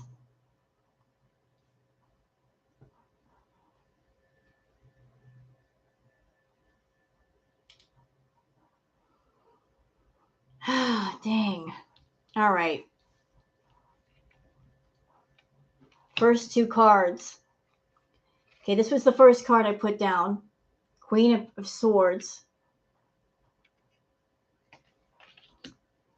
The card on top of that was Ace of Pentacles. And then the card crossing that is the Ace, Page of Swords. What is it with all these freaking swords?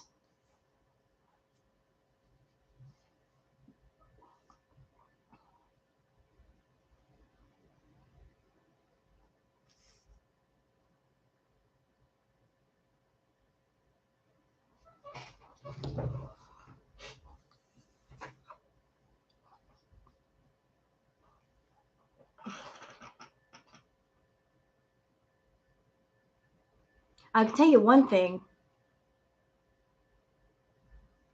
Those two being around each other, it's not going to be all strawberries and champagne. There's going to be a lot of strife there. And she's going to be working overtime to make him happy. He's going to be putting her to work. She's going to be doing a lot of stuff to keep him happy.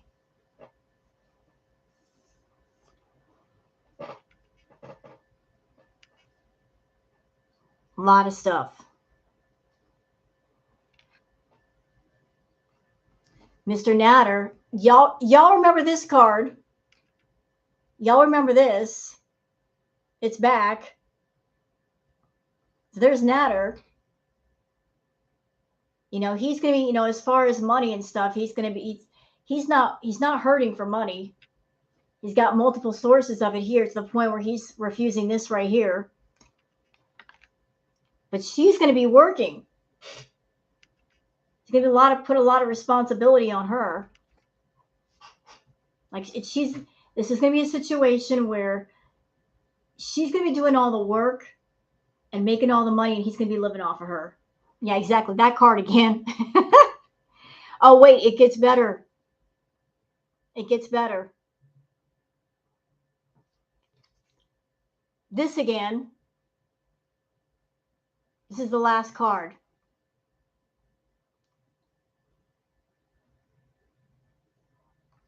That's the last card. That judgment card. I just can't get away from it.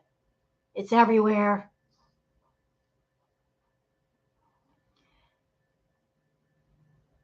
So Dee Dee's going to be putting out a lot of money.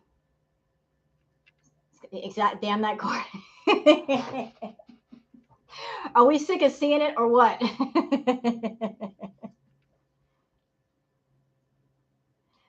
Oh my goodness.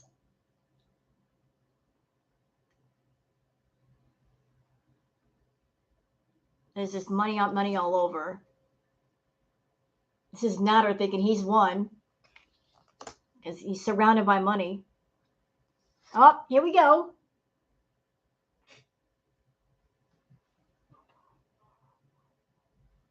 Chantal, Natter. No, wait. Natter. No, Natter, Dee Dee, and Chantal. What'd I say? They're all in it together to make money. Oh, but wait. Hold on. Followed by that. So I'm telling you, the things between Natter and Dee Dee, they're going to be real rocky. It's going to be disastrous. When she gets a full taste of him, things are going to fall apart real fast.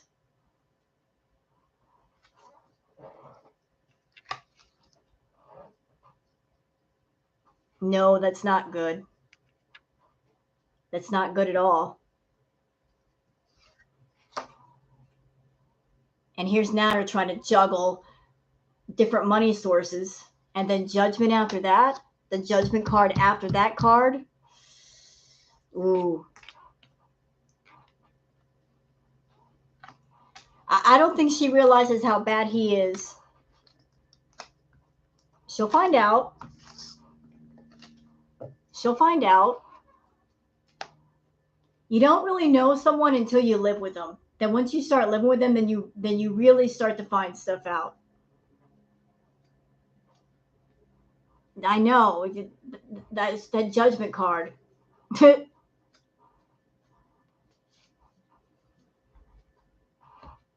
That judgment card needs to take the night off. It needs to take the night off. I'm sick of seeing it. Go smoke a cigarette or something.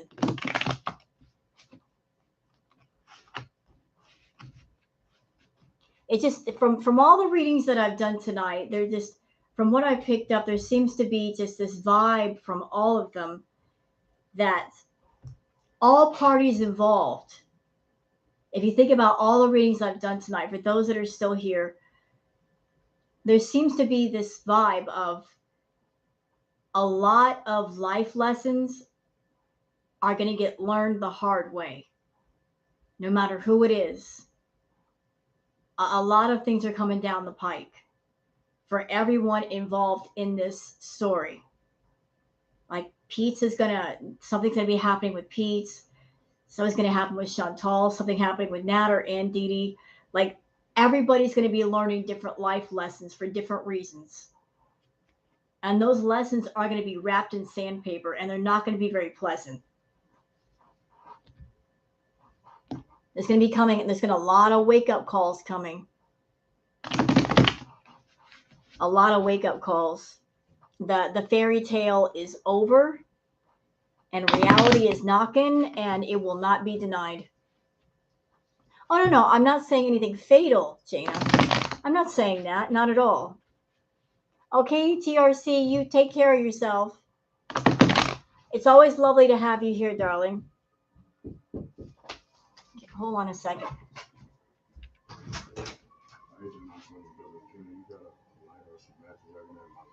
Hold on. Hold on, this neighbor, he needs a lighter. There we go. There you go. I'm doing a live stream. Just take that. My neighbor likes my cat, Sparky. He loves Sparky.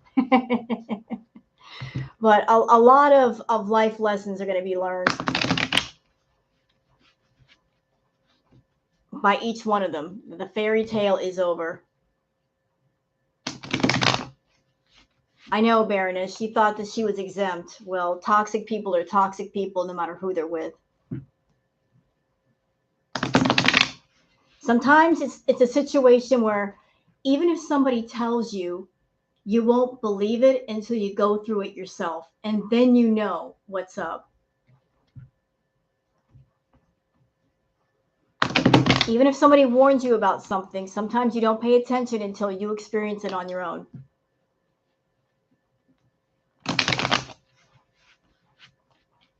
Like Chantal just got, if she got one last check from YouTube, if she got one last big check, that's the last big check for quite a while, because she's essentially having to start over. And so she's been spending money like it's going out of style. She's in for a rude shock next month. Dee Dee got the honeymoon Chantal never had. Honestly, Baroness, I think if there was a honeymoon, that a honeymoon is officially over. Because from a live stream that I did see, a little clip on Twitter, I think I saw that Dee Dee and Natter, were they in an Uber? And there's this one person that likes to talk to Dee Dee, and Natter got jealous. He doesn't like that person talking to Dee Dee. So this person was in a chat room. There's absolutely no way that they'll ever meet Dee Dee in person.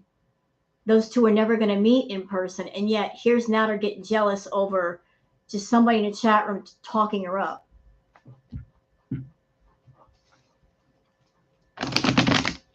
So just getting possessive over this person that you're with, and it doesn't make sense. The person that you're talking to, they're never going to meet in real life.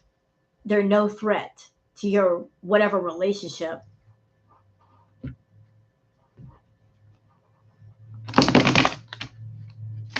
So and make it make sense.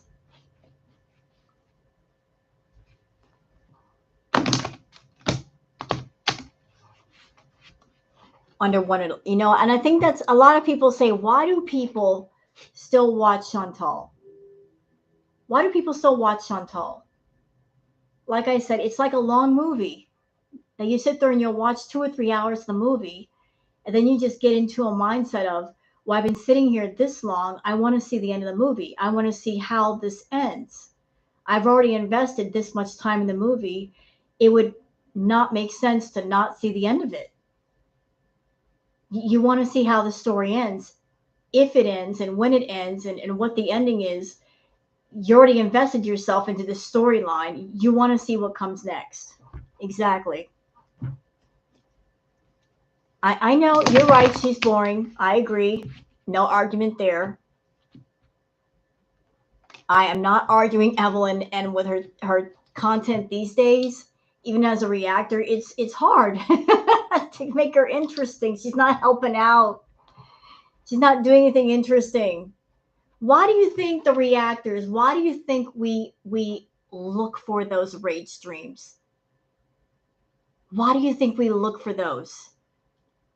And those are highest on our list for priority, because that's when there's something interesting happening. Isn't that sad? That we have to wait for her to get mad for something interesting to comment on, because any other time it's too boring. But that's how bad it is. That we have to wait for her to get mad to be interesting.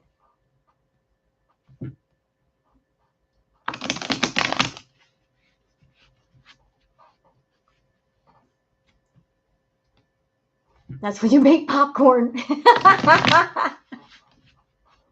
Well, I can't make popcorn and react, because if I'm sitting there eating popcorn, you wouldn't understand a word I was saying. I'd be like, whoa, whoa, whoa, whoa. I can't be eating popcorn, but I'll let you make it and eat it. You can just watch. She wants to lock everything behind a paywall and accept people to paying for her super high, low talking streams. Right. So that's another reason why people go to reaction channels, because we'll go to all these different platforms and we'll see all the different streams and we'll react to them, and you can just sit back and watch them whenever you want. You don't have to keep up with her shenanigans, and you don't have to be in front of your computer the very minute she starts a live stream and your finger on the record button and be recording all that stuff just in case it's a stream that she might turn around and dirty delete. All you got to do is go to your reaction channel of choice and turn the video on anytime you like and watch the replay. We do all the heavy lifting for you.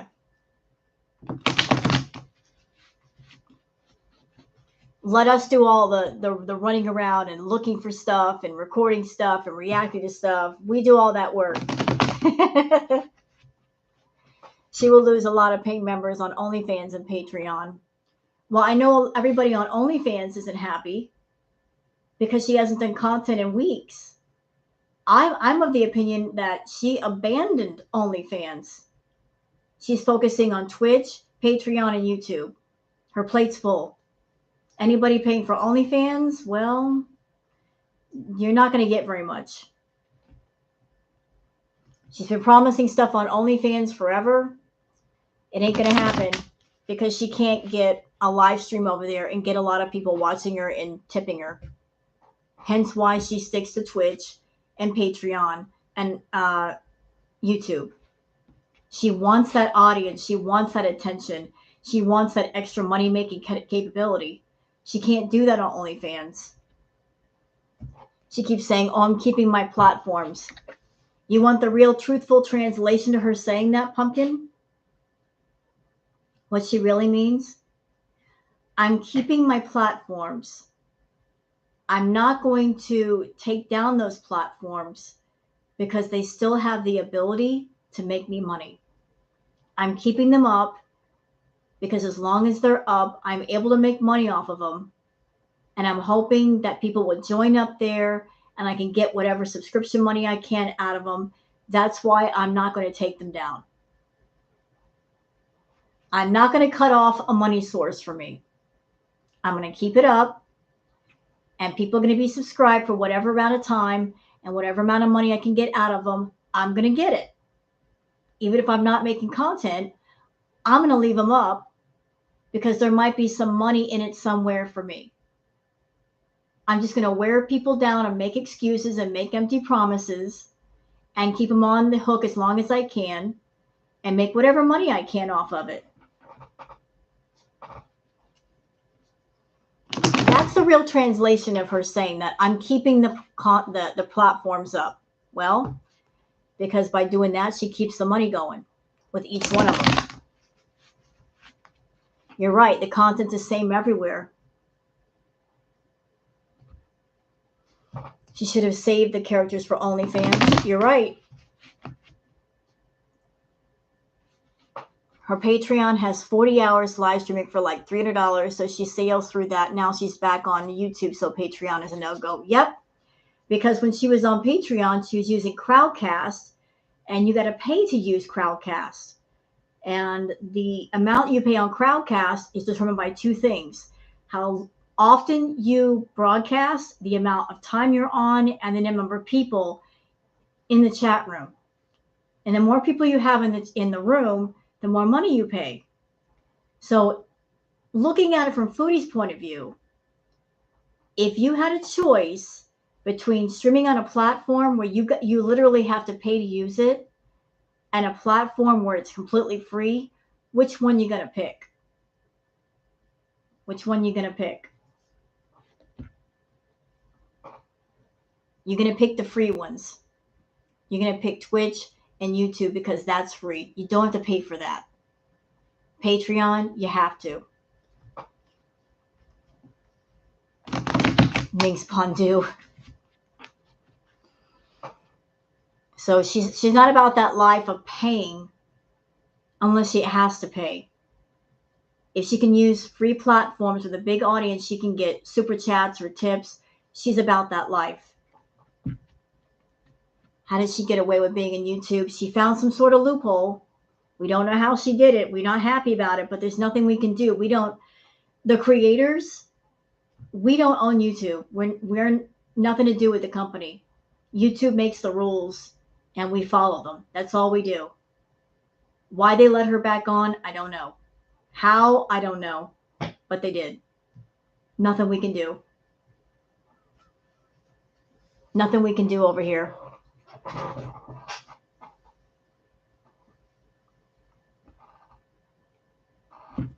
I mean, I'm over here shaking my head at the whole thing because there are smaller channels that have been taken down for less and they never got monetized again.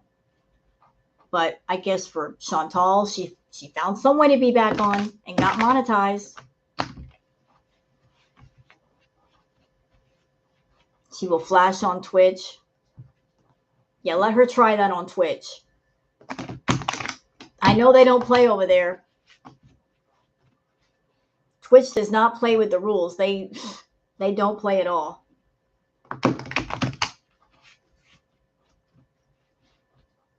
She better watch herself there.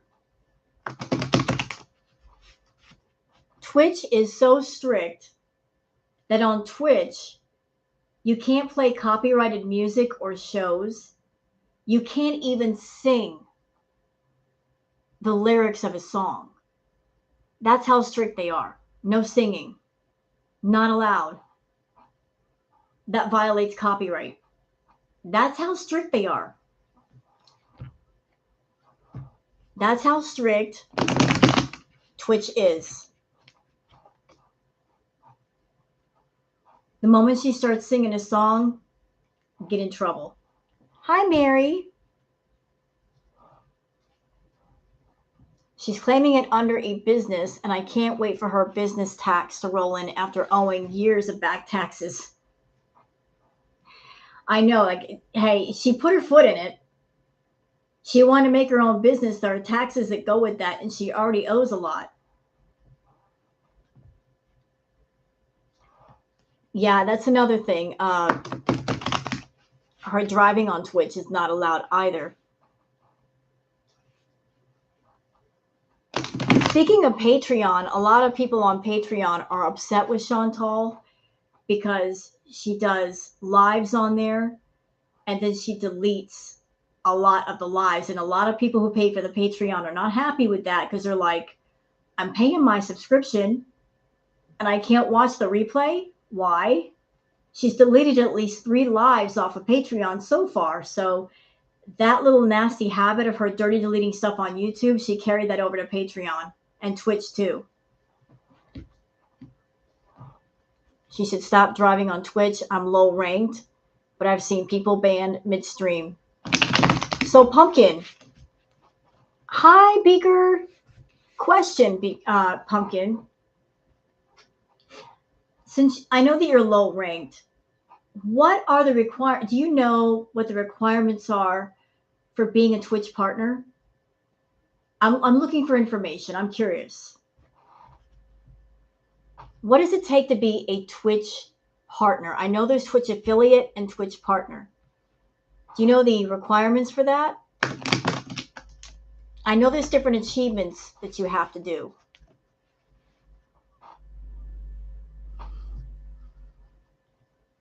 So Foodie is an affiliate, but she wants to be a partner as well to get a share of the AdSense money. You go grab it. Okay. Take your time. No rush.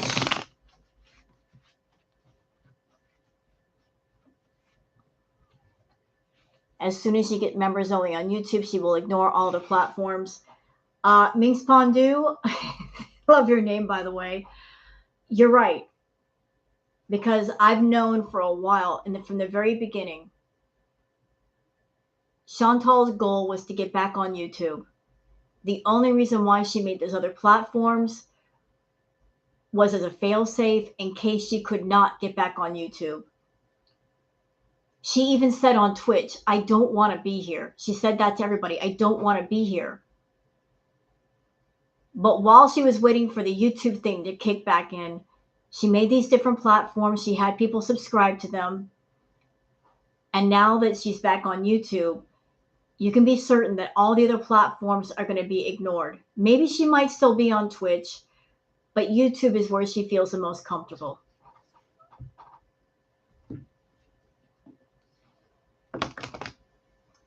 You're right, Baroness. We're the only thing keeping her relevant. She can also run ads as affiliate. Okay. Yeah, I saw that in a React that I did today. People were telling her, why don't you turn off the ads for those of us that are subscribed? And I know she didn't want to. People were complaining about the ads. They're like, I'm seeing an ad every so often. They didn't like it because you can choose to turn on the ads or turn them off.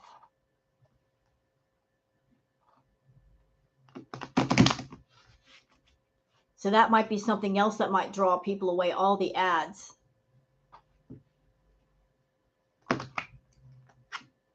And can I have a word with everybody about the ads on my videos?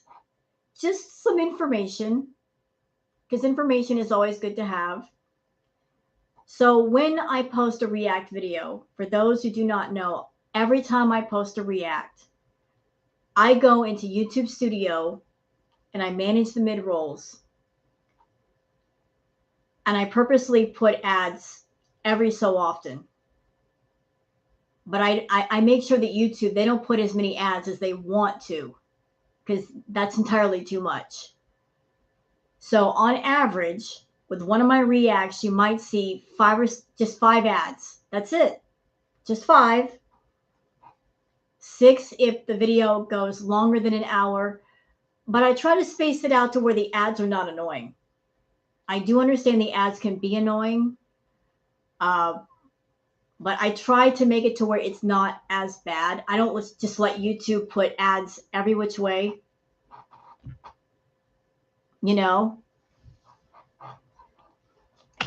I try to keep the annoyance level down. You sent to me on Twitter. Okay, hold on. Okay, let me see. Oh, there you go, Pumpkin. Okay. All right. So for those who are wondering what it takes to be partnered on Twitch, and by the way, thank you for sending me that, Pumpkin. Path to partner, 30-day performance. You have to stream for 25 hours.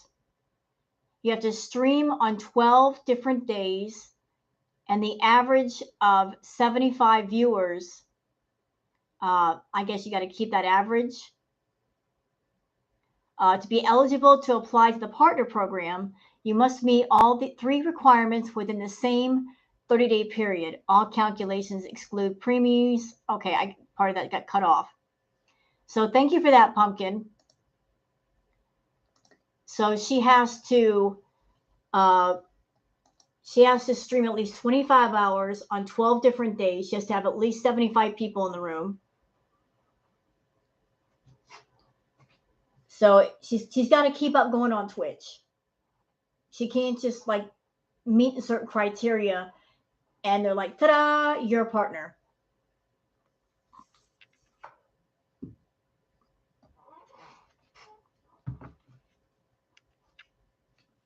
So your low rank Pumpkin, are you affiliate or partner yet?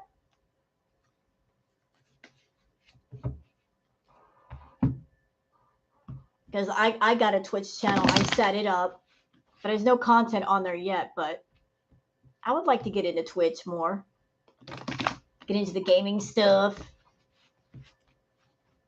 Some have to work so hard while the ham does nothing but eat and poop. Exactly. Here's what kills me. She got a gaming PC. Have we seen any gaming content yet? She's on Twitch. Why hasn't she gamed yet? Where's the gaming content?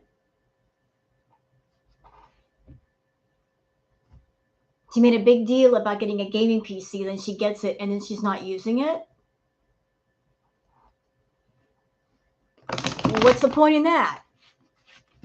Call me crazy, but if I got a gaming PC, I'd be setting that bad boy up and be gaming that day.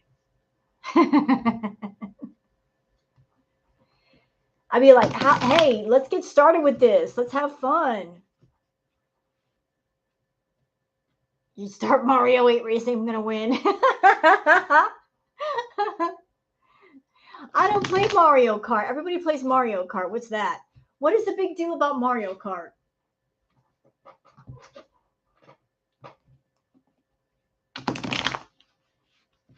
I don't play Mario. What is the big draw for Mario Kart?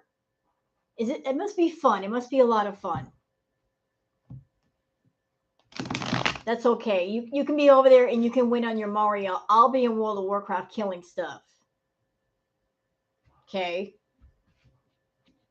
With my little epic mount. With my achievements. With my rare mounts.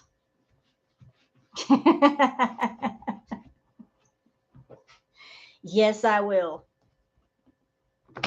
WoW is dead. No, it ain't. Don't say that.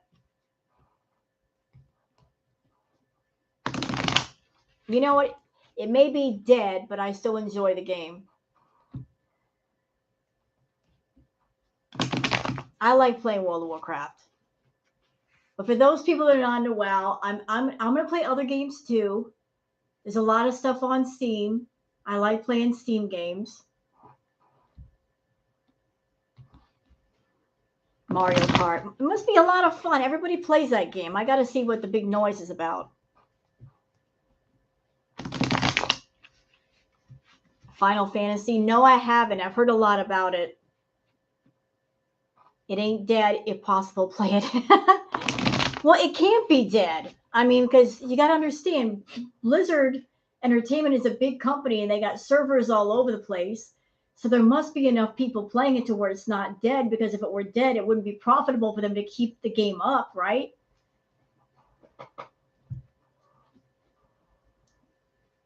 What's past the limit?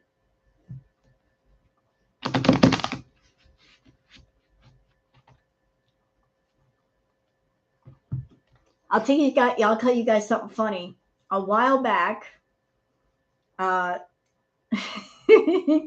somebody actually made a tune in WoW called Foodie. Somebody made a Foodie WoW tune.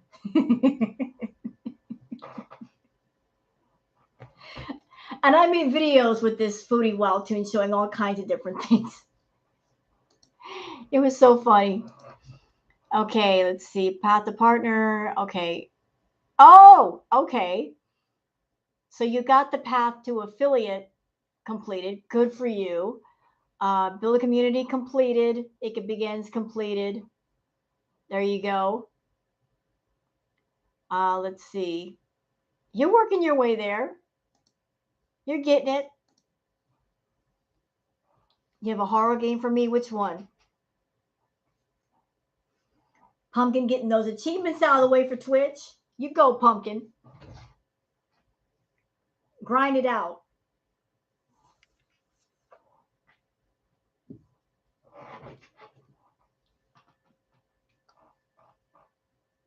What's the horror game you got for me?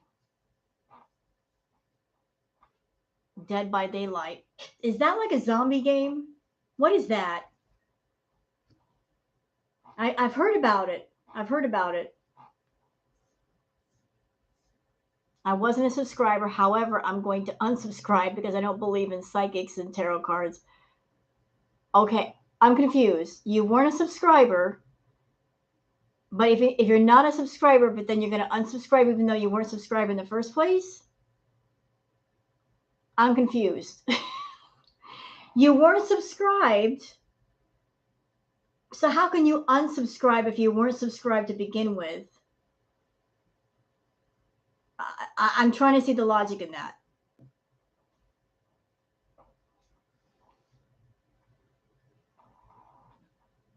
And I never claimed to be a psychic. I just claimed to do my tarot cards. I never claimed to be a psychic and I know everything. I hate it, but you would love Dead by Daylight. Why do you hate? You're saying that I would love Dead by Daylight, but then you're saying you hate it too, huh? I hate this game. Play it for me. Why do you hate it? What do you hate about it? Subnautica Rose.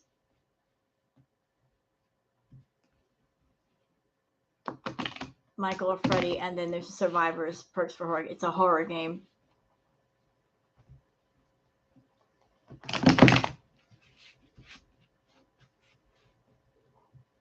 Both.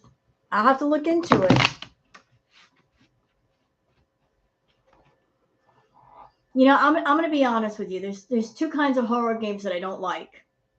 I'm not much of a zombie apocalypse game person. You know, I don't really dig those. I don't really dig the zombie apocalypse thing. I just zombies. Who cares? Zombies. Overplayed zombies. And I don't like what I call flashlight games. Those are those games that it's so freaking dark that you're sitting there wandering around with a candle or a flashlight and you can't see jack around you. I got bad eyesight. I hate those. It's like I can't see crap in front of me.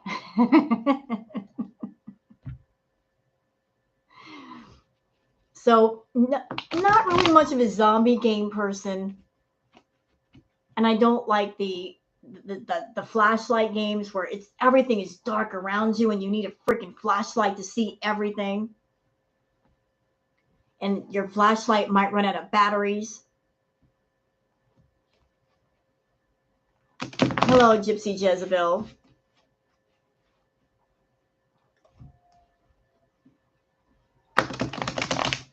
Try Arc. I'll you know what? I'll write that down. I need to write. Where's some paper? I need a piece of paper. Writing stuff down. Still live. Okay, I got a piece of paper right here. So we got some game suggestions. Doggone it. I need something. Hold up. I got this. So we got Arc. We've got The Sims, right? We got The Sims. What else? The games that I'll be playing are going to be on PC because I don't have a console. We got Dead by Daylight. What else?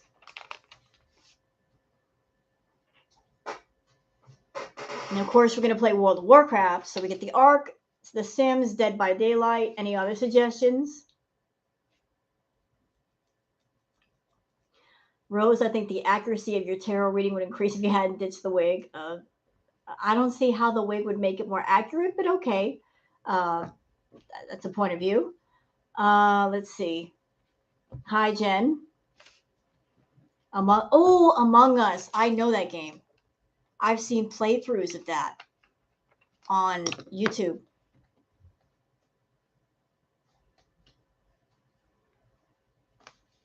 I've seen playthroughs of Among Us.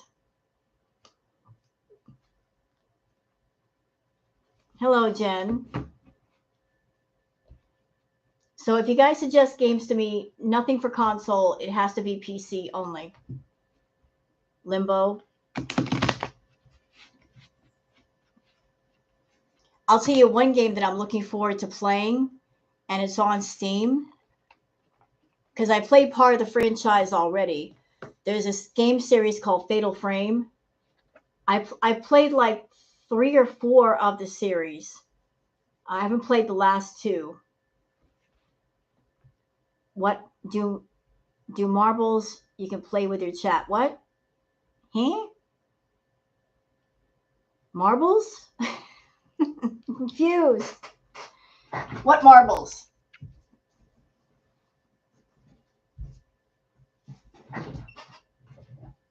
Is that a game, Marbles? 2 crowns so you can play with a friend.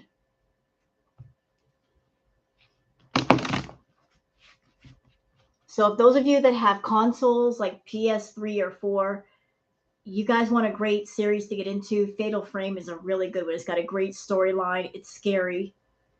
I know that Fatal Frame 1 and 2 are really good. Fatal Frame 3, the first two are excellent, though. Hold on. Pumpkin? Okay. Let's see. So Pumpkin says the Twitch partnership program is for those who are committed to streaming and are ready to level up from affiliate.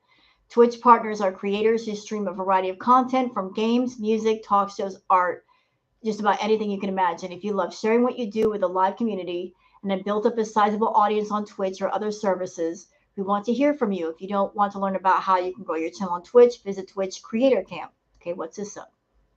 Oh, okay. That's a game. Nice.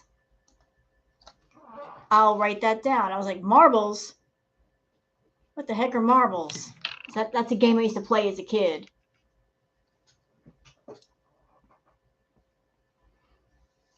On Steam, you can gift me games. Oh, that's sweet.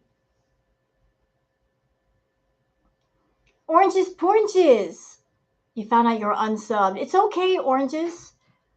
You know, YouTube is weird like that. For some reason, YouTube likes to unsub people for no reason. I don't know why they do that.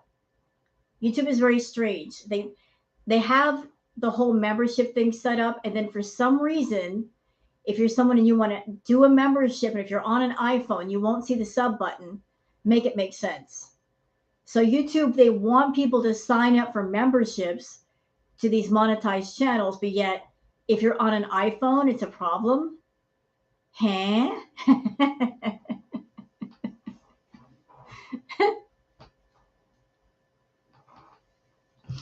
Like, why can't people with iPhones see the button? Why are you going to do that? Why are you going to do people that are with iPhones dirty like that? A lot of good games on Steam.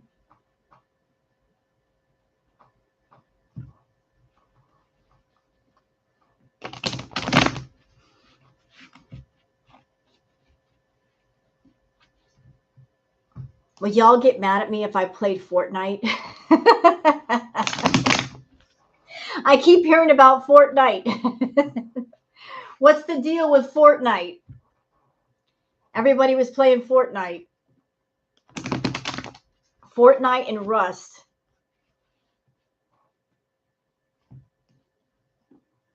Those seem to be really popular.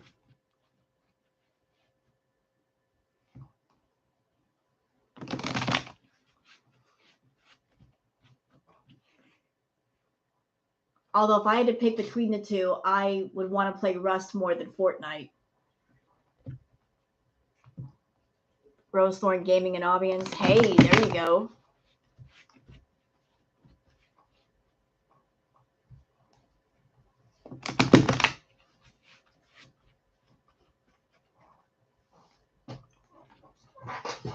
So y'all don't know me when I'm gaming. You think I'm all calm and stuff? Put me in front of a video game.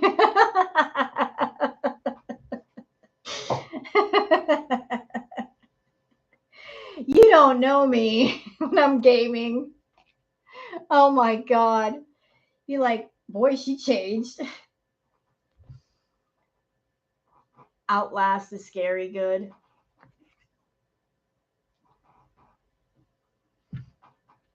You don't know me when I play WoW.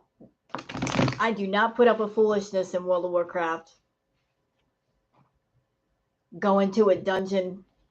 Somebody's not doing what they were supposed to do. Be yelling at them. Don't stand in the fire. You see that green pool you're standing in? Are you noticing you're taking damage? Don't you think you should move? Why are you yelling at the healer? You're too far away, you noob. You can't heal you.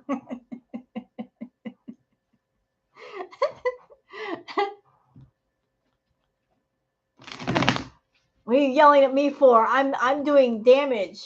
You're supposed to be the tank.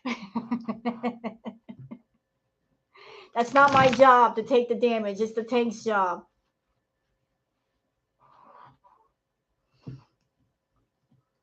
Well, thank you for dropping by, mates. Don't get Sparky on us now.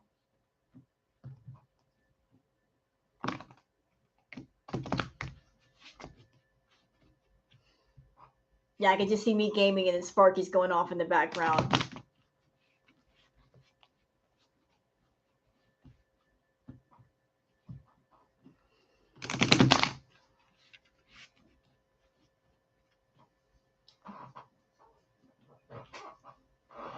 So yeah, I'd be one of those people on Twitch actually playing games, not just sitting there in a tight top and being all sexy and stuff. I'd be like, I'm here to play games.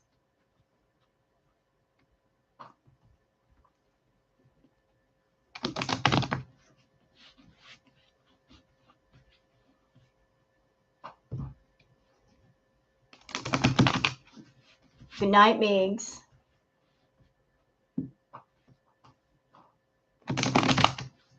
Oh my God, it's after midnight. I didn't realize it was that late. Sorry. Time flies when you're having fun. You can have fans and building stuff up while you're taming mounts. What is art? You know what? I'm not going to be Chantal. Oh, wait. What the F? So Chantal, she's doing a live right now? Wait, let me just refresh that.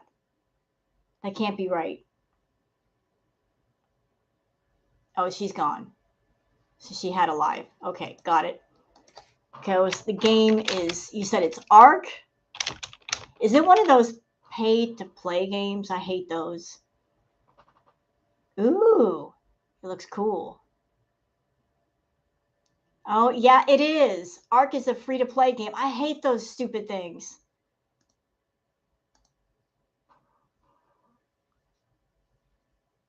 Okay, bye, Baroness. I think those free-to-play games are rip-offs because they're like, yeah, free-to-play, you don't need a subscription. But then the game prompts you to buy a whole bunch of stuff just to level up. So it's more expensive to do those free-to-play games than something like World of Warcraft. Sorry, I'm cheap. You're just playing Skyrim. Nice. 319. It's early in the morning.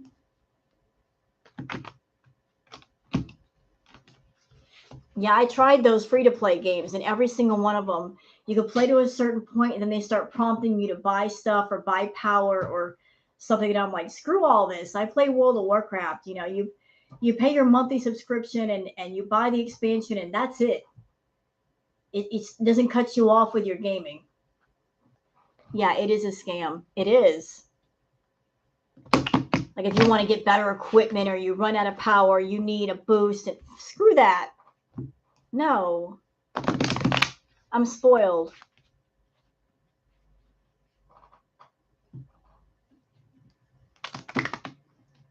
But I'm not hating on whoever likes to play what. You know, play whatever you want.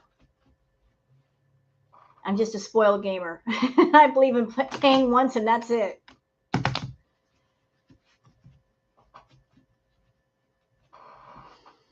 Okay, you know what, guys? It is hot as balls in here. What's that, Beaker? I am in California, Beaker. What? What's wrong, Popper Lives? You're stuck in Ottawa, you poor thing. You poor darling. Exactly, with power-ups. Oh, you got to power up. Screw that.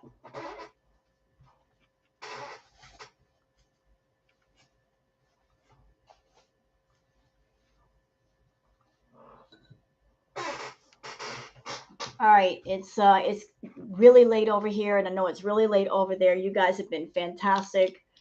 I really appreciate you guys being here. I'm gonna end the live and open up the front door, get some fresh air up in here because it's like 80 degrees in my house and I'm sweating. You what? You took your link off for a reason. I didn't post your link, darling. I wasn't trying to dox you at all. I just read.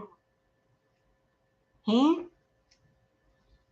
Please stream what? I'm confused. What are we talking about here? All right, so I'm going to go and sit here in silence and with my incense and my candles and just relax and enjoy myself and my kitty cats. You guys have been awesome as usual. I love you guys. So you guys have fun. Go on Twitch. Are you on Twitch now?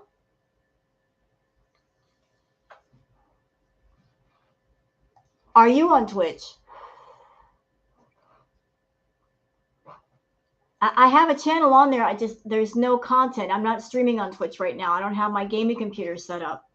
It's going to be a minute. I got to wait for the graphics card and the power supply to come from the UK. So that's going to take at least 2 or 3 weeks. You're affiliated? Nice.